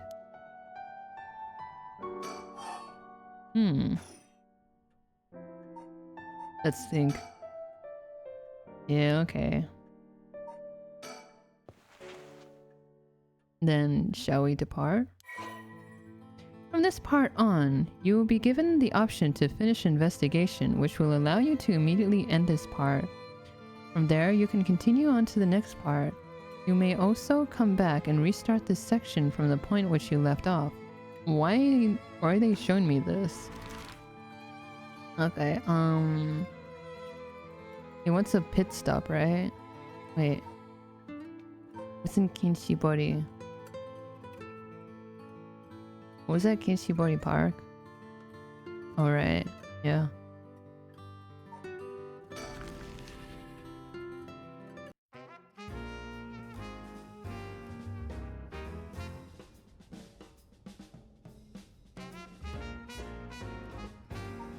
Think. Apparently Richter likes to visit the local candy shop in every district he visits. I figured once you've seen one, you've seen them all, but in reality, each one has its own unique displays and colors to match its locale. Wow. It kind of irks me that we stopped here simply for the sake of entertainment. But I suppose he needs time like this to relax and recenter his mind. He works so vigorously every day. Wait. Birdie. Aha! Whoa! No way! Jeez, you made me jump. It's Mockingbird number 14! Falcon Man! Falcon Man! This guy's a real speed demon. Oh, is that right? It's kind of scary how you even know the exact number with just a simple glance. Man, this is cool. What the hell? Falcon Man. There are some vending machines. You can buy canned juice for 100 yen. These days, vending machines sell a lot of things besides juice too.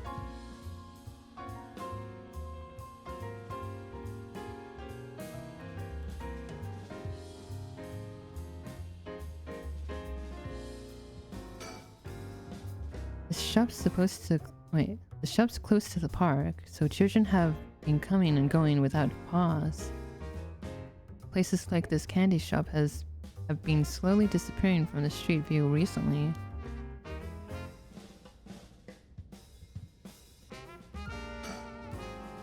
He's up in front with the kids to participate in the raffle. Oh my god, he's such a kid.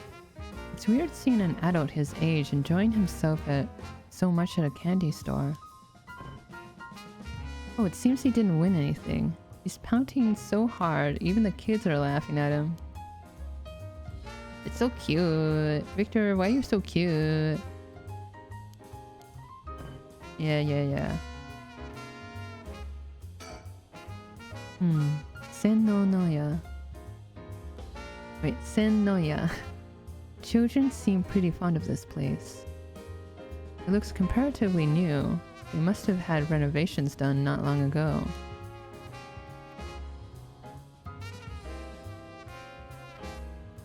Anything else that I can look around here?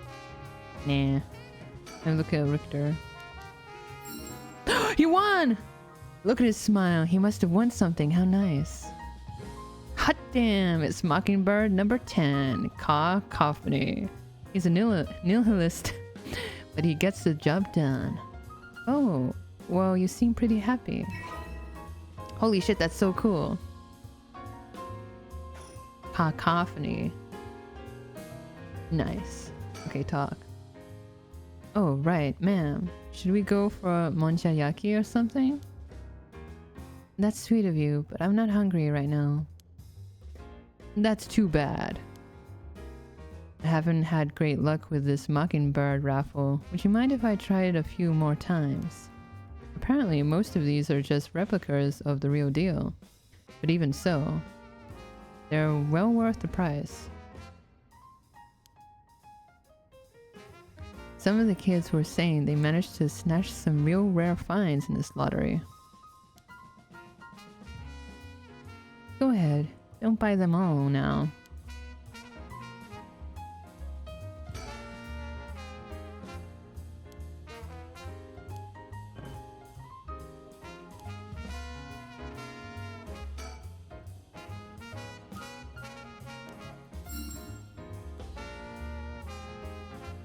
Gosh. Wait, he won again.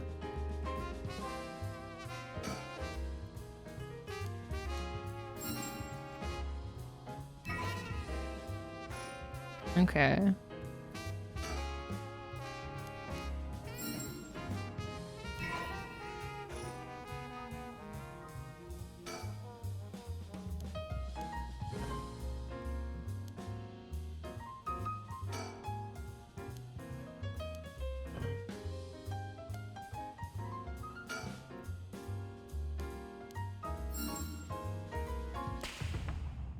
Holy crap, this is a super rare one. It's Fairfeather, the coolest peacock around. Oh, so it is. It's a pretty big win, huh? Yo, that's so sick.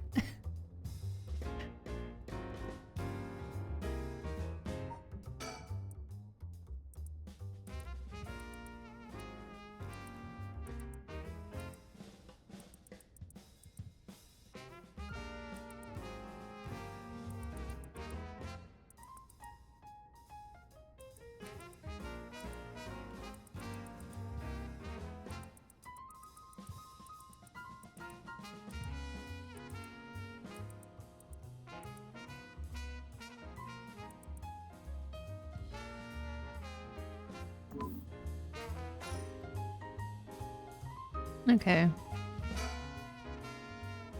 Just let me know when you want to leave, okay? Okay. It almost feels like I came here with a child. My boy never had much of a taste for sweets. It makes this kind of a fresh experience for me. Okay, time to skedaddle.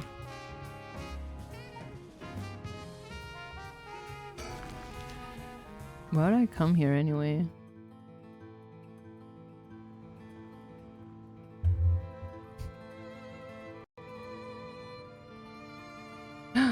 The heck is that over there? Richter, what do you think that is? Oh?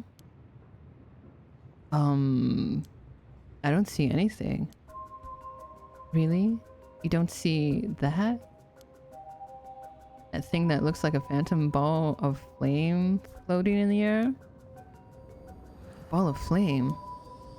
Must be the curse echo. Maybe only the curse bearers are capable of seeing it. But could such a thing happen in broad daylight? Ah. It's gone. It's the second time that I've seen it. First time was on Shogo's route. I wonder if that was the beckoning light's curse echo. That phantom flame you saw might have been a manifestation of the lantern. In that case, does that mean a curse bearer is nearby?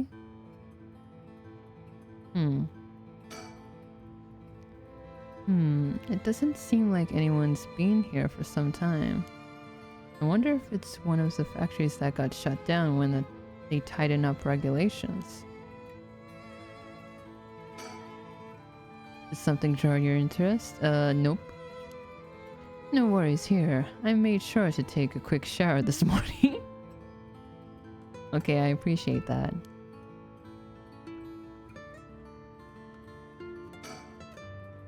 A curse bearer might be lurking in the vicinity. I'm going to check the surroundings. Ah. Ha. Ha. Nothing. I didn't find anyone who looked that part. I see. I don't doubt something happened around here, but something might have changed in the area. Keep your eyes peeled. Okay,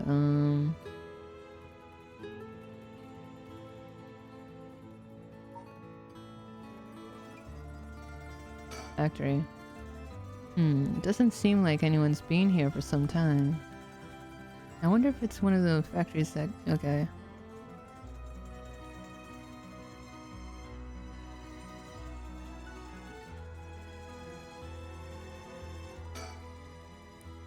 What you saw earlier must have been the beckoning light. Something might have changed after what just happened. What do you mean?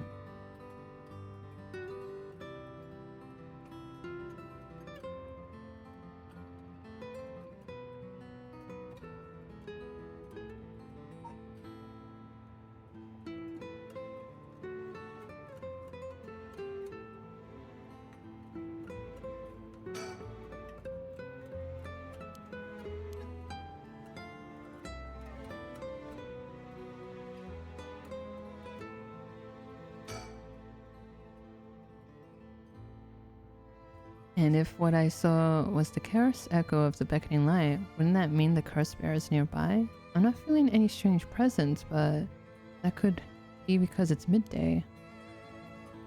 So what changed?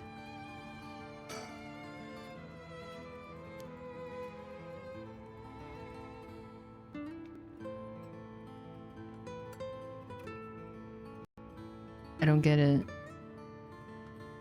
I don't get it.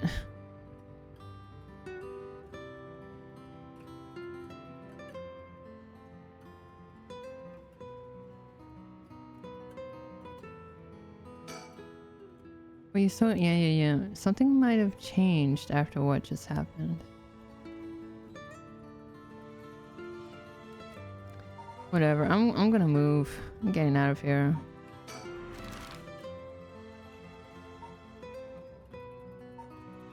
Let's go to Kinshibori Park.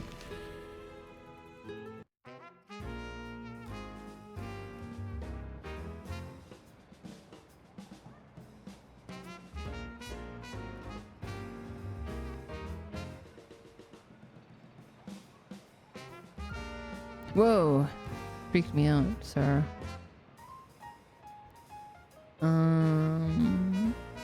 Any birdies? No birdies? Okay. The area was closed off to the public this morning after his body was found, but the police quickly managed to complete their investigation and reopened the park as if nothing happened. The people in the area are shockingly calm, considering what happened here. You'd think they'd be part of knowing there was a dead body here this morning.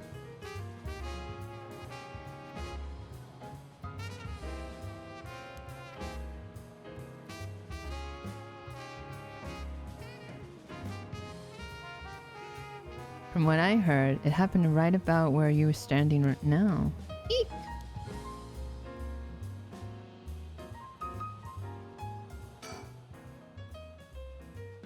This place is associated with the Whispering Canal. The canal must have been connected to the man who was found drowned in the park. Agreed. Wasn't the victim a Hihaku Soaps employee? That's right, his name was Shogo Okiya. Considering his occupation, he probably came here in search of a curse stone. If people in the company know about the riot, it only makes sense they'd be looking for cursed stones. You think the chairwoman and Takumi would send their regular employees out to hunt for stones? If that's the case, perhaps that Shogo died trying to take a stone from someone else. Either that or he was killed precisely because he was a curse bearer with a curse stone. I suppose so, but considering the location, wouldn't that mean the curse used was the Whispering Canal? Good point. That would mean Shogo Okie wasn't the wielder of the Whispering Canal curse himself. Could he have had the Beckoning Light or even the Taiko of Tsugaru? I was here last night and there weren't any dead bodies then. It's hardly possible he was brought here from somewhere else.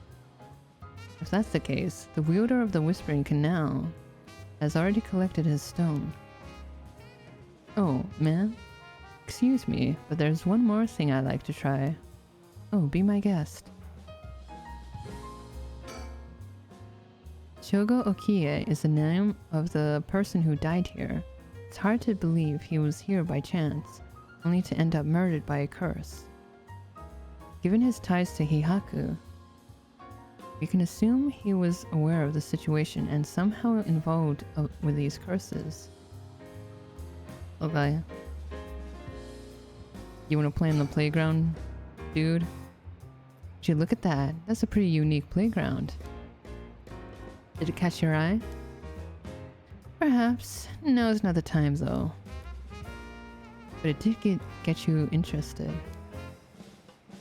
Does he want to play on it? You know you want to. He made it quite the challenge to pass through it.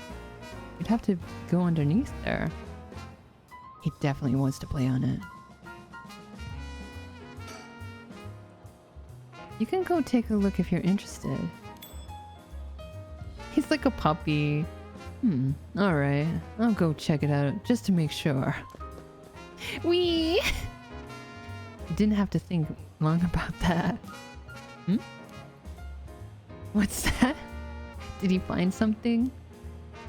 Yatta! I found a mockingbird under the playground equipment. Damn, talk about lucky. It's number 19, Penny Prattle. Oh my god, she's so cool. I see. Congrats. Playgrounds always get me all fired up. You're such a child, dude.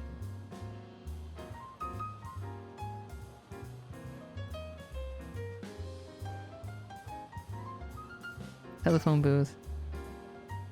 Telephone booth doesn't look out of the ordinary to me.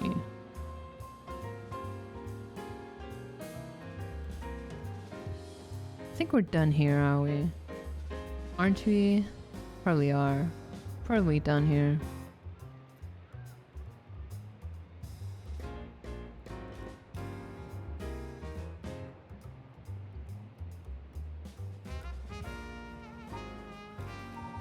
Let's think. Did two curse bearers battle it out here last night? Who could be the other? Wait, who could the other person have been?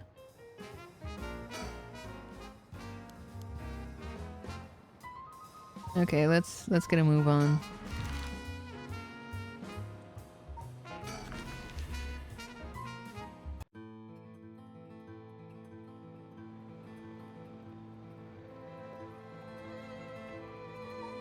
think. The cops have yet to determine who the remaining curse bearers are. We have to find them soon. Everyone is relaxing so peacefully in the park. It's hard to imagine it was the site of such a hard scene. Oh, there she is!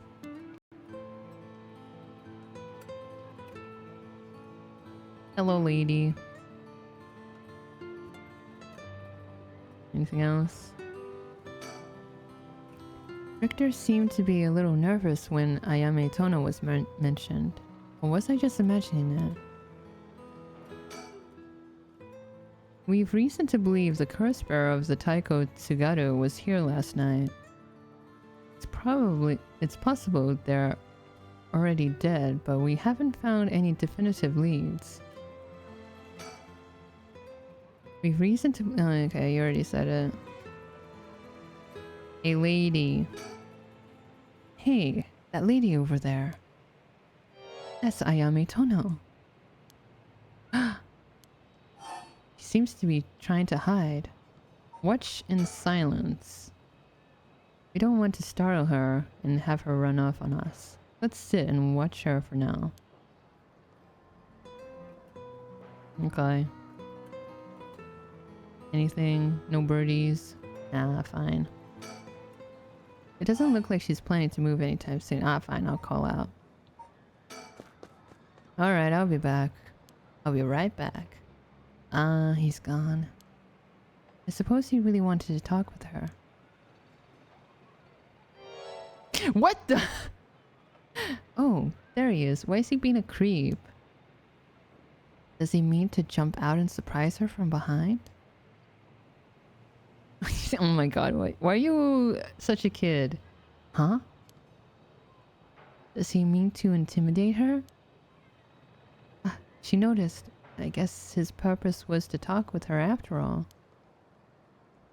I wonder what they're talking about. She doesn't look like she's planning to run. Oh, they're coming here. Okay, hello. Hello, I am Harue. Here she is. What do you think? Smooth work by the master, yes, very smooth, whatever you were doing. Hello, thank you so much for yesterday. I know this is sudden, but I'm actually being pursued right now. Pursued? By who? I think it's the police. Would you be willing to provide me shelter? From the police? I figured we could hear her out and see what kind of mess she's gotten herself in. I don't make it sound like I'm some kind of criminal, please. Why are you being chased? The police have my apartment staked out, so I haven't been able to return home. I heard them say something about wanting to protect me. Something didn't feel right and I got scared. Do you have any ideas why they're after you? Well, I have been searching for the curses, so... We shouldn't trouble ourselves with hiding you, if they're after you for good reason. Huh? How cruel. Wait, what if she is, what if she's the, detective's daughter? But this handsome investigator wouldn't turn me in so easily, would you? It's unfortunate, but we've got reason not to get involved with the police ourselves. What shady reasoning? What the? But if you got some murky secret to hide, we might as well cooperate with each other, no? Why are you being chased? But if you've got some murky secret to hide, okay, this is repeat. Rite of resurrection. Anyway, how are your plans to resurrect Hokusai going? Fortunately, that's been going quite well. Oh? Does that mean you found someone to steal a curse stone from? Not exactly, but I found out a kind of last resort. Which is why I can't let the police get me. What do you mean by last resort? You're really asking me that? It doesn't concern you at all. Why should I tell you? Okay. What if we make a deal in exchange for keeping you hidden from the police? You tell us about your last resort. Huh? Is that what got you interested? Oh, I've got it. You're meaning to steal it for yourself. Not at all. I'm just curious. That excuse will not do. Will just not do. Mwah. I don't need you to. I'll find a way to stay safe on my own. That was a close one. I should have known the only one you can count on in this world was yourself. Damn. Can't let her get away. Let's go after her. Why are you chasing her?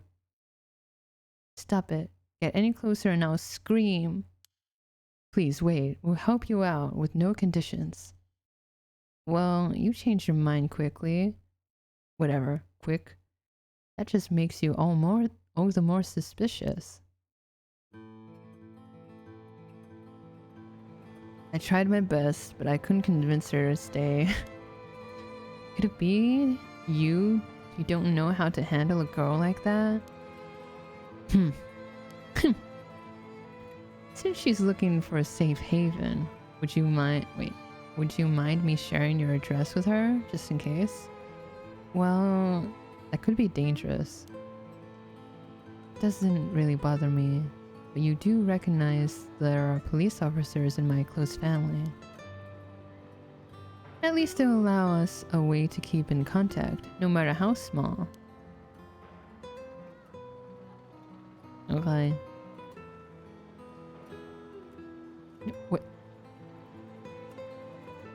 What's happening here? Oh, here we go. Ayame Tono says she plans for the rite of resurrection may be achievable through this last resort. Does that mean she's given up on her plan to steal a curse stone? Richter. You know, I have one as well. A last resort. You do? Even if we don't steal another curse stone, I already have my own. If it becomes necessary, I am prepared to use it. So you think it might be possible that she has one of her own too? But that she despises the idea of using it to kill others, so instead she means to steal a curse stone with soul dregs already in it, yeah? It doesn't contradict anything we know. She lives nearby, which means she might have the Taiko of Tsugaru curse stone. We still don't know much about that one. Richter? That last resort Ayame spoke of. It could be our chance. We can use her. This lady's crazy. I hear you loud and clear. This lady's crazy, but she's kinda hot. Think. I can't help but feel oddly irritated around that girl, Ayame Tono. She puts on an innocent front, but she seems to be hiding something. Yeah. Okay, nothing else here.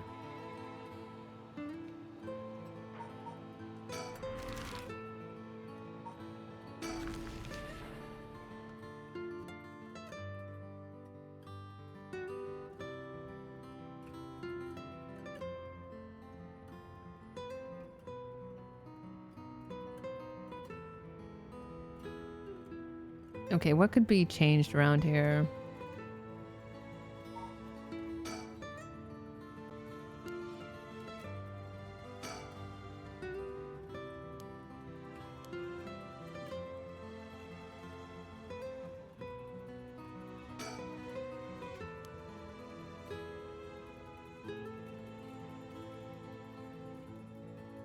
There's honestly nothing I can touch right now or click on except for the factory. And that doesn't change any of the dialogue.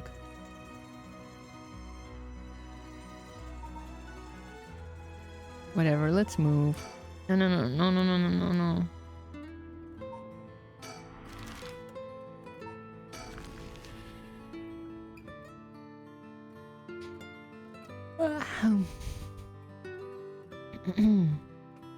Hello, Richter. I'm tired.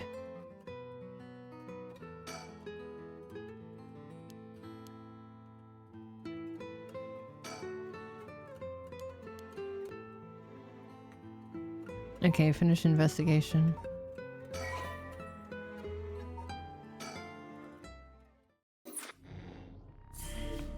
Hmm?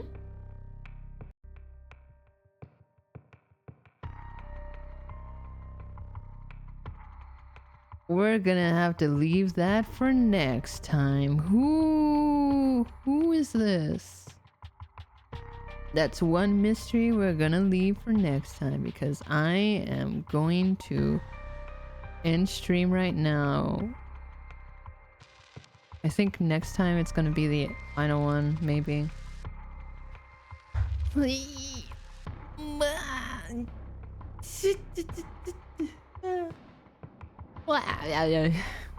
I'm sleepy. I'm APDP. But anyway, thanks for hanging out. Thanks for watching. I am hungry. Let's see. I'm gonna mute for a moment. No one is streaming. That's amazing. Let's see. What is this? Paranormasight. Is there anyone? Okay. Do you guys want to be rated? Oh, wait a minute. They're way ahead of us right now. Okay, let's not raid into them. They're way ahead of us. Okay. Anyway, thanks for hanging out. Yoi yume o mite ne. Oh, take care of yourselves and eat good food. Sleep well, have sweet dreams, and yoi yume o mite ne. Oyasumi nasai. Otsubaku. Bye bye.